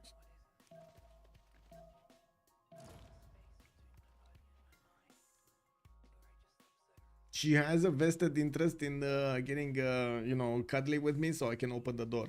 That's the main interest right here, isn't it? Yes, little one. Yes, you want the door open? Yes. How's the Venetian progress? Let me actually take a look over there. How's the Venetian progress? 2 turns for Venetian arsenal coming out from Persia, and yes, we do have him outputting as many ironclads as possible. I can't really say the timing of these ironclads is that good. No, we definitely have Japan over here with a need to take out as many of these ironclads before they get too many. We do have also Japan with more submarines on the way, I hope. 1, 2, 3. Yeah, we got more submarines on the way, and yes, 4th one coming out. I do see him starting off on his seaports, and this will delay any kind of resupplies on the front line. Might not have enough. Tina, can you like move your tail away, please? Do you see her blocking my face? Do you see her blocking my face? What the? Tina, don't be nasty. You are not made out of glass, you know? Okay, thank you. Yeah, what did you do between morning game and this game? I slept. I actually stood like, I don't know, another hour to eat something after the early game, and then I slept. I slept for another few hours. I did keep on troubleshooting my PC, and I ended up, I hope so, I hope I actually fixed the problem. I had a really weird situation in which some of the programs would at certain points would just disappear from the screen without saying anything, without any kind of error in Windows. And initially, you know, I thought it's Windows and so on. We ended up with finding out another problem on the GPU side. The GPU from the CPU was left open, and it looks like Windows is just not capable of seeing 2 GPUs work with each other. So it was causing some crashes. I turned that off from the BIOS, and it was fine afterwards. But still, that error remained. So what I did was start to swap around the DIMMs, of the RAMs to see if it's one of the RAMs having an issue. And when I swapped them and I started off the computer again, no more issues. It was like, woo! I like having a Zen 2 CPU. What is a Zen 2 CPU? Give me a second. Is that a Mac thing over there? Oh, the AMD one. The AMD one. I mean, I don't know, man. I have really high trust issues right now. Don't get me wrong. I recognize that the AMD is making a good amount of effort to get very good CPUs out and everything and architecture. But it looks like their support is just as bad as 15 years ago when they were having like very bad CPUs. Just the amount of CPUs they're selling, they change. And on the other side, we got Intel, which is, I don't know how to say it, failing at what they're doing. I don't know how to say it otherwise. They are failing at what they're doing. Like that whole company is a mess to me. It's probably Boeing all over again. Can you imagine having Boeing, like Intel compared to Boeing right now? Brr. Yeah, that's what's happening. Like they're literally cooking CPUs, guys. Cooking. Be careful if you have an i9 1400, 900, or 13900. You need to check your temperatures. It will cook your CPU. Let me give you an idea of what's happening. So basically the CPU is getting to be pushed through a lot of voltage and wattage from the motherboard settings, the default settings, much higher than what the manufacturer is telling you, and it will start giving you errors the longer it is in that state.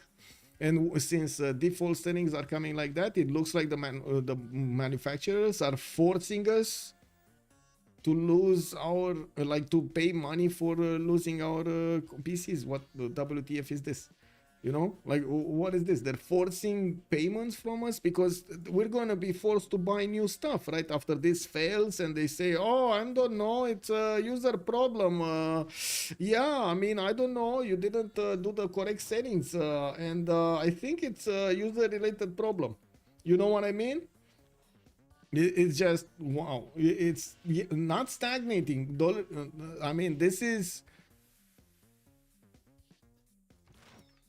Okay, let's put it like this. I wouldn't have ever thought that I would see this kind of behavior from an American company. Honestly, I wouldn't have ever thought that I would see this kind of behavior from an American company. It is what it is, or at least not one from the IT department. The IT department from America, at least in my eyes, it had a certain statute, it had a certain respect, that they were extremely professional, which just disappeared in the last years. I don't know why. Everything is sold as a monthly subscription service. Silicon Valley is a wet dream. Also, I mean, yeah, I don't know about the subscription service is a very good model, mostly because it gives you something to base, you know, your investments upon. Whenever you're gonna have a certain amount of income and you need to actually invest it into something, it's much better to know how much income you have than you not know, right? So you can't really correctly predict how many sales you're going to have of a product, but you might be able to correctly predict how many subscribers you had last month, this month, because you know how many you had last month. Now, my brother worked for Boeing, Cape Canaveral, Florida. Okay, look at that. Boeing actually represent here. Interesting. But it's interesting that all of you are saying work. Past tense. You're not working anymore at Boeing, are you, right?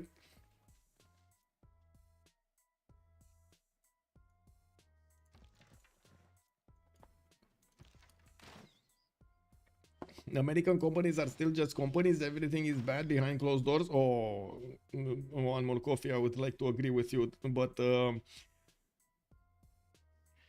there's a level of shenanigery that is happening in other companies that is trumping everything else. Like I have seen some very weird stuff showing up in like the public space on YouTube and so on and so forth. But you do not own anything with a subscription. Case in point, try to sell your Steam. Yeah, exactly.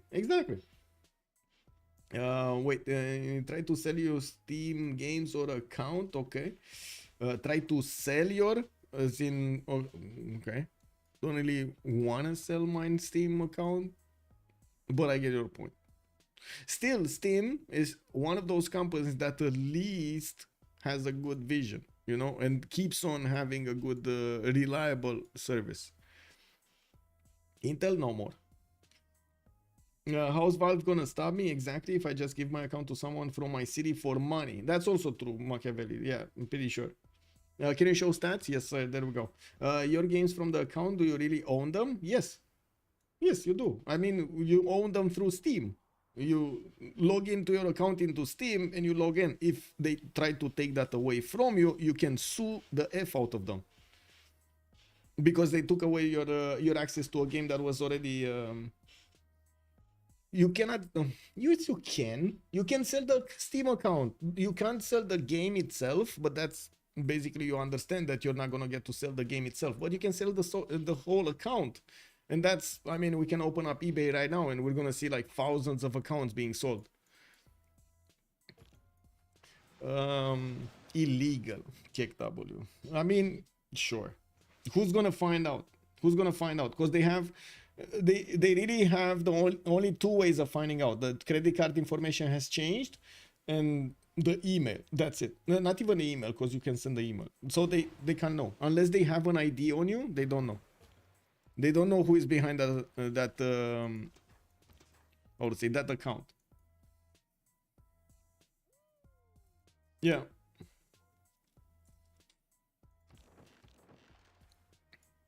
I mean, just look at the Sony story. You think Sony backed out of that because they cared about the 5,000 players that were not from the countries they wanted them to be, and they were, you know, like, how to say, review bombing their Steam?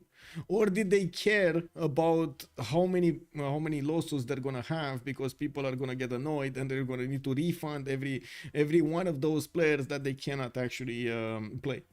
I think it's the second version. Let's be real about this. I really think it's the second version. It's not the first one. Just because they might not find out doesn't make it not against TOS, and if they find out, they will close the account. Yeah, if they find out.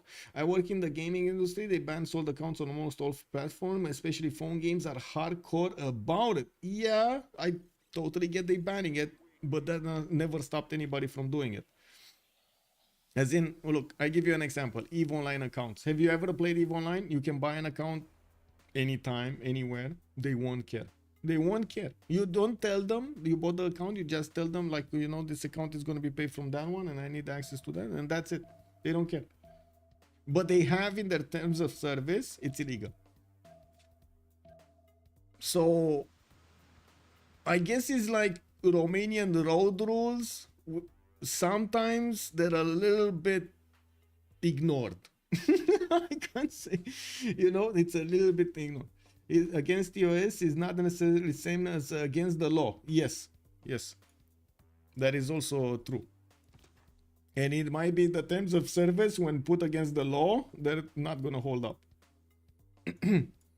Yeah, they did. I do want to say what FK is saying over here. They did manage to liberate on both sides of the cities. Oh, wait a second. Yeah, they did liberate a CAD and they did liberate Rapa Nui on this side.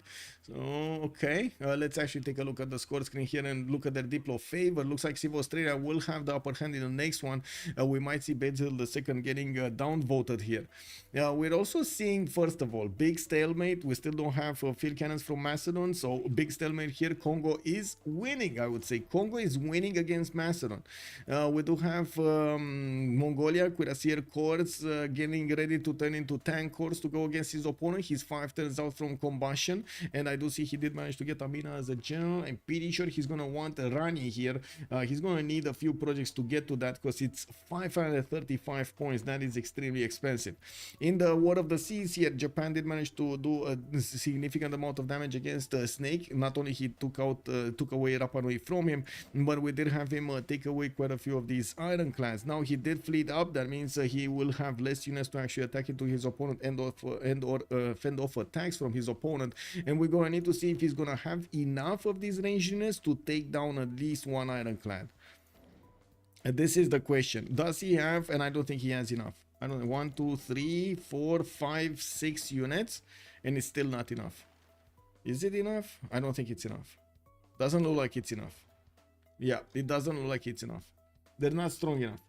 Watching Macedon is frustrating. He should have at least have settled some extra cities. Yes. Same can be said about Congo. He could have at least settled another 2 cities here in the north.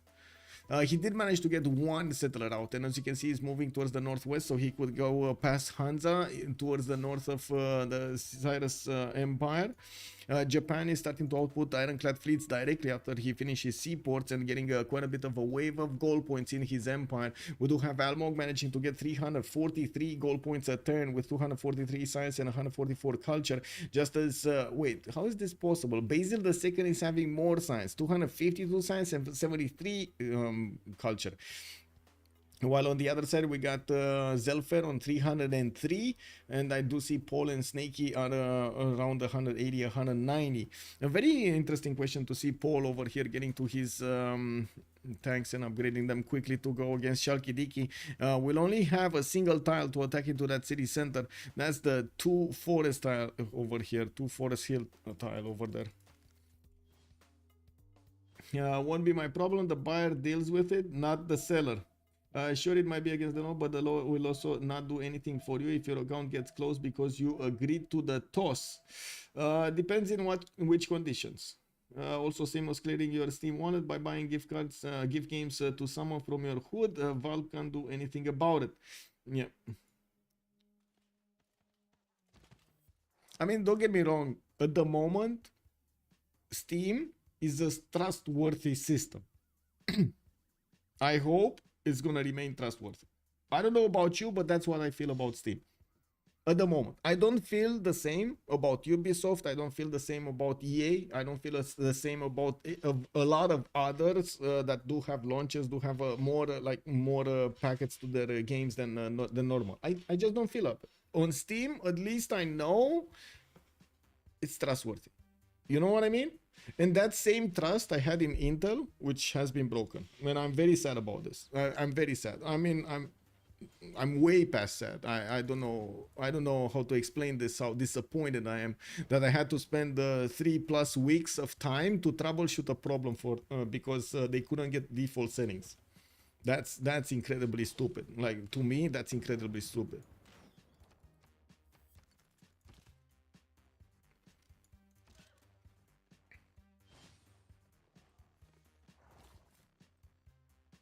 Okay, that's a city center that was taken down at some point. Macedon starting to send the cuirassiers in the north here.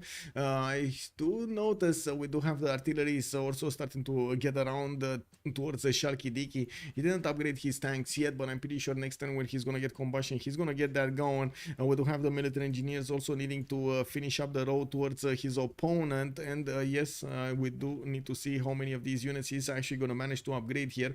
In camel training projects coming from a few cities, so he can actually get a chance to get running like Chimi by, while Japan has been doing damage against Persia. Looks like, wait, Persia is just losing boats here. Didn't he have like 4 boats? Where did those 4 boats go? Did they all die? They all died. Whoa. Yeah, well, I guess the answer to that question I had is there are enough boats. There are enough boats to take down Persian military, the Persian Navy. And it kind of feels like we're losing 1, 2, 3, 4 possible cities here, maybe even a 5th one, because Drayahia is going to be open when he's going to take Susa. This is going to be a killer for Persia. Is Zelphair gonna get to fend off something here? We got Aerodrome starting to get out. Also Potala Palace in 3 turns from him. Unfortunately, he's not gonna finish it because Thessalonica is gonna get it going. He does have Oxford University in 5, and I would imagine we might actually see Aztec trying to get Oxford. No, he's not. Okay. Dude, you're getting a Dell? I'm not getting a Dell. No. What? No. Kick. I don't have, like, at this point, I don't really have options. Like, there is only 2 options, and those 2 options at the moment kind of smell funny. Apology 17, can you check number of texts? Yes, sir, we can check. So last time we did have Hojo, I believe he was ahead of everybody. He's on 44 right now, tied with Montezuma. While on the other side, we do have Cyrus on 43, so he did manage to catch up in texts. And I do see Snake is also on 41, while Paul is on 35. Byzantine army south. Whoa. Okay. Yeah, he's doing something. I don't know what, but he's doing something. We got Viking shots coming around from Persia. And yes, I do see Byzantium will have a few cuirassier corps. Is that an army? That is an army from Persia here deployed to the city of Nazca to fend off attacks.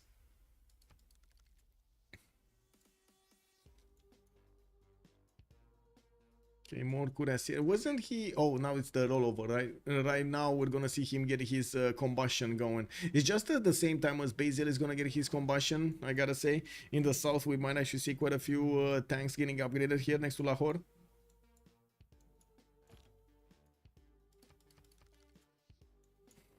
Okay, a new city being placed down. Kongo is just spamming cities over here, making it harder and harder for Macedon to actually do something about it.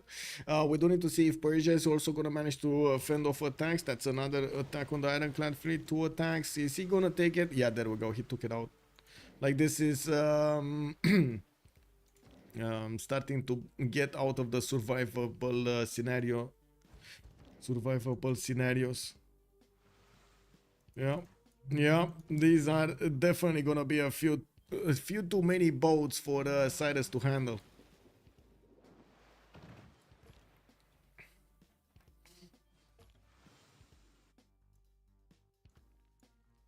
Okay, Cavs coming around from Congo, pushing back Macedon. Macedon is not gonna get help from Aztec, even though we do have field cannons here. Oh man, it's probably just me that is itching with the field cannons, man. We got the multiple research labs also finishing up on Aztec, while he did manage to get to 333 science. He's at the same level as Zelphair, but unfortunately they could not manage to take down their opponents, and Macedon over here is going to take quite a bit of a slap from Mongolia from the west side with level 2 tank horse coming against Shalkidiki here, and Macedon not really having any kind of unit to fend off attacks here on the west side. Will be in a problematic environment. He lost the majority of the army he built to go against Congo, and by the looks of it, he's gonna find it very hard to build new ones. With 88 production, I'm pretty sure even if he finishes the military academies, it's gonna take forever and a day to get a single tank out. What's the simming situation for everybody? It kind of looks like we got Persia versus Aztec when it comes to the simming, and they're both very close to each other when it comes to stats. We got Zelphair here with significantly more production, 611, but about the same size and about the same culture. In the gold per turn is not even a comparison. 926 gold per turn on Zelphair is allowing them to do whatever they want when they want to.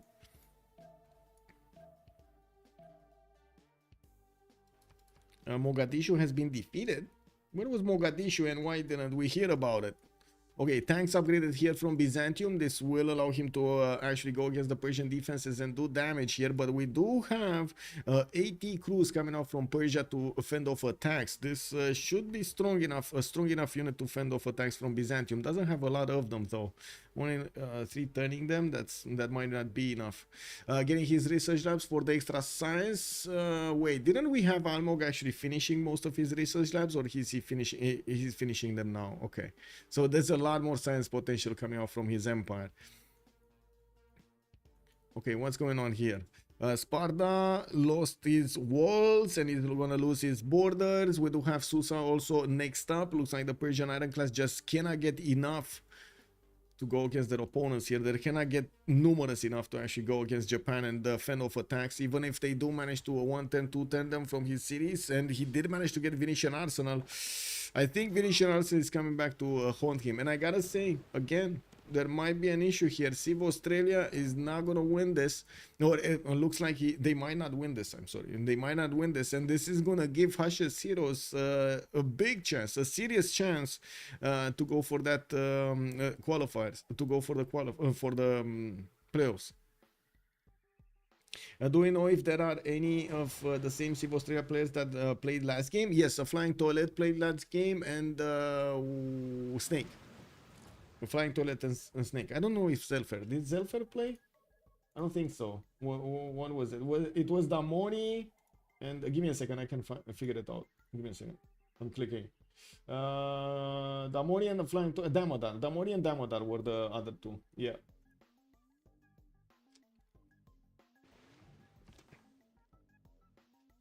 Okay, last ironclad fleet available for Susa to defend itself. It looks like he lost the city of Sparta, and slowly he's gonna lose that other city.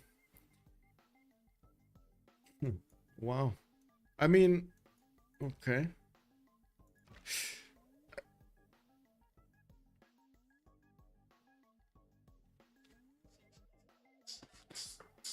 No, a second. Give me a second here. My grandma might be oh.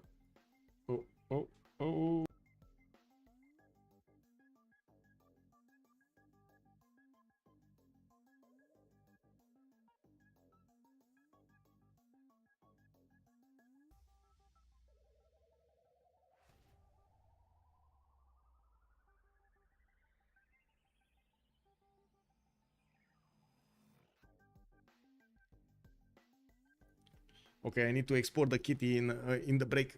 So we got 6 more turns and we're gonna have a break. I do have to say, it does seem like we do have a way for Civ Australia to come back, especially through Porter's efforts over here to get to smash through the Macedonian cities. While we're going to need to see Byzantium also ramp up his military production. He did send most of his units towards Persia, and we're going to need to see if Persia is going to have enough to defend himself, to fend off that attack here in the southeast. Now, with the demise of the Persian Empire in the north, that will allow Japan to keep on chewing through the defenses and of course take down the economy here of the two Persias, which is going to be very important since Cyrus is making a lot of gold, double the amount of gold Cyrus is making altogether. Are curious? Hello there, sir, and welcome. Yes, hola granny. Does the Aztec have a split continent? No. Aztec has one big continent, one very big continent. Macedon losing a city before Kongo would be crazy. Yes, I totally agree with that. It would be crazy, but it looks like it's happening with so many artillery corps coming through. It is happening. It is happening. We got him also building a tunnel here so he can wrap around, just go around the mountains. And I do notice that Byzantium is going to upgrade at least a tank, his Derakium. We got to see if those 80 crews are going to be successfully taking out the tanks. Looks like they don't have that much strength against the Byzantium nation. Okay, that's 110, 111.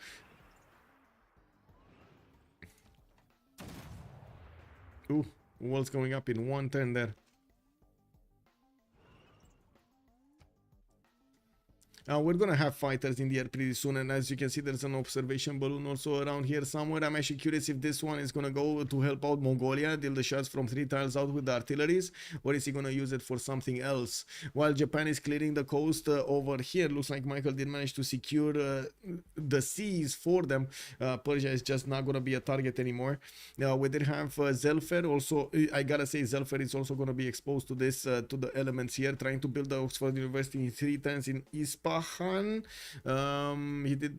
We will need to see what is he going to transform into the next part of the game. I don't think he has. Oh, he does have a flat tile for his spaceport. He does.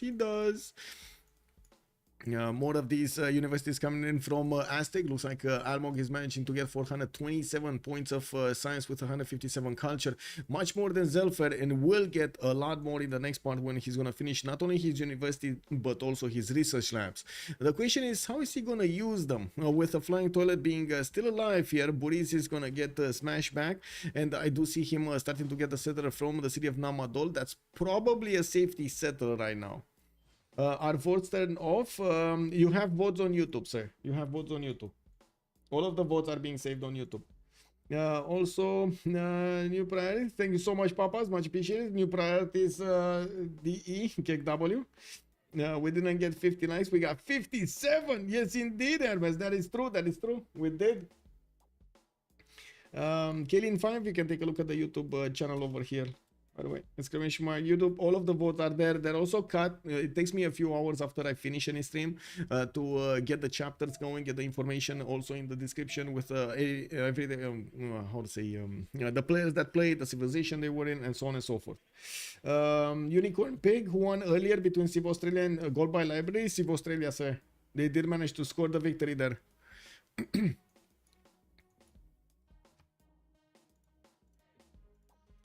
Nope. Okay, and we got battleships coming up in Okayama, and in the north looks like Japan is going to want to get to attack into Persia next. We're going to need to see if he's going to ever actually manage to get into the south city, southern cities. I do see Statue of Liberty is coming up from Hamatana, and we do see a city from Not Oath coming here. This is a bit awkward though. He's not going on the tile I was telling him about, this one or telling you about. This is probably the best one, right? This or the sheep tile. The sheep tile is also gonna be good. Let's be 1 2 3 4 5 6 7 8 9 9. Oh, it's 9 and 9. It's actually equal. It's fine. It's the same. It's just the same.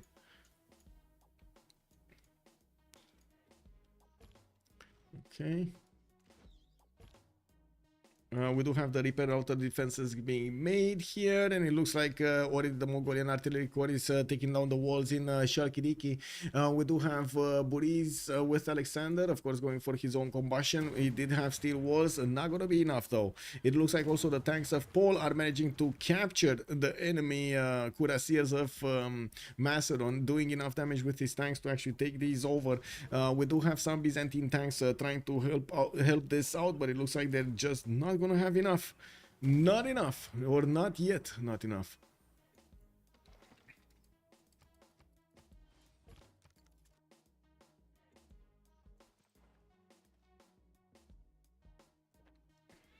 Looks like an interesting game. I don't want to spoil the ending if I didn't see the start. I see. Caleb. Yeah, makes sense, sir. It's all good. And it was an interesting game from the beginning. Actually, it went back and forth for quite some time. We still don't know exactly who's going to win this game. We have some idea, as in we see some moves being made, but we also see some preparations for the next moves. And we're going to need to see how these moves are going to go. We did have over here, unfortunately, Persia getting taken out by Japan. And on the other side, I do have to say Persia did have a serious chance of taking out Japan main cities. He couldn't get here in time, though. And it looks like it cost him. It is coming back to haunt him. We do have also the units of Byzantium actually starting to take out the Persian city of Nazca, and he might get the liberation on that. If he does manage to get the liberation on that, that's going to make it easier for them to actually fund the next World Congress. Still not enough points. They're still not going to have enough points. They're going to have some points, like they're going to be close. They're not going to have full dominance though. And Nazca city just looks dead. That city just looks dead.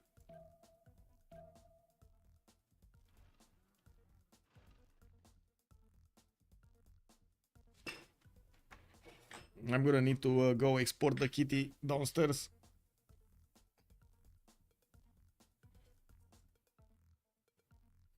Hush, welcome back. Yeah, it's a fun game indeed. And Michael is getting unpunished. Indeed. He's just getting units out, you know, just pumping out units.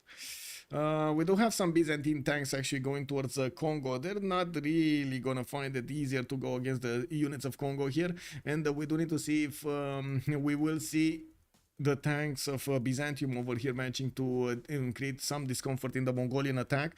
These cities of Macedon will fall quite quickly, and I'm pretty sure he's gonna keep on getting a few more of these artillery corps at this point in the game. Tanks and artilleries are extremely important if we want to go against somebody. Fajial, hello there, sir, and welcome. This tank rush brought to you by Abrams. Yeah, exactly. You see.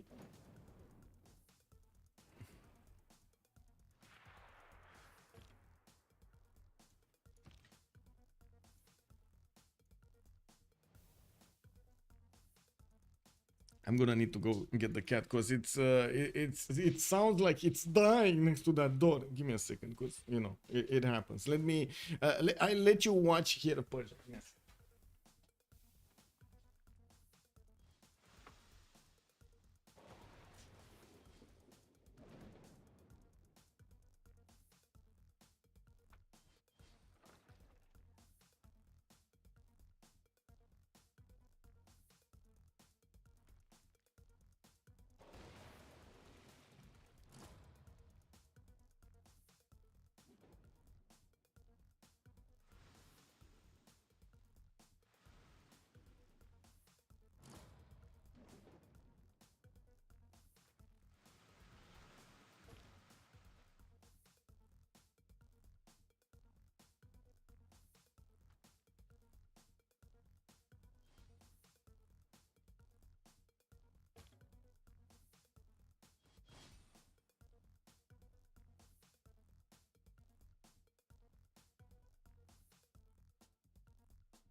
Okay, there we go. Athena exported successfully. Our cat overall demands the same service usually around 5 a.m. Yeah. Well-trained human peasant gets the door. Yeah.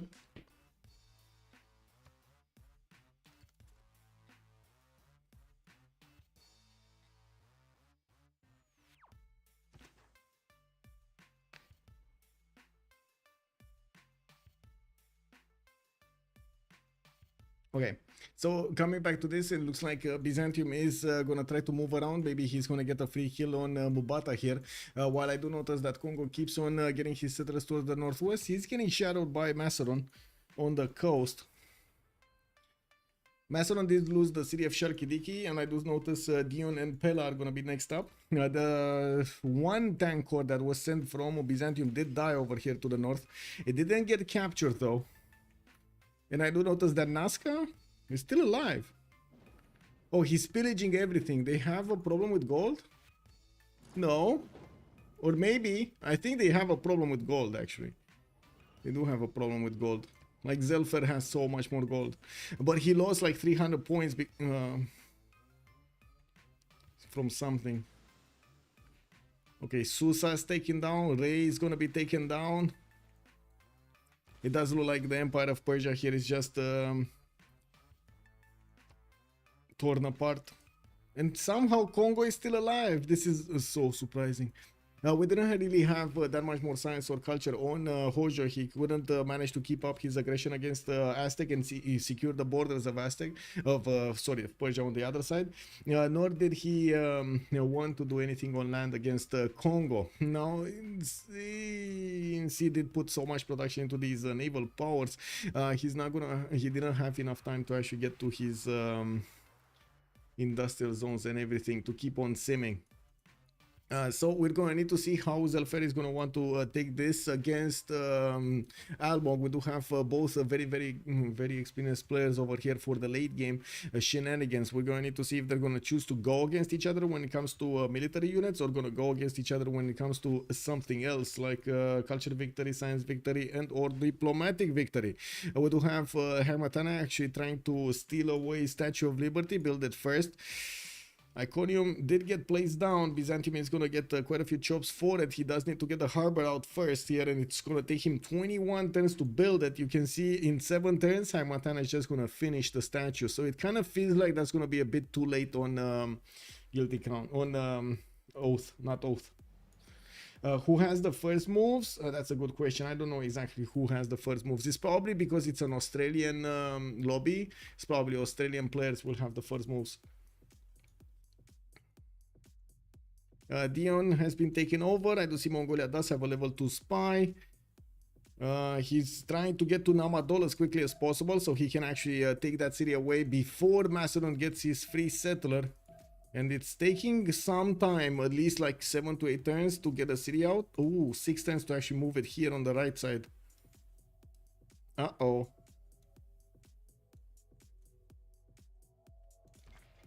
Oh my god, Mongolia might take him out before he actually gets a free safety settle. There is a universe in which this happens. He's one-shotting the cuirassiers. He's gonna get a position next to Namadol next. He just needs to bring out those artilleries to take down the city's defenses. Yes, first of all, he needs to take down Pella, but I think Namadol is gonna be next up. We got a +12 intel on opponent's movements on Macedon. No surprise here. He's very strong. Yeah. It looks like he's kind of full dead. He might be full dead here. This settler got a bit confused, and instead of taking a left, he took a right, and yeah, this is where we're at.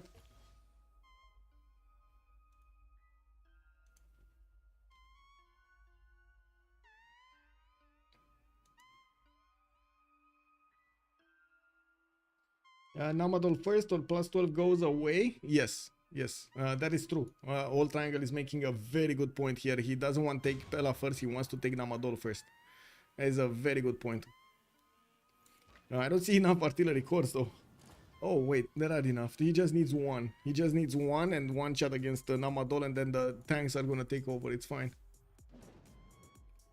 Okay, they got taken down. Japan is moving in to close the gap on Trachea.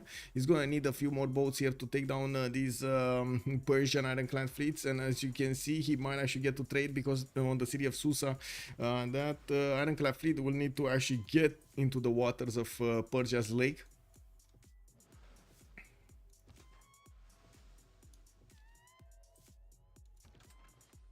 We do have Japan also buying out a tank on the front line. He's gonna get not only to pillage and get back his gold for the tank buy, but he's also gonna get to fend off attacks from the Persian bombard corps that were trying to attack, like get onto the coast and try to do some damage there.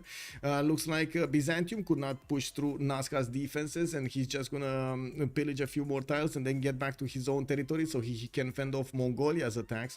While I do notice tank from Byzantium is getting in towards Tarsus here. There are enough of these 80 crews to put it down if it's necessary, and I'm pretty sure it's necessary. We got more tanks, more tanks, more tanks. Mongolia is just converting his production here in all-out tank attack. Okay, so I see artillery corps is gonna get that tank going next turn. Probably in the next 2 turns that city is gone. So he needs to attack it 2 times. The artillery corps will have the extra movement and the ability to move and shoot against Namadol. So I'm pretty sure next time we're going to see at least the walls being taken down to like 20 HP, 20, 30 HP or something like that.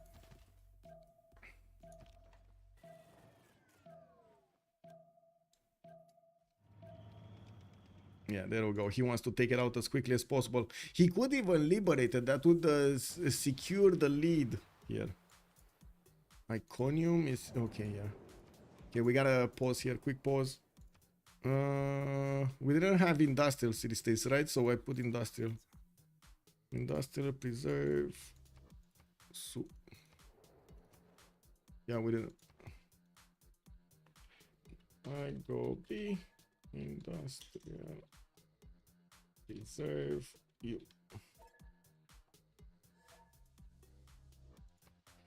Okay. Back in 2 minutes. Yeah, exactly. And Japan now has Venetian Arsenal, kick W.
Okay. Whew. Bathroom break, always good break. Let's actually see what's going on here. Can he take Namadol this turn? I do see he's promoting some of his tanks, and yes, we do have the Macedonian settlers still needing to move here towards the southeast. It looks like industrial city-states do not provide their unique suzerain bonuses. There's no industrial city-state. 100% production towards buildings in the district, the entertainment complex, and Basil II is going to lose his diplo points. We do have Basil here still on 12 out of 20, but unfortunately he's never going to get that Statue of Liberty. Even if he did manage to chop the harbor much faster, making it in 3 turns, it's still not going to be enough. We do have the 80 crew of Persia, much stronger than the Byzantium tanker at this point in time. So they did manage to caught up. In the north, it does seem like Japan did manage to push and punch through the defenses of Persia that he put into the lake, and he's gonna take Drayahia also. He can't get to Bukhara though. This city, he can't get to it. This is a bit unfortunate, but it is what it is. And of course, Japan will still have the ability to buy a few tanks if he wants to. That city of Susa does rebel in 4 turns here. Ooh. Zabas has joined the round table. Ooh. Zarbas, thank you so much for the follow, sir, and welcome. Inoxidable also, thank you so much for the follow. I didn't see that. Much appreciated, sir. Much appreciated. Japan now has Venetian. Yes, he does, and he doesn't want to kill that city. He doesn't want to take it out. He does want to secure the kill on Drahia, and that would also mean he's going to need to get it in the next 3 turns, though. We'll see. We'll see that if that happens. We do have the Byzantium tanks also trying to smash in the artillery core line. We're going to need to see if Macedon is going to manage to fend off attacks and push these back.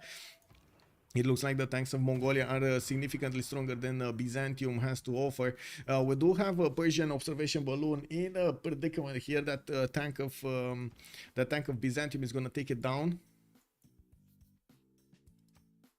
Okay, biggest question, is this artillery core gonna get it shut off or not?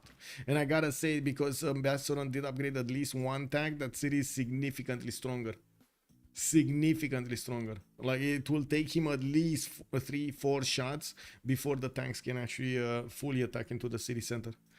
Oh well, that's unfortunate for him. It is what it is. Now we do have the Byzantine tanks also smashing through some units here from Congo. Could not manage to get enough of these smashed though. He did take out that city of the north, and I do see another city has been taken away. So yeah, Congo did lose 2 cities, but does it matter? No, probably not. He did manage to get Mvemba and Sundi here, and I'm pretty sure he's in a safe position for the time being.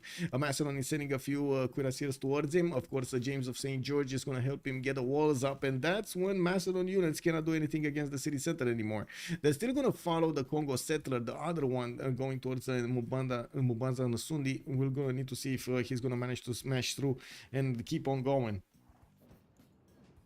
Can you recap what happened in the Congress in Ubens? Yes, sir. We did have industrial cities not getting their bonus, which we don't have any industrial cities in the game. 100% production towards buildings of entertainment complex. They want to keep their people happy, you know, it is what it is. And chosen players lose 2 diplo points here. Basil II did not get his wave of diplo points this time around, so it slows down a possible victory for Hash's heroes. Still, we're going to need to see what Zelphair is going to do here. It looks like he lost edge in the total science, or I should say in the science per turn here. And we do see that from the northwest is going to start getting pressured by Mongolia, especially if Mongolia does manage to break Byzantine defenses. We're probably going to see Aztec Fear in a heap of trouble. We do have planes coming around. He doesn't have that much extra amenities. He would need to actually settle cities in the other continent in the north of Azcapotzalco to actually get more amenities on his empire and get that plus combat strength going.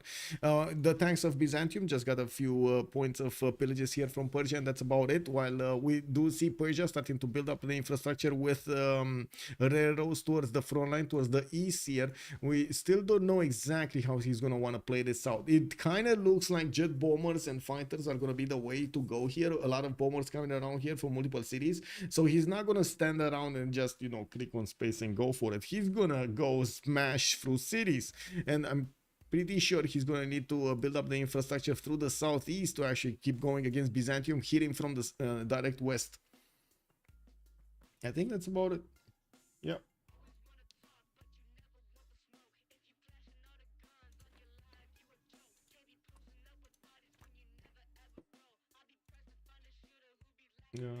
Check. Okay, there we go.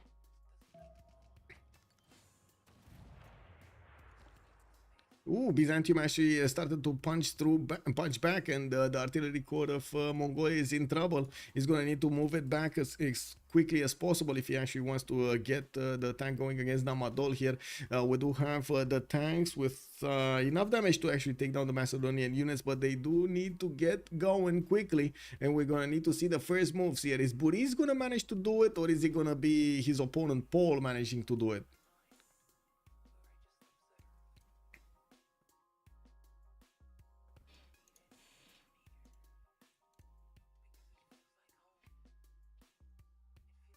Text, yes, I didn't see this, Guardian, I'm sorry. What are the bow statue progress? Who is getting it? It's 100% Persia. It's 4 turns Persia, and over here we don't have the harbor finished. So it's, I would say it's 100% Persia is getting it. Okay, artillery down. We don't have Mongolia with the first moves here, and it looks like he lost one of his central pieces to actually take down Namadol. That will give enough time for Macedon to actually get his safety settled to the south of Sinop and stay alive. We do see also the city of Pella is still alive here, even though there were artillery going against it for some time now. It looks like the city is gonna go down next turn. We do have Mongolia needing to actually reposition his spy. Oh, this one. Okay, he went down this turn. He needed to actually reposition the spy somewhere else and do it probably quickly, so he can keep on getting that plus 12 against Macedon here. Looks like Diachia is gonna be taken out right before Susa is gonna go out. No, right at the same time as Susa is gonna flip to a free city. Oh well, that's unfortunate. It's fine. He has enough fleet to take it back. It's all good. It's all good. And we do see that Japan is also going to put a few more tanks over here, or I should say, he should put a few more tanks, because right now he only has one, to actually take down the Persian tiles and the defenses. Not only that, but also the trade routes. The trade routes are here in Gordian towards the south, and it's unbelievable that I actually see a spy that's scored up kick W, man. That's probably a unit behind the spy that we don't see.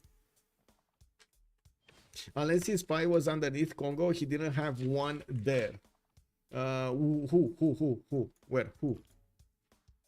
You mean in Pella? But he had one earlier. That was his spy there. You think that was Kongo? Interesting.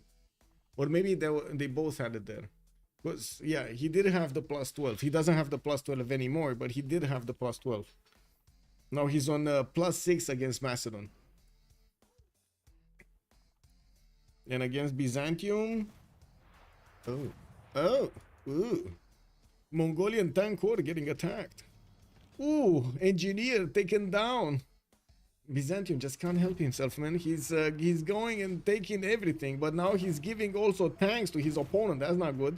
And it looks like the counterattacks are coming in. We're going to need to see if enough of these Byzantine units are going to smash through. And it looks like the Mongolian attack is going to be stopped again. Unbelievable, man. They're stopping this again. And the question is, will they stop the fighters and bombers coming out from Persia? We do have quite a few of them coming out, and yes, I do see Cavs. He's definitely going to go for some how to say, helicopters over there. Imagine Congo reaching GDRs. It would be so funny. Yes, I mean, I can't believe he's still alive, man. He's actually still alive. Not for long though. It does look like the Byzantine tanks did make their way, carved their way towards the capital city of Congo. And yes, we do have these cities that will go down.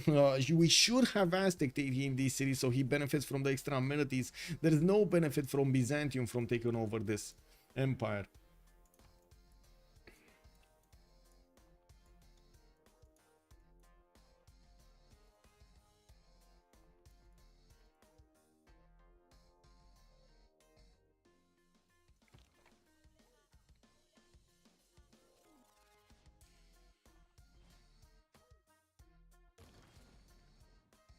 I'm really curious what's gonna happen here. Okay, another tank died, and Byzantium is gonna get to flex his one back. This tank really needs to get out of there, doesn't have enough promotions, and it's gonna die.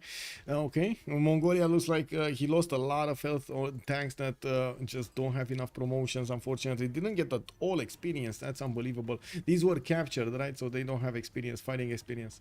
We do have Mongolia also getting new artillery on the two new artilleries on the front line. He's gonna need to core them up, but also he's exposed to Byzantium tank cores. He's gonna need to keep these far away from the Byzantium tank cores, while Mongolia will also need to get a lot more units out. It looks like we do have another one of these Byzantine tanks trying to actually close the reinforcement gap. Mongolia will need to take this tank down, and there we go, we got another tank showing up.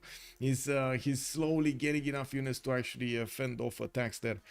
We do have another city taken away from Persia. Snake is gonna lose Drayahia city to the southwest of his capital, and I do see Susa is also gonna get pillaged before he's gonna be taken away again.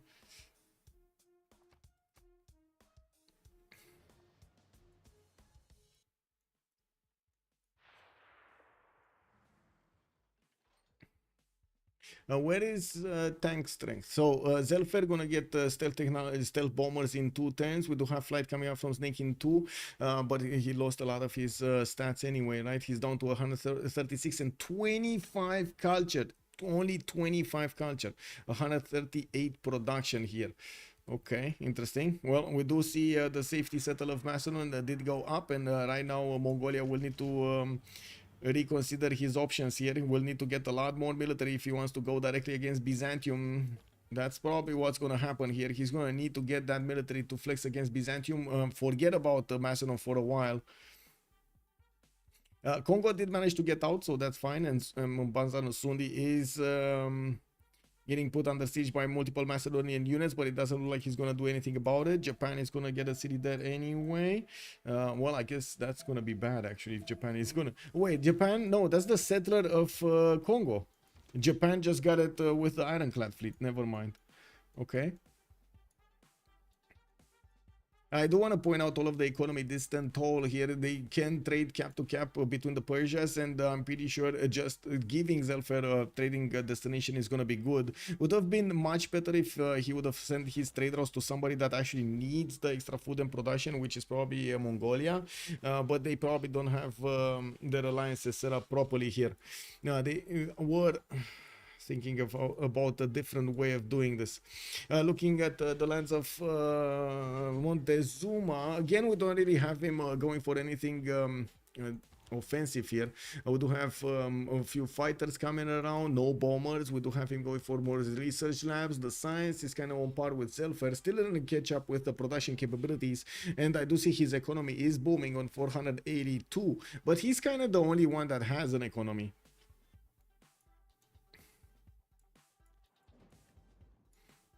Okay.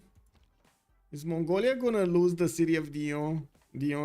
Kick W, man. It looks like he's gonna lose this city. Okay, we got another tank on the way.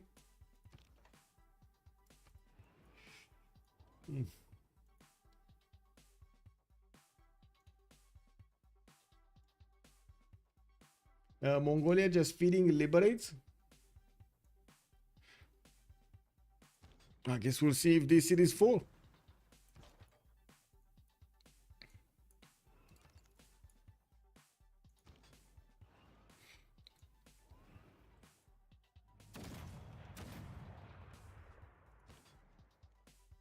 Ooh, cannot attack into it.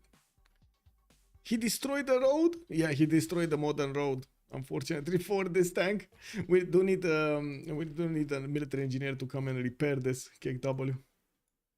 Anyway, I gotta say Mongolia's production is not really that good. 7 turns or 9 turns to produce a tank is not gonna be that amazing. We do have Persia also deploying a few more of these AT crews to the southeast. While he is discovering his helicopter technology, he's gonna finish his Statue of Liberty in 1 turn, while I do see Iconium barely is getting his Magnus in 2 turns, and also is barely getting his Lighthouse Chop next turn. So unfortunately he's not gonna get the chance of getting that going. It was a bit too late to get the settler going. Plus 4 effort, but yeah, couldn't do it. The capital city of Kongo, Toilet, is probably gonna lose it next turn. We do have 2 tanks from Byzantium able to take that city away from him, and we will need to see if Toilet is gonna manage to put up a defense, stronger defense in his other cities. I'm actually curious, is he gonna get to steal anytime soon? He's on rifling in 4 turns, so he's very close to steal. Can you imagine steal walls Congo? Wow. In this game? Whoa. Guardian of the Nachos, how many takes on Aztec and Persia? Aztec, well, let's see. Aztec is on 53, Persia is 55. Yeah, 53 versus 55.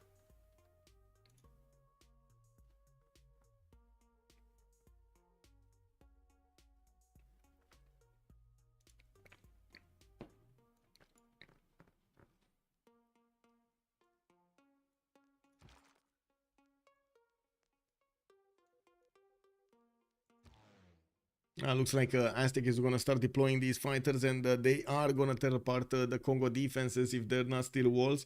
Okay, that's going to make it much easier for any kind of units here from Japan or otherwise to actually go through. He can one-shot the Ngao Mubebas and those crossbows, not to mention do significant damage against the walls. Even line infantries are gaining it here.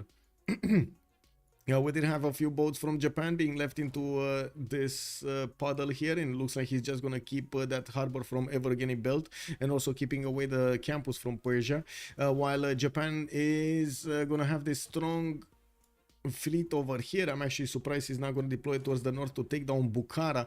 I'm very surprised about this. He does have a tank there, so he could get those units to start attacking, especially the battleship fleets should be enough to take down the walls in Bukhara and take over that city center. We do need to see where Persia is going to start deploying his bombers. He has 1 bomber deployed towards the north here, which is not really a good location. Or where is he going with this?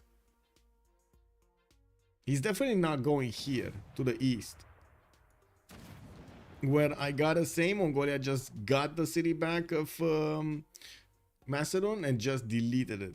Because, you know, he already gave a liberation. He doesn't want to give another one. And at this point in time, it does look like Hashisiros are managing to acquire quite a few diplomatic victory points. They might actually get the next World Congress. They only have 12 out of 20 points, or maybe 13. No, 12 out of 20 points. So that would still put them like 2 full Congresses away from getting the victory. That's still far away. That's 30 turns from now. We're 10-100. That would put it at 130. That's not really a real plan. Now, I would imagine we're going to see soon the 2 giants starting to flex their military muscles against each other. Persia on one side with multiple jet bombers and fighters, while on the other side, Aztec is going to need to show us what is he going to respond with against him. He already has his fighters out, just a few of them in the north, deployed mostly against Congo, not in any kind of defensive capacity on the west side. We do need to see Persia also getting ready his military to go against him, and also his infrastructure. If he wants to use the bombers, he needs to keep on making airstrips for them between his cities and his opponent's cities. Turn 99 samurais. This game is weird. Yes, sir. Yes, Kaylin, that is true. I mean, we've seen a lot of weird stuff this game. We've seen a lot of it. From the Persia holy site opener. Oh my god, to like samurais right now. Kick W.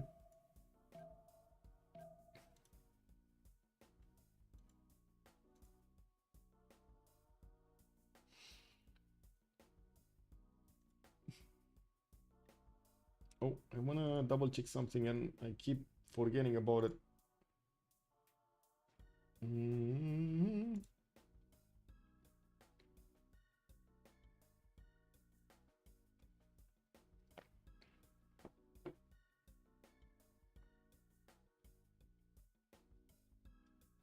Okay.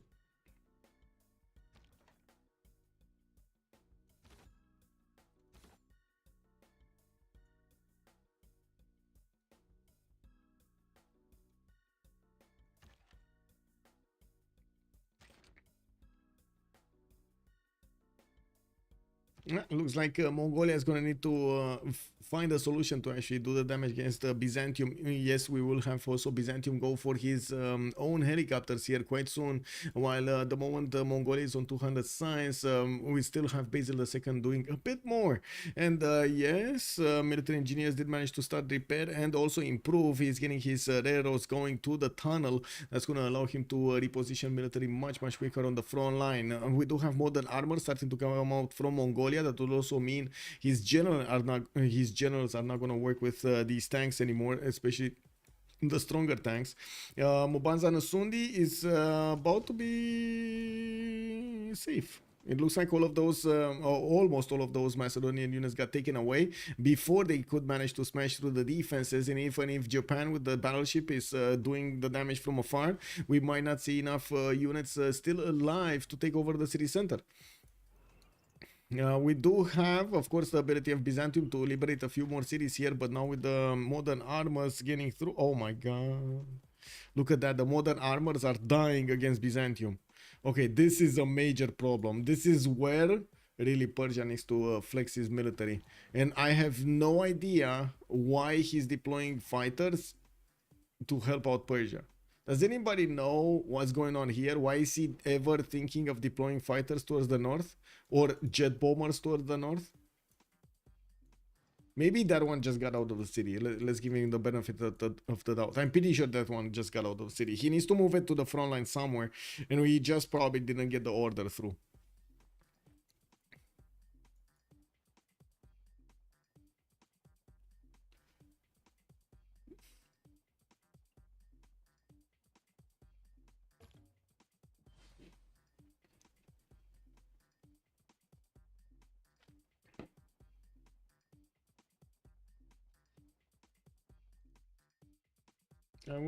What is this?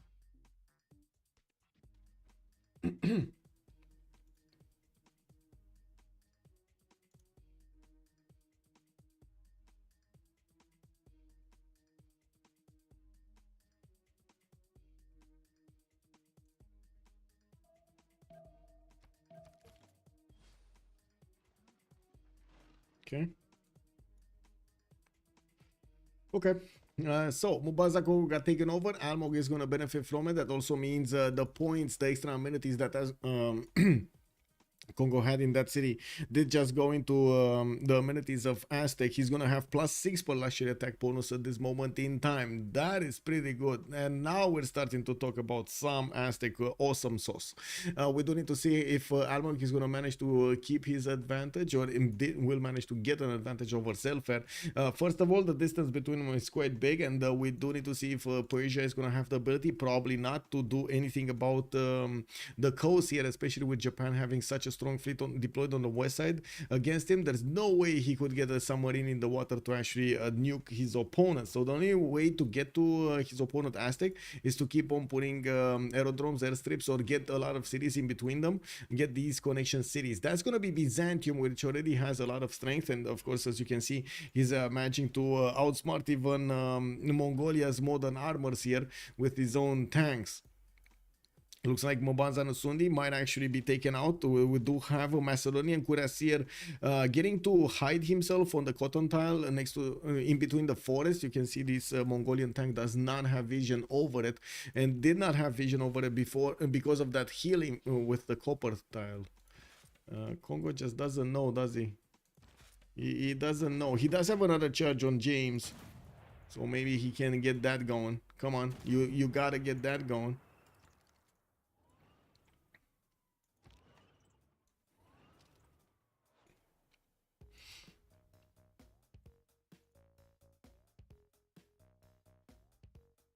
1099 samurais. This yes, I did read that. Do we have anything on YouTube here?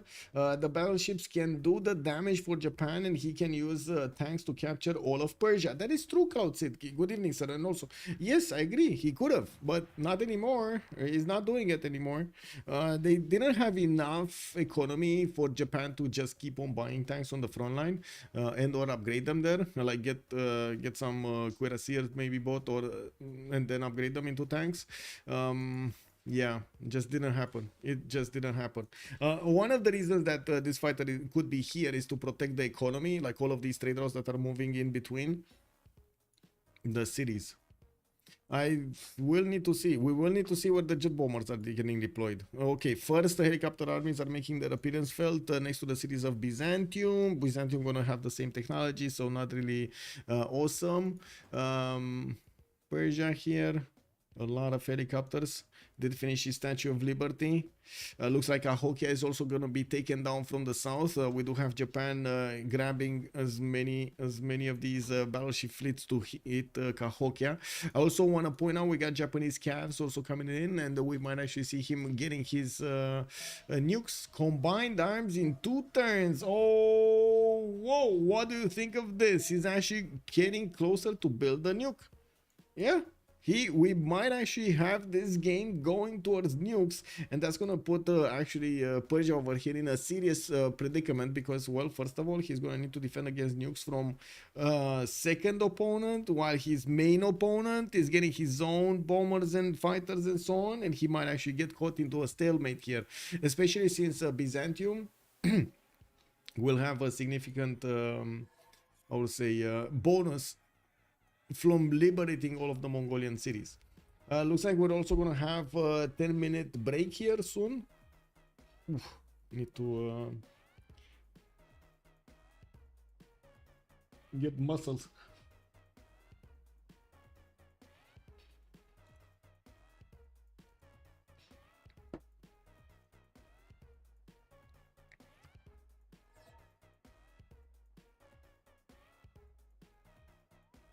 Okay, we go now. X619. Let's put it up for 10 minutes. Okay, guys, we gotta pause 10 minutes. I'm putting down the countdown clock. I don't think I ever watched 5 hours game on your stream before. Really? I mean, in the last period, we didn't really have. But 1899 has joined the round table. I had games even going like 8 hours. Like a month ago, we had games going 8 hours plus. Zen Sunifir, good evening, sir, and welcome. So in the end, 1099 samurais, but still nukes, maybe? Yeah, exactly. And I did hear a notification here. What did happen? Chiefs 1899, thank you so much for the follow, sir, and welcome. Much appreciated. Okay, let me stretch my back and legs. Oh.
Oh, managed to get one sandwich in my belly.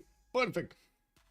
Is dual map always two land masses? No, not really. It's one big continent. It might be two land masses though, connected through like a land bridge or something, like one tile, two tiles.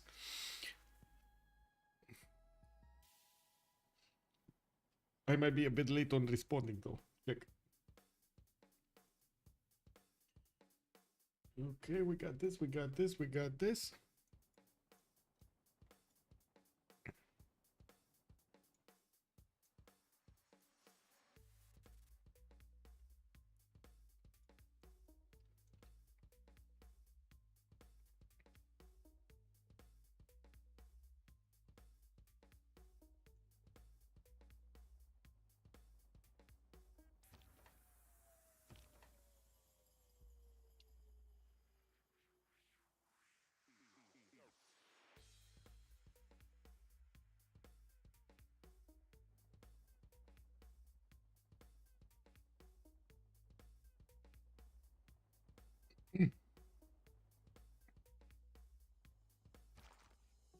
Byzantium is definitely preparing for an attack of Persia against them.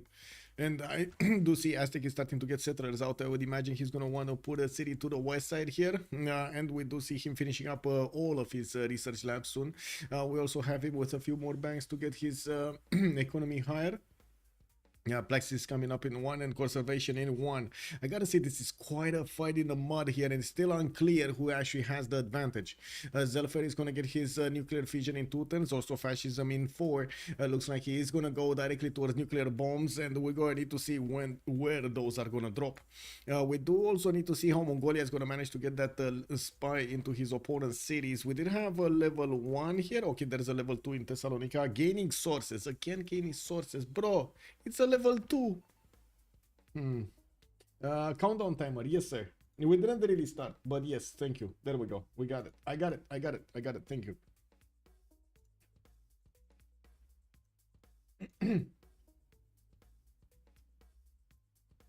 Contented. Yeah, too contented. Contented.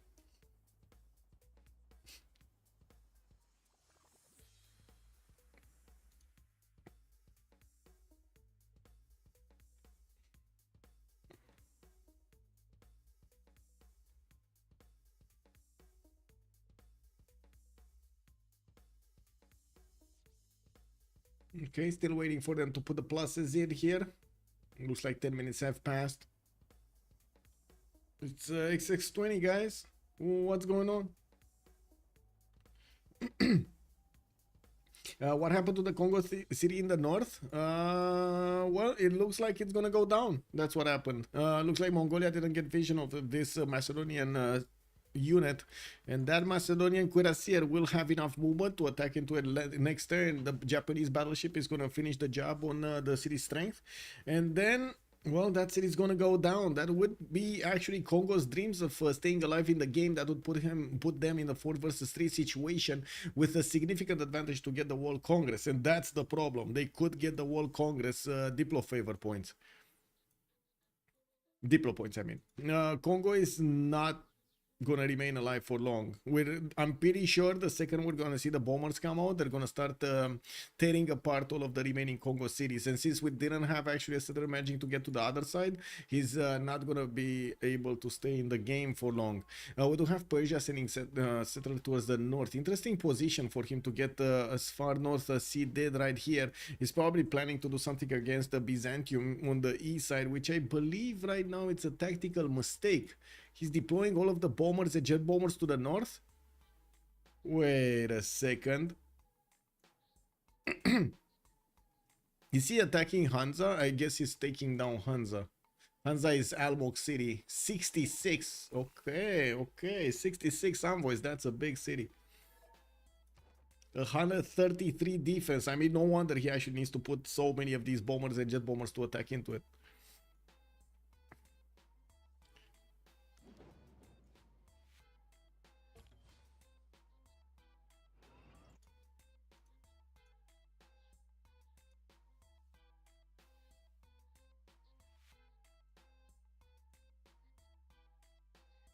Okay. So they did unpause. We do have the early moves here. Byzantium is going to take down Chalkidiki soon next turn. And I do see Mongolia did upgrade a few more modern armor cores. Again, I do want to point out that when he did upgrade into modern armors, even if it is a stronger unit, unfortunately, first things first, it's significantly more expensive in production and in gold per turn. So it doesn't really pay for what it does at this moment in time if you don't have the production. Second of all, you do not have a general for it. So usually players really stay away from discovering modern armor because it's just a pain to deal with it. Look at that, 3 modern armors barely scratched a helicopter. Really? It's not worth. It's really not worth the pain. And look at him 10 turning, 8 turning modern armors from his cities. This is just not good. Ooh, Tupac Amaru. Is this information? No, look at that. It's modern atomic. Oh, I'm sorry. Wait. Modern armors and information. Oh, let me wait another 2 eras to actually get a general for modern armors. Let me actually take a look here. Yeah, look. Technology composites. Composites is information era. I'm actually a bit surprised we didn't see a change here. By the way, any kind of change. Actually changing the modern armor. But anyway, it's fine. I guess it's fine. Jet bombers coming up from Zananka. More of them joining the fight soon. We do have a fighter being deployed to the east side where a helicopter is trying to scout what's going on here. We got more on the way, but not enough to actually put an attack on Byzantium or even, of course, keep going towards Aztec. Aztec is starting to move a settler towards the west. I'm gonna put it down to the south of Byzantium here and gonna get closer to Persia's borders. I'm pretty sure he's also gonna need to go for his own nuclear fission, which at the moment he's actually not going for. He's going for computers. We do have him with the ability to actually get nuclear submarines in the water, and this is gonna be good for him. So I'm pretty sure we're going for computers and then going for telecommunications here for the nuclear submarine upgrade is gonna be a good strategy. He does need to buy and or build another 2 of these normal submarines so he can armada them up. That's when the nuclear submarine really shines. What unit gets upgraded to modern armor? The tanks.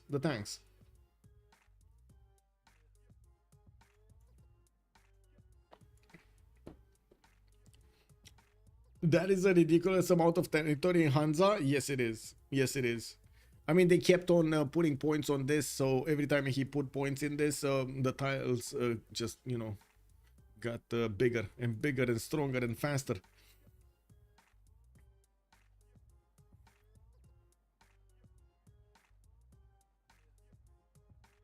Is he just gonna lose a tank? Where's this encampment from? Is this Chalkidiki?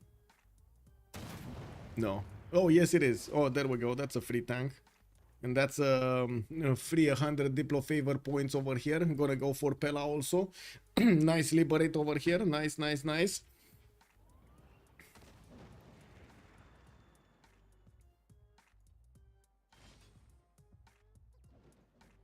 Wow, modern armor is actually lower in strength than the Byzantine tank cores. KW, man.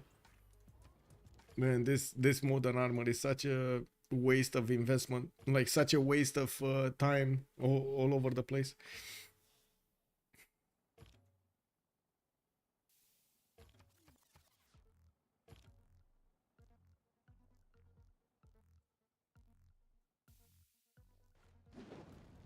Okay, bombers coming in, and there we go. Mabula got taken over.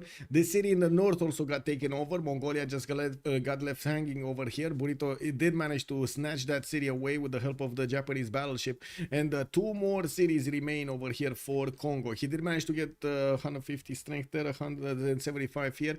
Does look like he's 12 turns away from steal. That means he's never gonna get it. I don't think he's gonna get it. He's probably gonna lose these cities in the next 3 to 5 turns. From what I do see. Hello there, Top Civ. Good evening, sir. Who's winning? That's a very good question. We don't really know. What we do know is there will be a situation in which Hash's heroes will have a 4 versus 3 advantage against their opponents here. We do have Toilet that's playing Kongo about to be taken out from the game. He's down to one single city, that's Mvemba over here. And we do have a significant air force from Aztec that is going to manage to smash through those defenses. While Persia is a bit too far away to fend off any attack from that side. We did have also Japan managing to take out a lot of these Persian cities from the coast, and he's not going to allow his opponent over here to rebuild them. We do have him also repositioning his fleet towards the south, so he takes away a big chunk of the economy of his opponent here, but still it's fine. They're still positive. 465 golds on Almog. We got Michael on 215. I do notice Zelphair here is still keeping up his lead in the gold per 10, 643, but it doesn't look like any one of his allies is making enough, considerable amount of gold. In the Diplo favor, we do have also Hash's heroes managing to get the Diplo advantage. They are already with 12 out of 20 Diplo points, and they can get the next Congress, and this is where the question will appear. How many points can they get? And can they do something to win the game before not this Congress, the next Congress? Not this one coming up in 10 turns, but the one after that, the one in 30 turns. That's got a lot of Diplo. That's a lot of time. I gotta say, 30 turns from now is a lot of time. We're gonna start seeing GDS running around the map everywhere. We're gonna start to see nukes also being deployed here and there, and we do need to see who's gonna smash through who. I do have to point out Persia is gonna be a much juicier and easier target to Aztec than Aztec is to Persia. So we're gonna need to see who's gonna nuke who and with what. Chillbrains won the congresses. I mean, sure. B looks like B. Basil II wants to get this. Did get this, so that means Basil II. Hash's heroes won the first one. The second one, that was A. That was also Hash's heroes, and we did have. Come on, man. We didn't have this. They went for the B on Basil. I mean, he voted against himself on Basil. Yeah.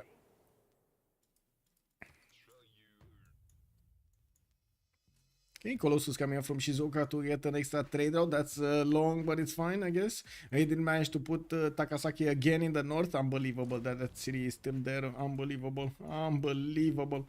Anyway. Yeah, looks like the city of Pella is also gonna die quite quickly here. Even with the Mongolian modern armors, they're not gonna have any way to stop this from happening. And we do have Byzantium also chewing through the last remaining Kongo defenses, and he did also upgrading his modern armor. So again, waste of money and gold. We do need to see if on the west side we will see Persia managing to do any kind of meaningful damage against Byzantium. We do have the planes fighting each other here. The biplane just did some damage there. Well, I guess took some damage from the fighter. And while I do notice more of these airstrips, aerodromes are getting placed here from the city of Nazca, we will need to see a lot more fighters coming out and to play. We also don't know exactly how much aluminium he's making, but he should be making enough. And of course, with the changes towards aluminium, we're gonna not need to see him get his airports as quickly as possible. Dustin, hello there, sir. Stats are so even. Yes, basically, yes. Yeah, stats do look very, very even. This is a very close game between them. A very close game between them. New production. Let's see. Tenochtitlan. 95. Ew. 95. Oh my god, that is very bad. Let me actually see the other Persia. Pasagarde is 111. I mean, that's not much better, to be honest. That really isn't much better. Doesn't he have vertical integration? Maybe he doesn't have vertical integration, or neither of them have vertical integration for that matter. That's a very bad production capital. Okay, he's up to 106 now. Lol. Still not very good.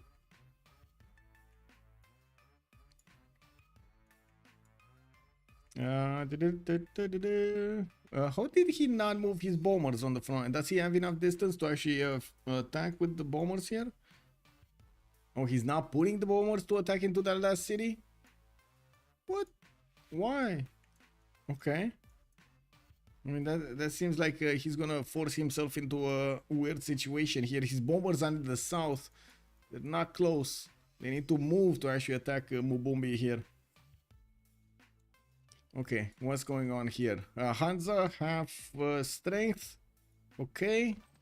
Persia getting a few more of those units there. Looks like Pella is also going to be taken. No way for him to defend it. A lot more of these modern armor cores are starting to come out, but it's like forever and a day to actually get out of his production queues. We do have Nader Shah here, also consulate, and biplanes coming around. Oh, biplanes, he actually got to fly. Wow, that's an achievement right there. We do have also Japan starting to pillage the tiles of Persia here, slowly getting in there. We do need to see if there's gonna be a tile here that would actually go down under. Is it going down under? No. We don't actually have tiles to go down under. These tiles are gonna go down under. This one is not gonna allow him to actually get to Isfahan.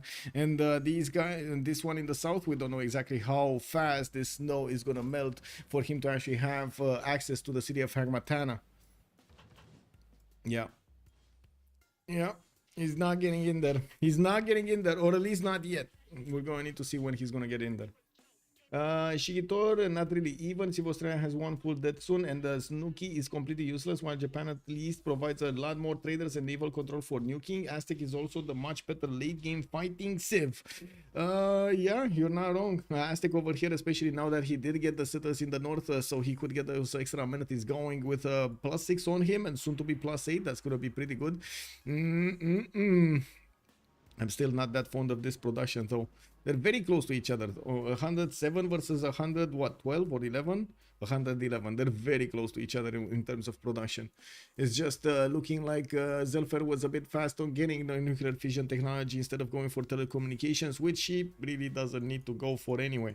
We did have a single Aztec submarine in the water. He definitely needs to get more, and he's getting a carrier here. Okay, I guess we're gonna be talking jet bombers flying those nukes to their destination.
Okay, well, sorry, I was thinking about something.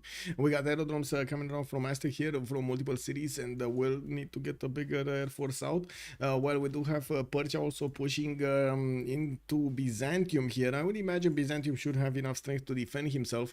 We're going to need to see a few more helicopters and a few more units coming out from him. He is definitely getting modern armor cores much faster than Mongolia was. Now, while I do notice he did manage to smash through most of the Mongolian cities, units. We do have him also, oh my god, liberating the city of Pella.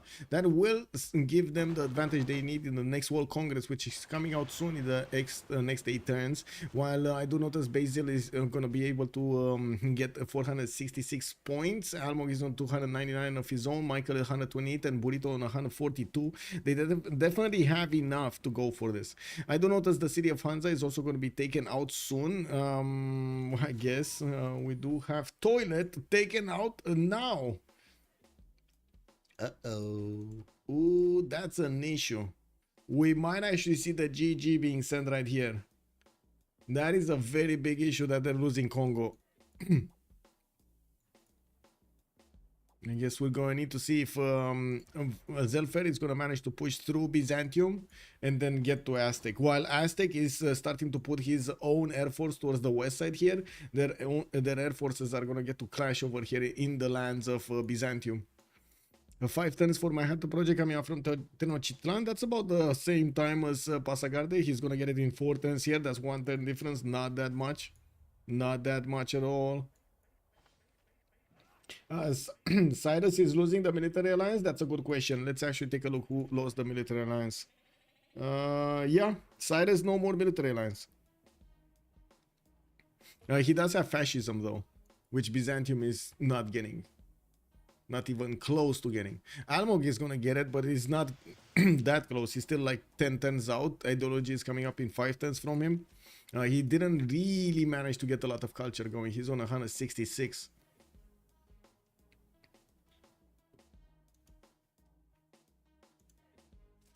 Oh well. We do see Byzantium getting a few more trade routes, getting his own fighters in the air, and of course we'll need to punch through punch back against Mongolia here. We're going to need to see if he's going to manage to get into the lands of Mongolia or even Persia to try to do some pillages. Japan is going to want to be annoying here. Honestly, when I saw Japan is getting calves, I thought he's actually going to take over this commercial city to the south of Persia and will upgrade helicopters and then go to pillage Persia. Doesn't seem like that's what happened over here. I don't know even if he does have enough size to get to helicopters, but it looks like he's going for advanced flight anyway. Mobilization coming up in 5 turns. I would imagine he would have had enough time to get to synthetic materials here. Now we do have Japan with enough battleships to actually do quite a bit of damage, but doesn't have enough range to actually take down Ispahan. He's waiting with all of his fleet to actually get the world climate to get the polar ice to melt. In 2 turns, we're gonna have a next polar event here, a next icing, de-icing event. We're going to need to see how much ice from this sheet is gonna go. But I think we're up to that level that they do need to take these out. Like this is the next level, right? This should be the next level. This should be the next level. How many tiles do you have in these waves? 2 waves? 2 tiles are actually gonna get to melt in 1 wave. I mean, does anybody know how many tiles melt when the world climate, the polarized thing happens here? How many tiles? 1 tile, 2 tiles, how many tiles?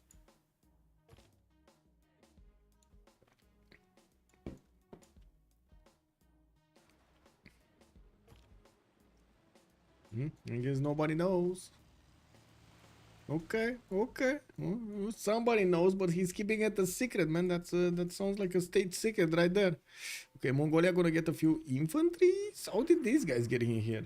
Like really, how did these guys get in here into Byzantium's territory, which are basically like dying against tank hordes and stuff? Wow, how did these guys get in here? I can't believe it. Now we do have Persia's 80 crew armies also moving towards the east side, and yes, I do see that Mongolia will need to fend off attacks from Byzantine helicopter corps trying to get in there. They are trying to make their way towards the main cities of Mongolia here, slowly but surely. Hey, did you notice Sansa is still alive? Wow, it's still alive. The smallest chunks first, the big ones later. Curiouses, you might make sense logically, but I'm not sure if logic is playing a role in this game. You know what I mean? MakeMan 98, neighborhood, recruit partisans. It might have been a neighborhood. Oh my god, that's a good idea. Does he have a neighborhood here? Entertainment complex, hippodrome, arena. No, that doesn't work, right? You actually need a neighborhood. He doesn't have a neighborhood. Kick. I don't know how these guys got here. Maybe they actually walked all the way around or something, but that looks so weird. Anyway, Lukian, good evening, sir. Did you figure out who lost the military alliance? Yes, Persia, Cyrus. It was the first one we checked. Persia over here doesn't have a military alliance. He does have combat strength from fascism, and he does have the +3 from attacking, the +3 intel on opponent's movements, on Byzantium especially. But other than that, he doesn't have the military alliance anymore. Also, let's see what's happening here. So it's next turn, right? It's next turn? Yeah. Next melt of polar ice expected in 1 turn. I think it's 2 layers. I think it's two tiles. Like 2 of these horizontal ones. Cause we only have 8, and that would make it 16 tiles. We only got, oh, sorry, 7. That would make it 14 tiles, and then we got 1, 2, 3, 4, 5, 6, 7, 8, 9, 10, 11, 12. Okay, that's too much. So I'm pretty, it's probably like 7. Let's see. 1, 2, 3, 4, 5, 6, 7. That makes more sense. That makes more sense. 7 and 7. So if that is true, only these will melt. Like only the first layer is gonna melt. It's gonna need to wait for another cycle to go through. If it's 2 tiles, well, I guess we're gonna have both. Oh my god, what is this melting? Oh, he can get in. He can get in. What? Look at this. This is so weird. Look at this. How is this possible? He actually, oh my god, what is this? This is from BBM, right? I've never seen this actually. The chunk of the ice is actually giving us space towards the south. What is this side? I don't know. Like what? Actually, smallest chunks first, exactly like Archaeologist is saying. Yeah, that is a very crazy, very weird entrance here in the city of Hangmatana. But I gotta say, Japan is gonna get through, and he's gonna start smashing through that city of Hangmatana, and might actually even take down Isfahan here if he does manage to get a unit there. To get vision and of course see what's going on. We got my Nader project coming up in 2 turns from Pasagade, and I do see in the yield stab Zelphair did manage to get 655 points of production, but Almog is on 555 of his own. I can't really say that far apart. We do have also looks like the Persian 80 crews starting to get attacked by these fighters of Byzantium, with more air force being deployed towards the west side. It's gonna be easier and easier to fend off attacks from Persia and or counter attack here. It looks like the Mongolian infantries are also gonna die.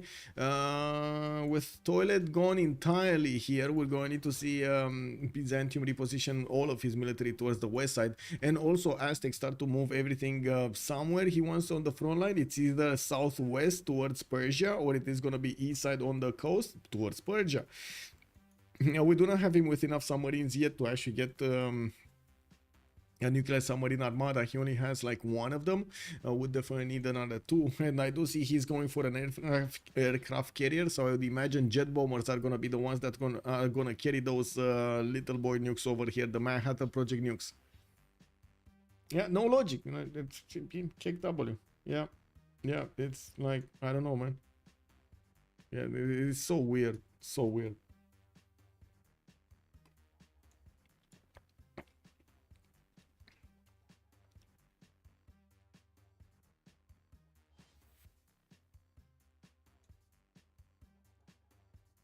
Oh well.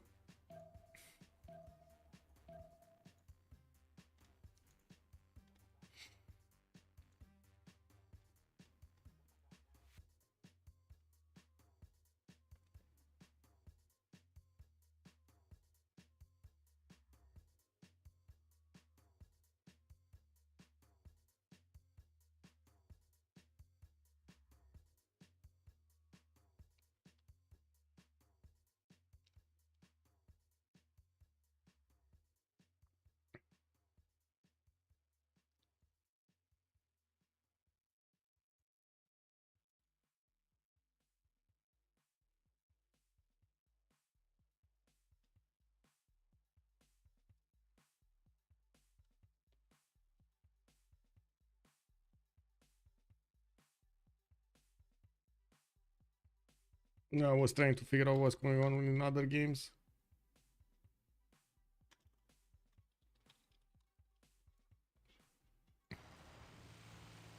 Okay, so counterattack from Byzantium is gonna push it directly into Persia's spearhead of units here, and I do notice not only that, but Persia is gonna get attacked in the city of Hamatana momentarily. We do have the Japanese fleet about to go and take out another city here. I'm pretty sure we're gonna have enough battleships to do the damage against that city center, and they will not get counterattacked. We do have jet fighters, and yes, this will be interesting to see if those are gonna manage to make a difference here. While they did manage to take out another gold city-state from the game, Almog is down to 362 gold points a turn, while we do have Basil getting his 105. Michael is positive with 72. We will need to see if that will keep on going. It's not like Aztec over here has a lot of, how to say, a lot of military at the moment. Now, I do notice that Aztec did manage to get another city in Marinanco. That's gonna be still on his white continent, so no extra amenities from it. But that will allow him to actually get the bombers to attack into the northwest. The city of Lahore is a Japanese controlled city-state, and I do notice Almog is bringing some calves and some infantries with this military, also connecting his military allowing his military engineers to correct the pathways towards the front line here. We're going to need to see if he's actually going to start smashing through the Persian defenses anytime soon. With multiple jet bombers, he's going to get to attack into Persia's defenses and maybe take out his city centers there. Why does Japan have 106 science? You mean 145 now? Because he only built navy for the longest time.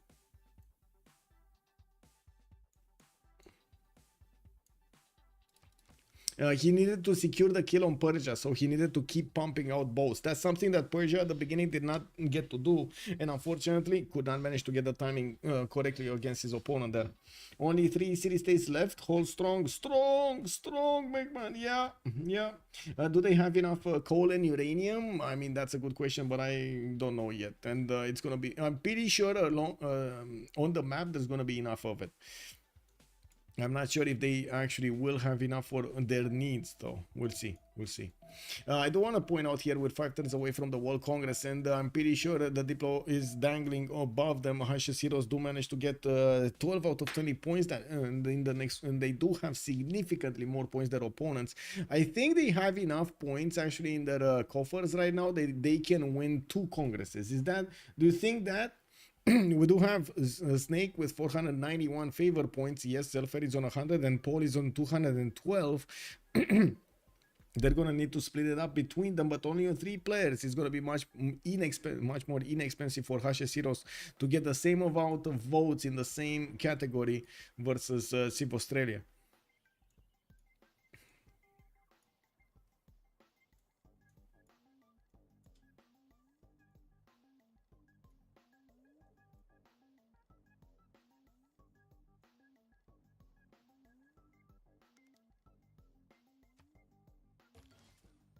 Ooh, 3 turning modern armor. Wow, that is actually a good amount of production. 9 turning modern armor. I don't know if that's gonna help anybody. We do need to see if Byzantium is actually gonna get to smash through the remaining Persian defenses here, or I should say the remaining Persian offenses, because these were all offensive units. I'm pretty sure Zelphair wanted to put them on the front line there to actually do some damage. Looks like he is managing to carve a path through the Byzantine units that did show up here to fend off attacks and or counter attack. But it's soon going to be Aztec that's going to pick up the slack, and I'm pretty sure we're going to see some jet fighters here deployed to the west side. We got Almog on robotics in 3 turns. Okay, this is GDR time, guys. GDR time. Yeah, we got Zelphair also going for robotics in 1 turn here. Do they have gold to buy them? Zelphair does. And it looks like he's going to lose this city, Hamatana. Japan is just going to take it away. Yeah, there's no way he's going to keep that. He might even lose Ispahan. Does he have a unit, like a land unit with him? No more land unit with him. He does have a settler here. What is this settler doing? Wait a second. Okay. Interesting. Okay, I was watching if he actually is getting my Hatton or something, because, you know, that would be awesome.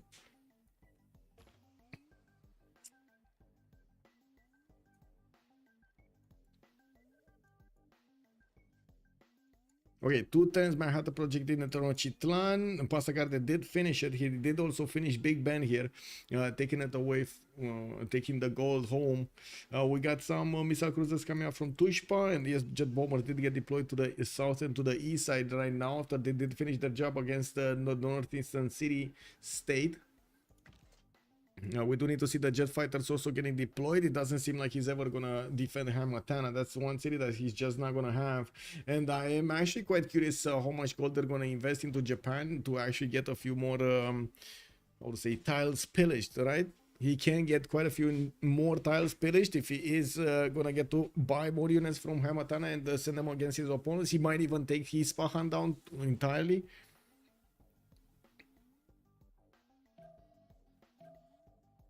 What are the 2 win conditions for the 2 teams? It's only like one team that actually has a win condition.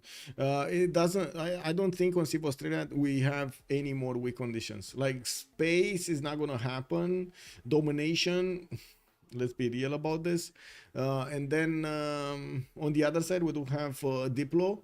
Diplo is definitely on their side, and then Almog could go whatever he wants, actually get to space, get domination and stuff like that. We're going to need to see his GDRs come out to play here, but I'm pretty sure they're going to be quite strong.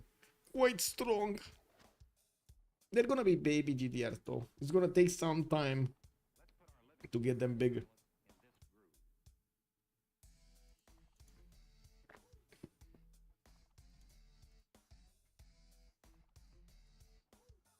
Okay, we got more temples coming out from Byzantium, and I do notice he keeps on building up his modern armor count. Macedon, I'm actually curious if he's gonna try to put a few more cities or what is he gonna do here. He does have only 3 of them. Getting a 4th one, there we go, getting a 4th one here. Okay, we got Byzantium, not really having enough strength to go against these 80 crew armies. Even modern armor cores have a significant problem doing the damage against those units. And yes, I do see them arming up and still having the same problem. We do need to see these fighters actually doing the damage against those units, and I'm pretty sure Aztec will need to get his jet fighters also to start tearing down the helicopters of Persia slowly but surely. He doesn't have yet the range though. It's only 6 attack range, 2, 4, 6. He could hit this one next turn, or this turn. Yeah, next turn. He just moved this.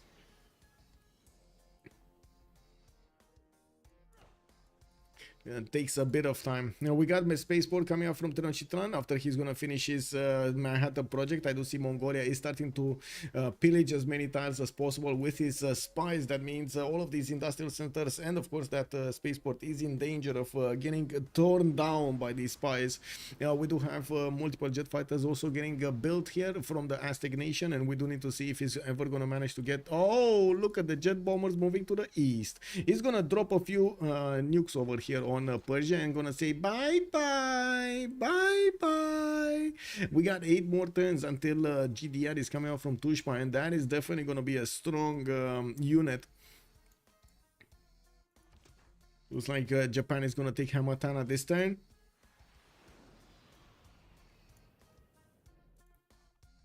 He had nowhere to escape to and no one to protect his escape city. Yeah.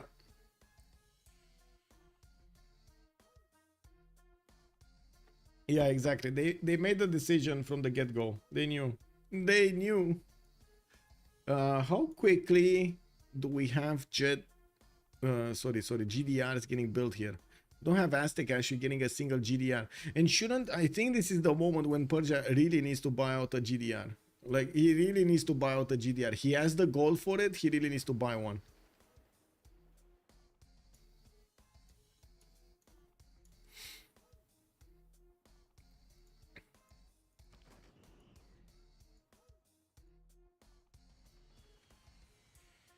Anyway, let's see here. And this will take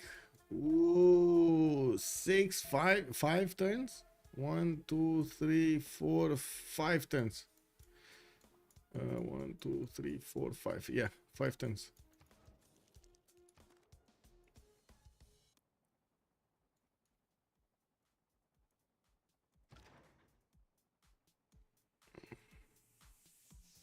Oh, there is a GDR bot here. Oh, there was a GDR buy. Oh, no, it's in the city of Nazca, and that's gonna be a significant problem for Byzantium. Now, this is a technology he cannot do anything about. Even with his modern armors, they're just getting torn apart here. Maybe he can withstand 2 attacks from the GDR, but that's it. We do need to see if he's gonna manage to get a bit more, like a few more units. Now that he doesn't really need to care about the quality of these units, he can just put a single unit on each tile and try to slow down as much as possible that GDR. We do have also jet fighters being deployed from the south, which I guess will have a little bit of advantage here, especially against the Persian normal units, but maybe it's not going to be enough. We're going to need to see what will Almog choose to do here. Almog did finish his Manhattan project. That means he's gonna get to put nukes in production, and I do notice right now he's preferring to go for as many jet fighters as possible. Now we do have him sending his nuke carriers towards the east side here, slowly creeping closer towards the Persian defenses, and we're gonna need to see if the Persian defenses is gonna allow him to actually get that going. I'm very surprised we don't see actually Hamatana taken down. I would have expected that city to go down last turn. Well, now it's taken down. Okay. And taken back. And it's gonna die again. Yeah. That's a waste of a helicopter army. Kick W. That was a helicopter army for a Japanese ironclad. Oops. Okay. Stealth bombers from Guilty. Almo gonna get here robotics next turn, and totalitarianism in 5. That's fascism coming up in 4 turns here from him.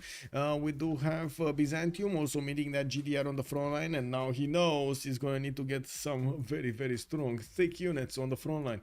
Now we do have Zelphair managing to buy out his second GDR while he is putting nuclear devices into the production queues. We do have the first one coming up in 4 turns from his capital. On the other side, it looks like more tank armies, and the first is going to be 8 turns here for Almog. That is very slow. He definitely needs to get one from Tenochtitlan, and I gotta mention here Mongolia and the 2 Persias are spying on him constantly.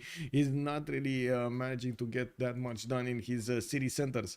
Now, this is I mean, I guess this would have been quite nice if he managed to get a defending spy when he actually had the opportunity. Now he doesn't have the opportunity anymore. Well, I guess it will take him quite a bit of time to get back what he lost because of the spies. That's what I wanted to say. Yahoo! Hello there, sir. Depends on the harbor, commercial hub adjacency. If that +2 to the free inquiry won't give that much. Yeah, I think it both Persia's fault for not getting for not going free inquiry. Nader Shah was like 10 turns behind Japan on ironclads and lost the coast because of it. I don't think that was a problem. Nader Shah could have been a lot faster on cartography than he was. I believe like he could have been like 5-7 turns much faster, and also could have been on Japan's doorstep a lot faster, not giving enough time to Japan to build up his fleet. I think that was more of a timing problem than actually going for any kind of decision other than the time, other than when you're gonna attack. Japan's harbors have a lot of adjacency, and he got shippers to multiply it. Yes, that is correct. Okay, we do have jet bombers deployed in the north, not really doing anything. Jet bombers and jet fighters deployed to the south, again not really doing anything. We do need to see the Japanese units also managing to get the vision over Isfahan. That is the spy's job, and he did manage to get in there. So now all of the Japanese units are going to start doing the damage against that 96 defense strength city. We do have also Michael sending a settler very close to his opponent's city, so we will see him getting some jet bombers or bombs or nukes. Tic-takis. Is he gonna get tic-takis? I don't think so, or at least I didn't see any. As in, I didn't see him getting his Manhattan project anywhere. We do have him going for airports and well, a few more projects here. Commercial hub investments. Okay, we got a cosmetics one. Who got Einstein? Because I'm pretty sure it's gone. Aztec actually did manage to get Einstein. Interesting. He's getting quite a bit of a massive boost from those +4 points on each of his research labs. Looks like the two GDRs are starting to do the damage against these modern armor armies, and coupled with the air force of Persia, they are managing to punch through the defenses of Byzantium. Only two GDRs though, and I gotta say, it's not like Aztec has more of these. He did manage to get one in the city of Malinanco. He's gonna start moving it towards the front line, and I gotta say, this is 162 attack strength against the GDR of his opponent, which is 167. He does have Wonders of Religion, +7 amenities, +6 intel, and he's still lower in strength than the Persian GDR. Okay, that's a problem. That's fascism problem. He definitely needs to get that totalitarianism in 2 turns. That's a pretty good timing, by the way. That is exactly when Persia was coming out to play against Trebizond here. That's a single GDR, no? Yeah, it is. Okay, getting another one here from Tenochtitlan. Ooh, he's gonna... Did he just spend so much time to actually get the industrial zone rebuilt? Because that is a very bad city to get production from. And he's just gonna lose it again next turn? Oh my god. I mean, guys, what are the chances that Arslan is gonna successfully do the mission here? I would say they are very high.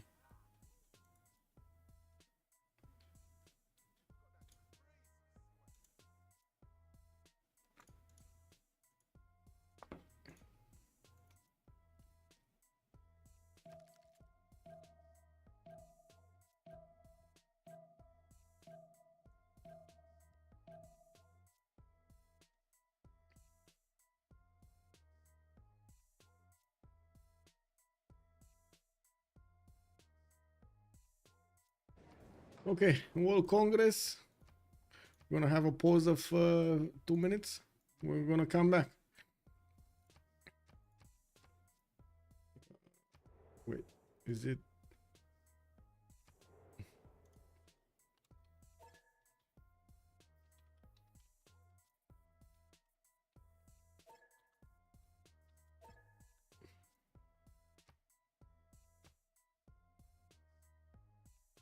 Yep. Okay, 2 minutes and we're coming back. I'm very curious what is this what is going to be the resolution here between Persia and Aztec. That's quite something.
Oh, synthetic materials coming out next turn for the Montezuma. Gonna get those very nice helicopters going. And I do see Almog is deploying more and more jet fighters on the front line here.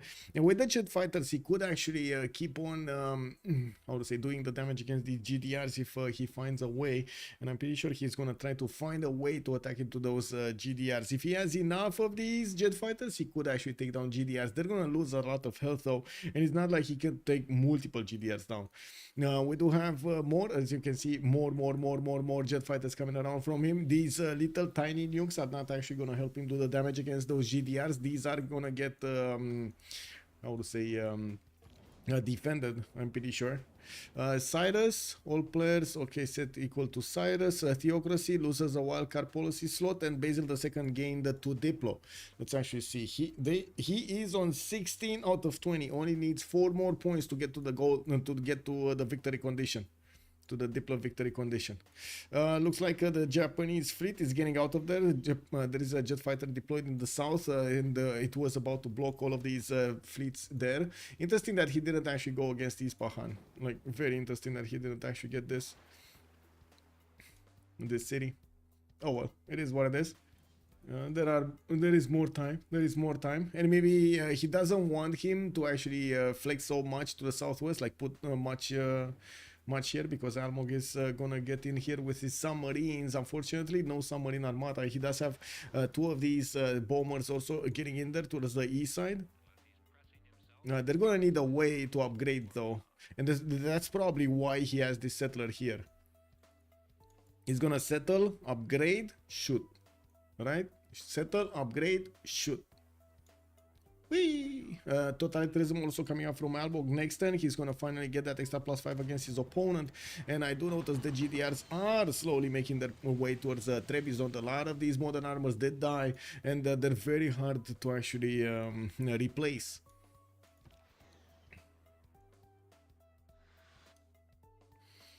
No way, Basil's name, Guilty Crown is my favorite anime. BlazeCat Games, good day sir, good day sir. What is the GPD difference? Chillbrains is asking. We got a lot more gold right now on Hash's Heroes than we do have on Civ Australia. Zelphair is in 2 arms. We got another 2 arms. Sneaky Dark Age, Montezuma Dark Age. Basil the second is in Reform the Coin Age, Dark Age here, and Normal Age. We do have Basil on 325 points of gold per turn, while Almog is on 133, and even Japan is making a positive goal with 89. We will need to see what these GDRs are going to do against GDRs. It looks like we still have more strength on the GDRs of Montezuma, and this is going to create a bigger and bigger issue. We do have also him starting to buy out a few of these units.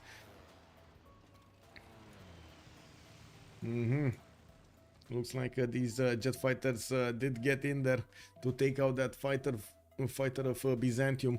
Wanted to clear the pathway for the GDR to walk in. Well, that GDR might walk into a trap, though. We do have the GDRs of Aztec getting to move towards Trebizond. I'm actually quite curious. Is he gonna go here against Nazca, or is he actually gonna try to help fend off the attack from Byzantium? Because at the moment, I don't think Persia is aware of how much military is in the southeast. He's not aware of what's going on here. Diplo points, 16 out of 20.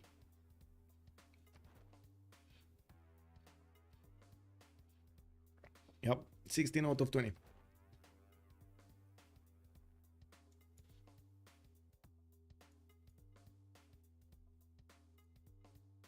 Okay, nuclear devices coming in.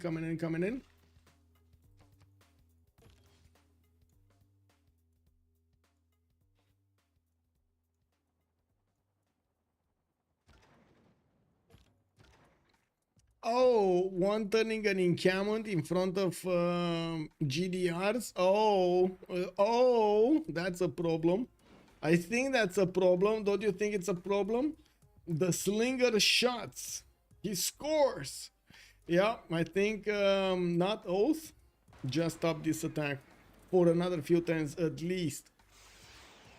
And now Persia is finding out what's going on over here. We got jet fighters just coming out of the fog of war to take down one of those helicopter armies. And Persia, well, at the moment, he's still building up his GDR count. We do have him getting his first nuclear device next, and that's going to be much faster than we do have a nuke here on Aztec. But it's not like he's actually going to have the ability to attack into Aztec anytime soon. He will have the ability to attack maybe into Byzantium defenses and Antioch and so on. And it looks like he did manage to take down that fortification from Trebizond on the west side.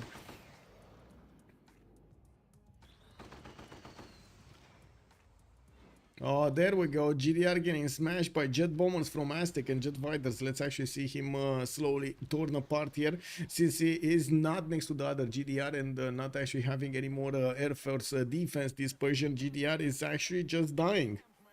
It is just dying. Does he not have uranium or something? Because that's just very low. 125 strength on a GDR. Whoa. Wow, that's very low. That is very low. How is this jet fighter stronger than the GDR, man? Kick double, man. Civ Australia might just win this game due to Persia having the best production to create GDRs. I don't think so. I don't think he needs to get double the numbers, or at least 30% more numbers to cover how less damage he has, how much less damage he has. Literally, check. Not enough combat bonus. Yeah, not enough combat bonus. He will need to somehow get a lot more GDRs, a lot more, like significantly more. When his opponent has 3, he needs to have 6, and so on and so on, like 5 or 6.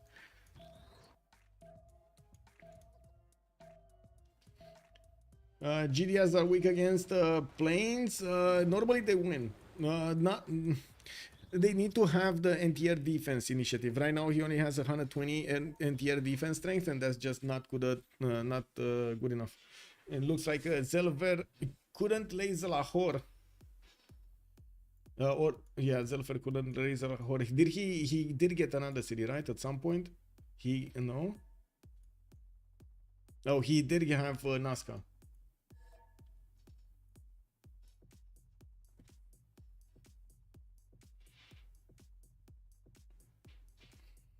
He doesn't have a military, yes, and Aztec has a +6 intel and +7 bonus. He would really need a military. Like, nobody else in the game right now needs a military more than him. And Persia, for example, Snake doesn't need a military. So he would really need to get the military alliance. Did he not manage to get it? No, he still didn't manage to get it. Unbelievable. Okay, so one GDR has been taken out here. It looks like Persia just lost the first one next to the city of Trebizond. We do have a second one trying to make his way towards that city center, but it looks like this attack is extremely costly. We do have the two air forces about to have a showdown here in between Byzantium and Persia, and I would imagine Persia might not just take back Lahore. That's a good question. That is an interesting question. Will we see Lahore liberated over here? Because, yeah. That seems like that's a very bad mistake. That is a very bad mistake. What happened in the score screen here? It looks like we did have still 200 points of Diplo favor available for Basil II, while there are no more Diplo points available for Civ Australia, or not in a meaningful sense. That's going to give Hojo Heroes a significant advantage when it comes down to the next Congress. 18 more turns after the next one, and they're fighting with GDRs all over the place. We're going to see the first nukes also starting to show up soon. I wouldn't be surprised if we're going to see a nuke dropped on Byzantium over here to take out that city center and the remaining defenses to make it a little bit smoother. While we do have also Japan still keeping a few units to attack into Isfahan here, slowly but surely tearing down those defenses, forcing Persia to defend his lands. While I do notice some more nuclear devices coming in, doesn't seem like anything big is happening. The city of Gifu here is not going to have a lot of time. Oh, wait, somebody just shot a nuke somewhere. It's Trebizond? Did he just get defended? Oh my god, did he shoot a nuke and fail? I think he shot a nuke and failed. Oh no, it is here. Okay, never mind. It did drop. It did drop here. It did drop here. Never mind. Never mind. Not on anything like extremely meaningful, but 2 jet fighters were here. 3 jet fighters were there.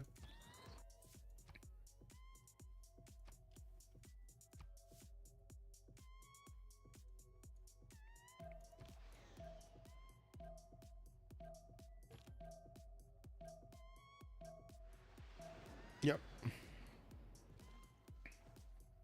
Okay, settlers coming in, more traders, and I do see helicopter corps getting out here and there. Byzantium is still keeping a few units in the north here, but couldn't really do anything more against Mongolia in between those chokes. That's next to impossible to do anything against.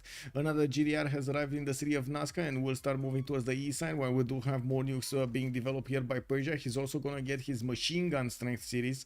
We do have them doing quite a bit of damage against Japan here on the coast if he gets the vision on them. We do have the Aztec aircraft carrier parking next to the Persian coast, and we do need to see with the jet bombers, if he's going to manage to deploy nukes against his opponent. He will have to attack into Tushpa, unfortunately defended by how to say, one of those missile cruisers. That's going to be significantly hard to actually attack with just bombers. Not even jet bombers could get easily through missile cruiser defense. We do have Sharikumis not defended, Isfahan not defended. He sees Sharikumis, so he could go against it. Anashan is not defended, Pasagarde is not defended, his capital is not defended. He could definitely get nuked in the capital. There's no anti-air gun here. But we do need him to actually get nukes out, and he didn't spend that much production on getting the nukes out. We got in the next 2 turns 2 nukes coming around. Yeah. While I do notice he's going to get a GDR in Tenochtitlan, another one. He's using his capital city for the GDR production while he keeps on putting the gold, investing the gold into it. He did raise this city and will keep on going towards Persia here. Looks like also Persia did manage to raise the city of Byzantium. I don't think Byzantium cares that much, but still, he did manage to slow down Persia's offense against him significantly, and it doesn't seem like at the moment they will have the ability to take out at least a player from the game before the end of the era. Now we do have Macedon settling as many cities as possible, just settling everywhere, trying to make it as hard as possible for his opponent to take his empire down. Not to mention have the ability to put down maybe commercials, harbors to get more trade routes going. That's going to be extremely valuable if they need to keep on going into the next part of the game. I also want to mention on the production capabilities of the 2 teams here. We do have Hash's heroes with significantly more production, like both Michael and Not Oath are having much more production capability than Paul or Snake. While we do have Zelphair with at the moment less production than Almog, 527 versus 599. So overall it does seem like Hash's heroes are going to manage to outproduce their opponents here slowly but surely. They have the science, they have the cities, they have the economy, they have the production. We're going to see if they have the willpower. This is a 6-hour game. It can't be. Yeah, it looks like it is. Looks like it is, sir. It is. Why is everybody so surprised about this? We've had so many streams, or maybe it's just my impression, because you know, like I always remember these long streams because they're long. Okay. When was it? Let me actually take a look at the times here. We had a 5-hour one between change of circumstance and Team Ulysse. That was like 2 weeks ago. We had a 4.5 hours. Let's just going against Chill Bro. 6 hours. Little Company going against Holiday on Highlands. God, come on, guys. There were a lot of them pulling my leg like this. What turn did Toilet die? 90-ish. Somewhere around there. Maybe like between 90 and 100 or something.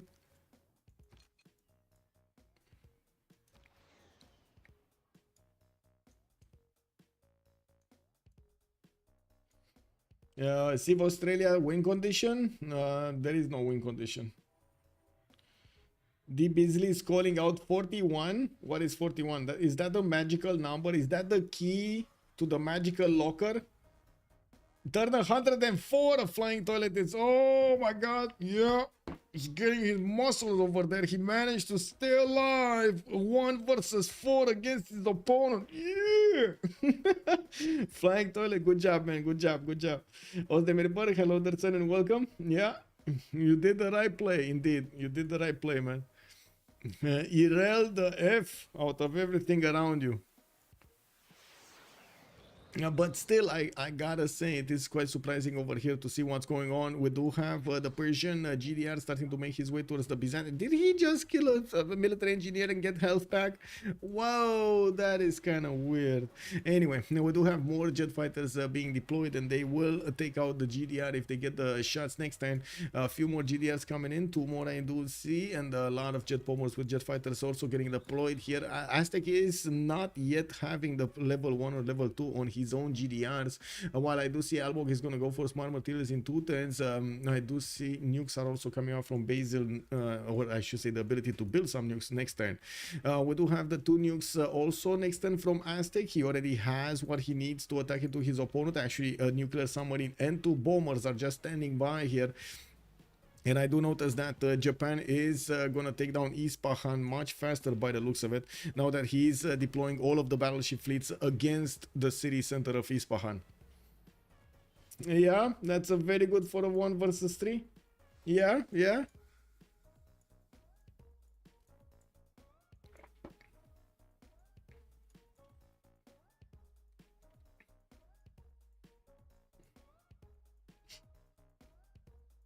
Okay, more fighters coming in here. GDRs are still staying. We got only 3 of them available for Persia. Oh, he did get 4 of them. Okay, 4 of them available for Persia to use, while only 1, 2, 3 here for Aztec. He did have a 4th one. No, that's 3. He did build one in Tenochtitlan and started moving it to the west side. So it does look like they are very close to each other when it comes to these unit counts. And I'm pretty sure with the jet fighters, he could make quick work of this GDR next to Antioch. He just needs to be careful not the GDR not to actually have enough time to take Antioch. He needs to put an E high, like shift ask not off to shift enter this on the 1-4-1-6 style or whatever this is, so he stops the GDR from taking over the city. He could just, oh my god, is Zelphair gonna first move it? Is he just gonna first move the city? Oh, he could move right now. There we go. Never mind, he could move right now. Kick. Never mind, never mind, never mind. Oh well, that's one city in which he can actually keep that GDR alive. Okay, so let's see the nukes coming out next turn. There are a lot of targets available for him. It looks like also the capital city of Passagarde did receive some anti-air gun support. It doesn't seem like it's gonna actually help out here, but I guess there is a chance that the nukes are gonna be shot at the wrong places. We do have vision. Let's see his vision. What do we have as vision? We see Ispahan, but we don't see Sharikumis. He sees Tushpai. He sees he's being defended by a missile cruiser. Doesn't see a Passagarde, doesn't see Anashan, Sharikumis either. Okay. Interesting.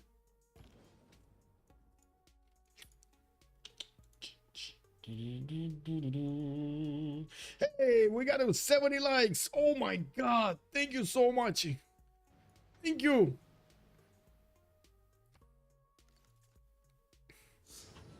Oh, there we go. We got a nukes. We got a nukes.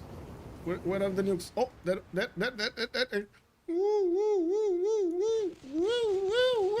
Boom! Goes the nuke. Zelphair's capital just got taken down to 0 HP. And it looks like the head of his opponent here is almost on a platter. We're going to need to see if they're going to GG right now. They're going to want to keep on taking hits. We're going to need to see also how the GDR count is going to switch here. We still have a bit of a problem for the GDRs of a significant problem actually for the GDRs of Persia not being as strong as the ones on Aztec. It looks like there's a significant amount of strength missing here. Now we do see also Antioch will need to get significantly bombed over there so it can be retaken. We do need to see if the GDR is actually gonna get out of there.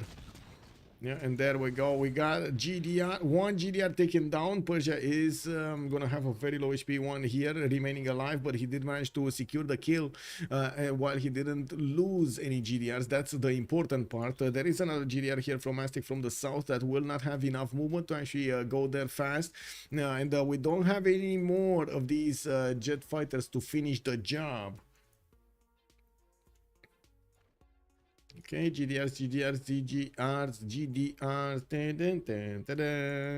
Do we have any bombs here? I mean, I'm pretty sure he has another bomb in his pocket, right? It's right there. It's in the inner pocket. Cyrus will need to throw it out somewhere, and Almog is also going to need to respond with something. Looks like Ispahan is going to die here. Do we have again a unit that he could take it over with? I guess this helicopter is going to do. It's gonna be fine.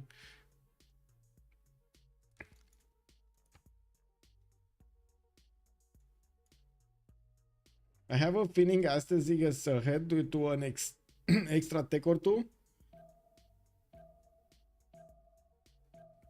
I mean, Aztec is ahead because of other things, because of a lot of things, not only the techs. He's on 68 while Zelphair is on 68. There is actually no difference in the techs. No difference. Yeah, he doesn't have a military alliance. Yes. I have no idea how they didn't actually get to switch this. It might have been one of those moments when they just wanted to re-establish the alliance as quickly as possible, and they totally forgot they need to switch. Because this feels like it's a lot longer time than they should have had to actually get time to switch. Like it's 16 turns since we've seen Aflyingtoilett die, so I'm pretty sure they would have had the time.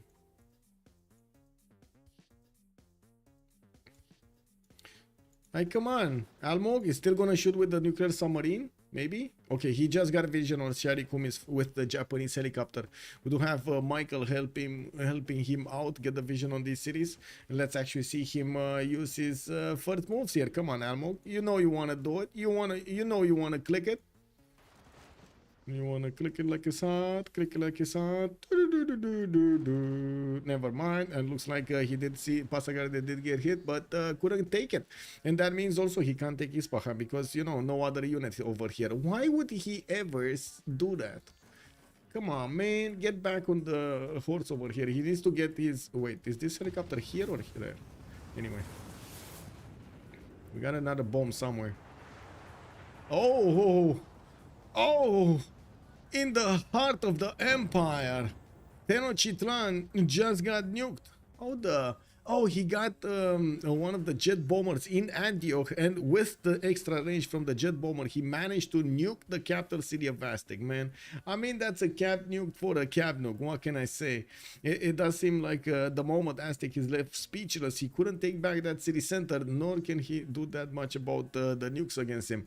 Now, by the looks of it, he's also gonna need to get these GDRs flexing their military, flexing their strength soon. I do notice he did manage to leave. Wait, I think he did kill that GDR. Right? The GDR did die. And it looks like another nuke has dropped on Nazca. Will the GDR have enough move? No. Doesn't have enough move to go there. But still, that's a lot of units that just got taken down. A lot of units.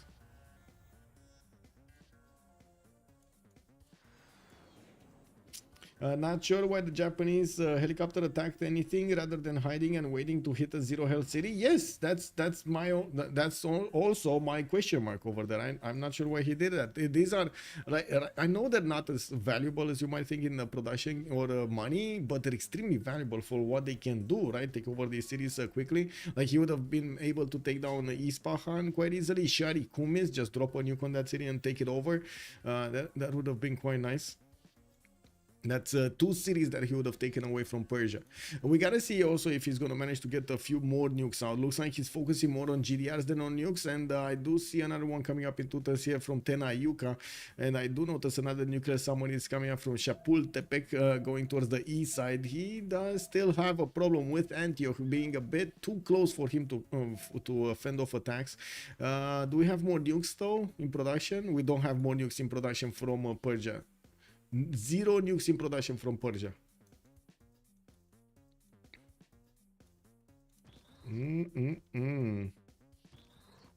Okay, this is not going anywhere.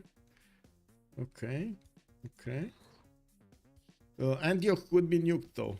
Actually, right now he could get to nuke it next time over here on the 1/6 time.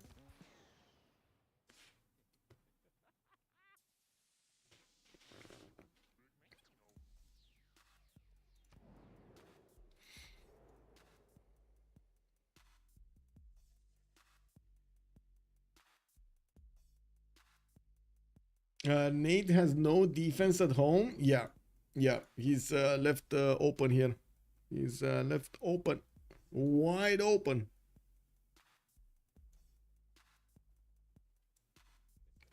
I have no idea how Sharikumis is still alive. And this is gonna be such a terrible mistake, letting Sharikumis and Anashan alive, because they're gonna get GDRs and they're gonna get the ability to keep on defending. But I guess, you know, this is just them flying nukes against each other until the Diplo hammer is gonna drop. And it's gonna drop, like we're only having like 13 turns to wait, and then poof, we're gonna have a magical victory from Ciros. We do need to see if Nate, Zelphair here is going to manage to punch through the defenses properly to get the capital cities and also get the other stuff going. Looks like he just lost his GDR. Never mind, he got it out of the city, he lost it. Aztec did attack into it with every jet fighter he had available and did take that GDR down.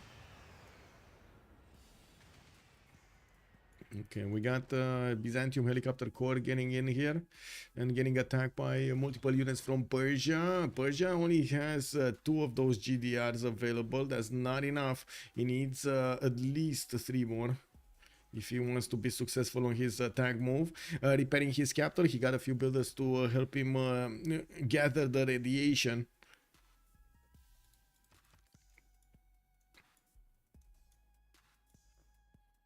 Zelphair is winning 1 versus 4. I wouldn't really call this winning. It's the other way around. Thebot, Pok. Good evening, sir, and welcome. We do have basically right now everybody slowing down so they can get to the next World Congress. We do have them fighting like GDR against GDR, jet bombers against jet fighters, and some missile cruisers being sprinkled all around. But at the end of the day, if they don't manage to get any condition like Diplo victory, like a domination victory, they will need all of the caps of their opponents. They need Constantinople, they need Pella, which is very far into the north, they need to get Tenochtitlan, and they need Japan's Kyoto. That's not gonna happen. That's really not gonna happen. Culture victory, not gonna happen. They need to do this in the next 13 turns. Otherwise, if they don't do this in the next 13 turns, it's just gonna be a victory. Spec Ops from Byzantium are for mark target. What does that even do? For mark target? What? Where did you see Spec Ops? I saw a Spec Op here. Yeah, Spec Ops. Okay. They might actually drop to pick to take cities. Right? They can para drop into enemy territory. They might drop in there to pick cities off. Not saying it's the best way, but you know, it is a way. Okay, there is a helicopter here from Japan able to actually attack into Sharikumis and take it over. That GDR is still 1 turn off the next turn. That would still give time to the nuclear submarine of Aztec to shoot that nuke against his opponent's cities and take it out. GDR is, I gotta say, is much better not being built than built on your opponent, you know. So if you have the chance of actually taking out a city that's building a GDR and very close to it, do it. Just do it. They're playing in love in memory of toilet. Exactly. Oh, he got it. Okay, that's, I guess, you know, he can't attack it anymore. The nuke will just fail.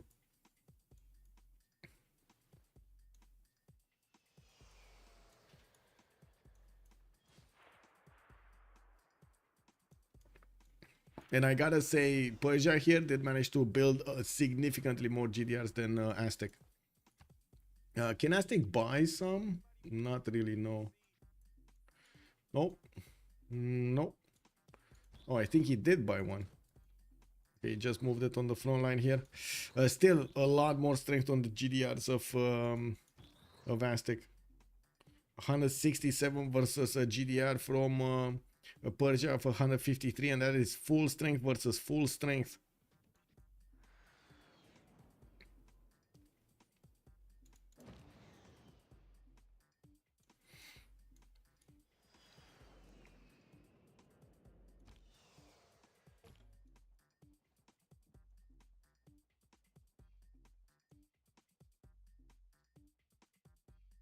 Okay, when will there be a helicopter taking Ispahan? Come on, multiple helicopters coming out from Japan, but it's taking them quite a bit of time. And that's the GG called out by Zelphair right now. Couldn't see the end of the tunnel over here. Couldn't see the way to get the victory condition before the Diplo is going to be won by CivAus. We do have CivAus managing to get a win today against Civ Australia. While Civ Australia was on their second game today, they did manage to win against the Gold by Library earlier. We do have them actually falling on their sword against their opponents over here. CivAus. You said that was the only way Persia could buy having more GDRs. Yes, yes, they need to drop in next. Yeah, okay. I don't want to get my sound settings properly so we can actually have a here in the debrief. Let's see what's going on. We might actually have them quite a bit tired, but let's see if they're actually gonna talk a little bit. Give me a sec. Yes.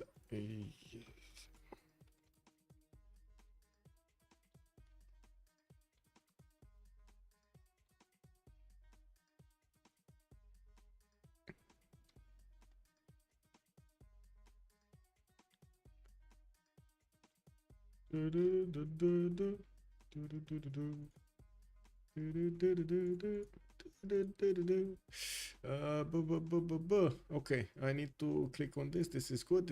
We should be hearing stuff soon if they do get in here. Let's actually throw out a GG well played in the chat and wait.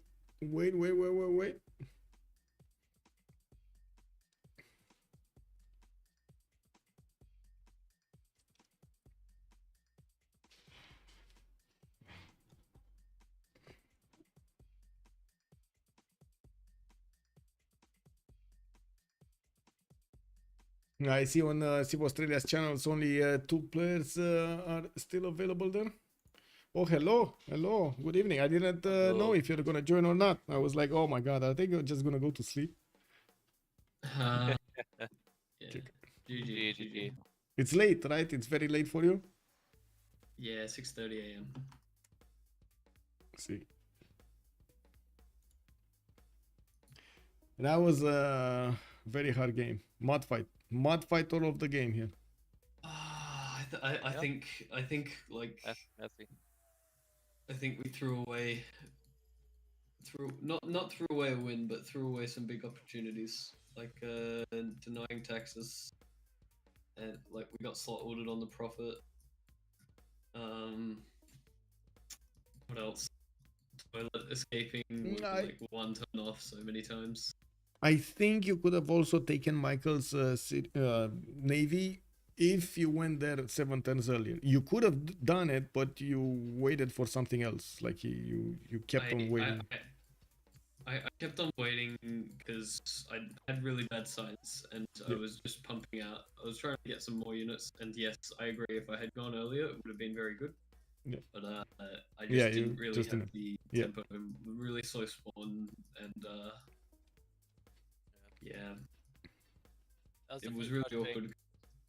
It's really frustrating because I don't know exactly what we needed to change, but it seems like we lose games because we don't have enough gold, and then I have like giga gold, and then we can't somehow use it, no leverage on it. 700 gold at 10, 800 gold at 10 Zelphair, yeah, true.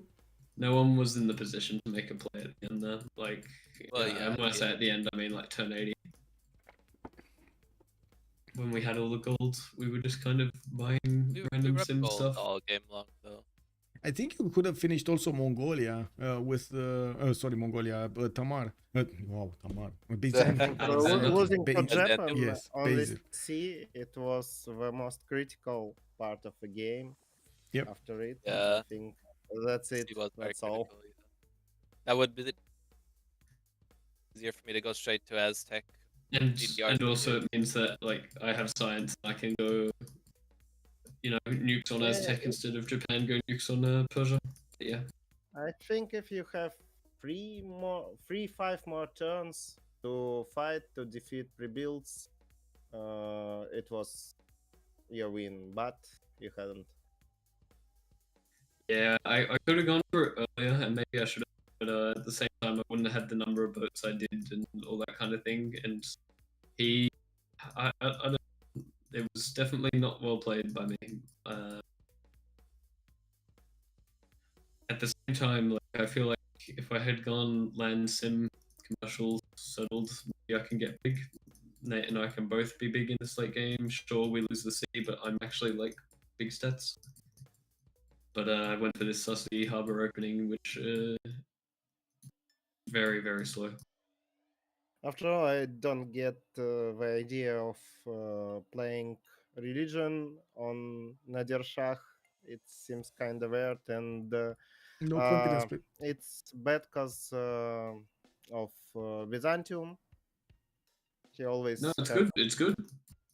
Well, the play was to deny the I just attack. don't get it. The play takes away a profit, and like I went to holy site because I wanted to open harbors, and I Maybe couldn't, you, and we didn't. you have one continent, so not enough luxus. Maybe We need it's amenities. good, Yeah, but I mean, he gave Byzantium have benefit the whole team. bonus.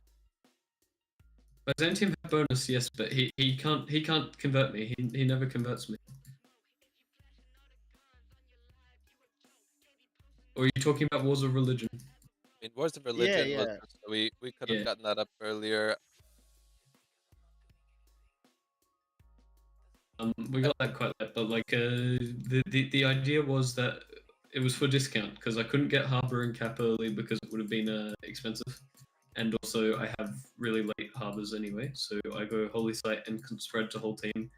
I had 50 signs from beliefs all game. Ah, I see. You take it. Ah, okay. Yeah, it works. Kind of works. Yeah. I see the know, start for the first time, so. I mean, there were that's fair, drawbacks that's to fair. all of this. I'm pretty sure you felt them in your Right. production because not enough trade routes, but Well sure. played, guys. Yeah. Thank you for game. Yes. Good Yep. night. Or good morning, I guess. Thank Yeah. you, thank you. Have a great evening, Sue. Thank you for joining us. Bye bye. Thank you. Bye. Thank you for casting. Yep. Have a great evening also. GG. GG. GG. GG. So there we have it. Unfortunately, we didn't hear also from Hash's Heroes their side of the story there, but I gotta say they won. So, you know, it is what it is. Oh, what was that guy in chess saying? Like the game speaks for itself, you know, just chess doesn't need anything. yeah, it is what it is. I do want to say thank you so much for everything. Much appreciated for the follows, for the support of the stream over here, for the bits, for the subscriptions and the memberships on YouTube. Unbelievable. You guys, unbelievable. Thank you so much. I do want to also say tomorrow we're going to have another game. It's going to be like 17:30 GMT, if I'm not mistaken. It's like in between. You have my schedule on my Discord. You can use !Discord Discord in Twitch chat, or take a look at the video description down below on YouTube. I do have a bit of time to get the VOD out there, the video on demand out there. It will not have the intro and everything. You're just gonna get to click a button and poof, you're right into the game here with the chapters all done. But I do want to say it takes a little bit of time for YouTube to actually process it, as it is gonna be cut over there.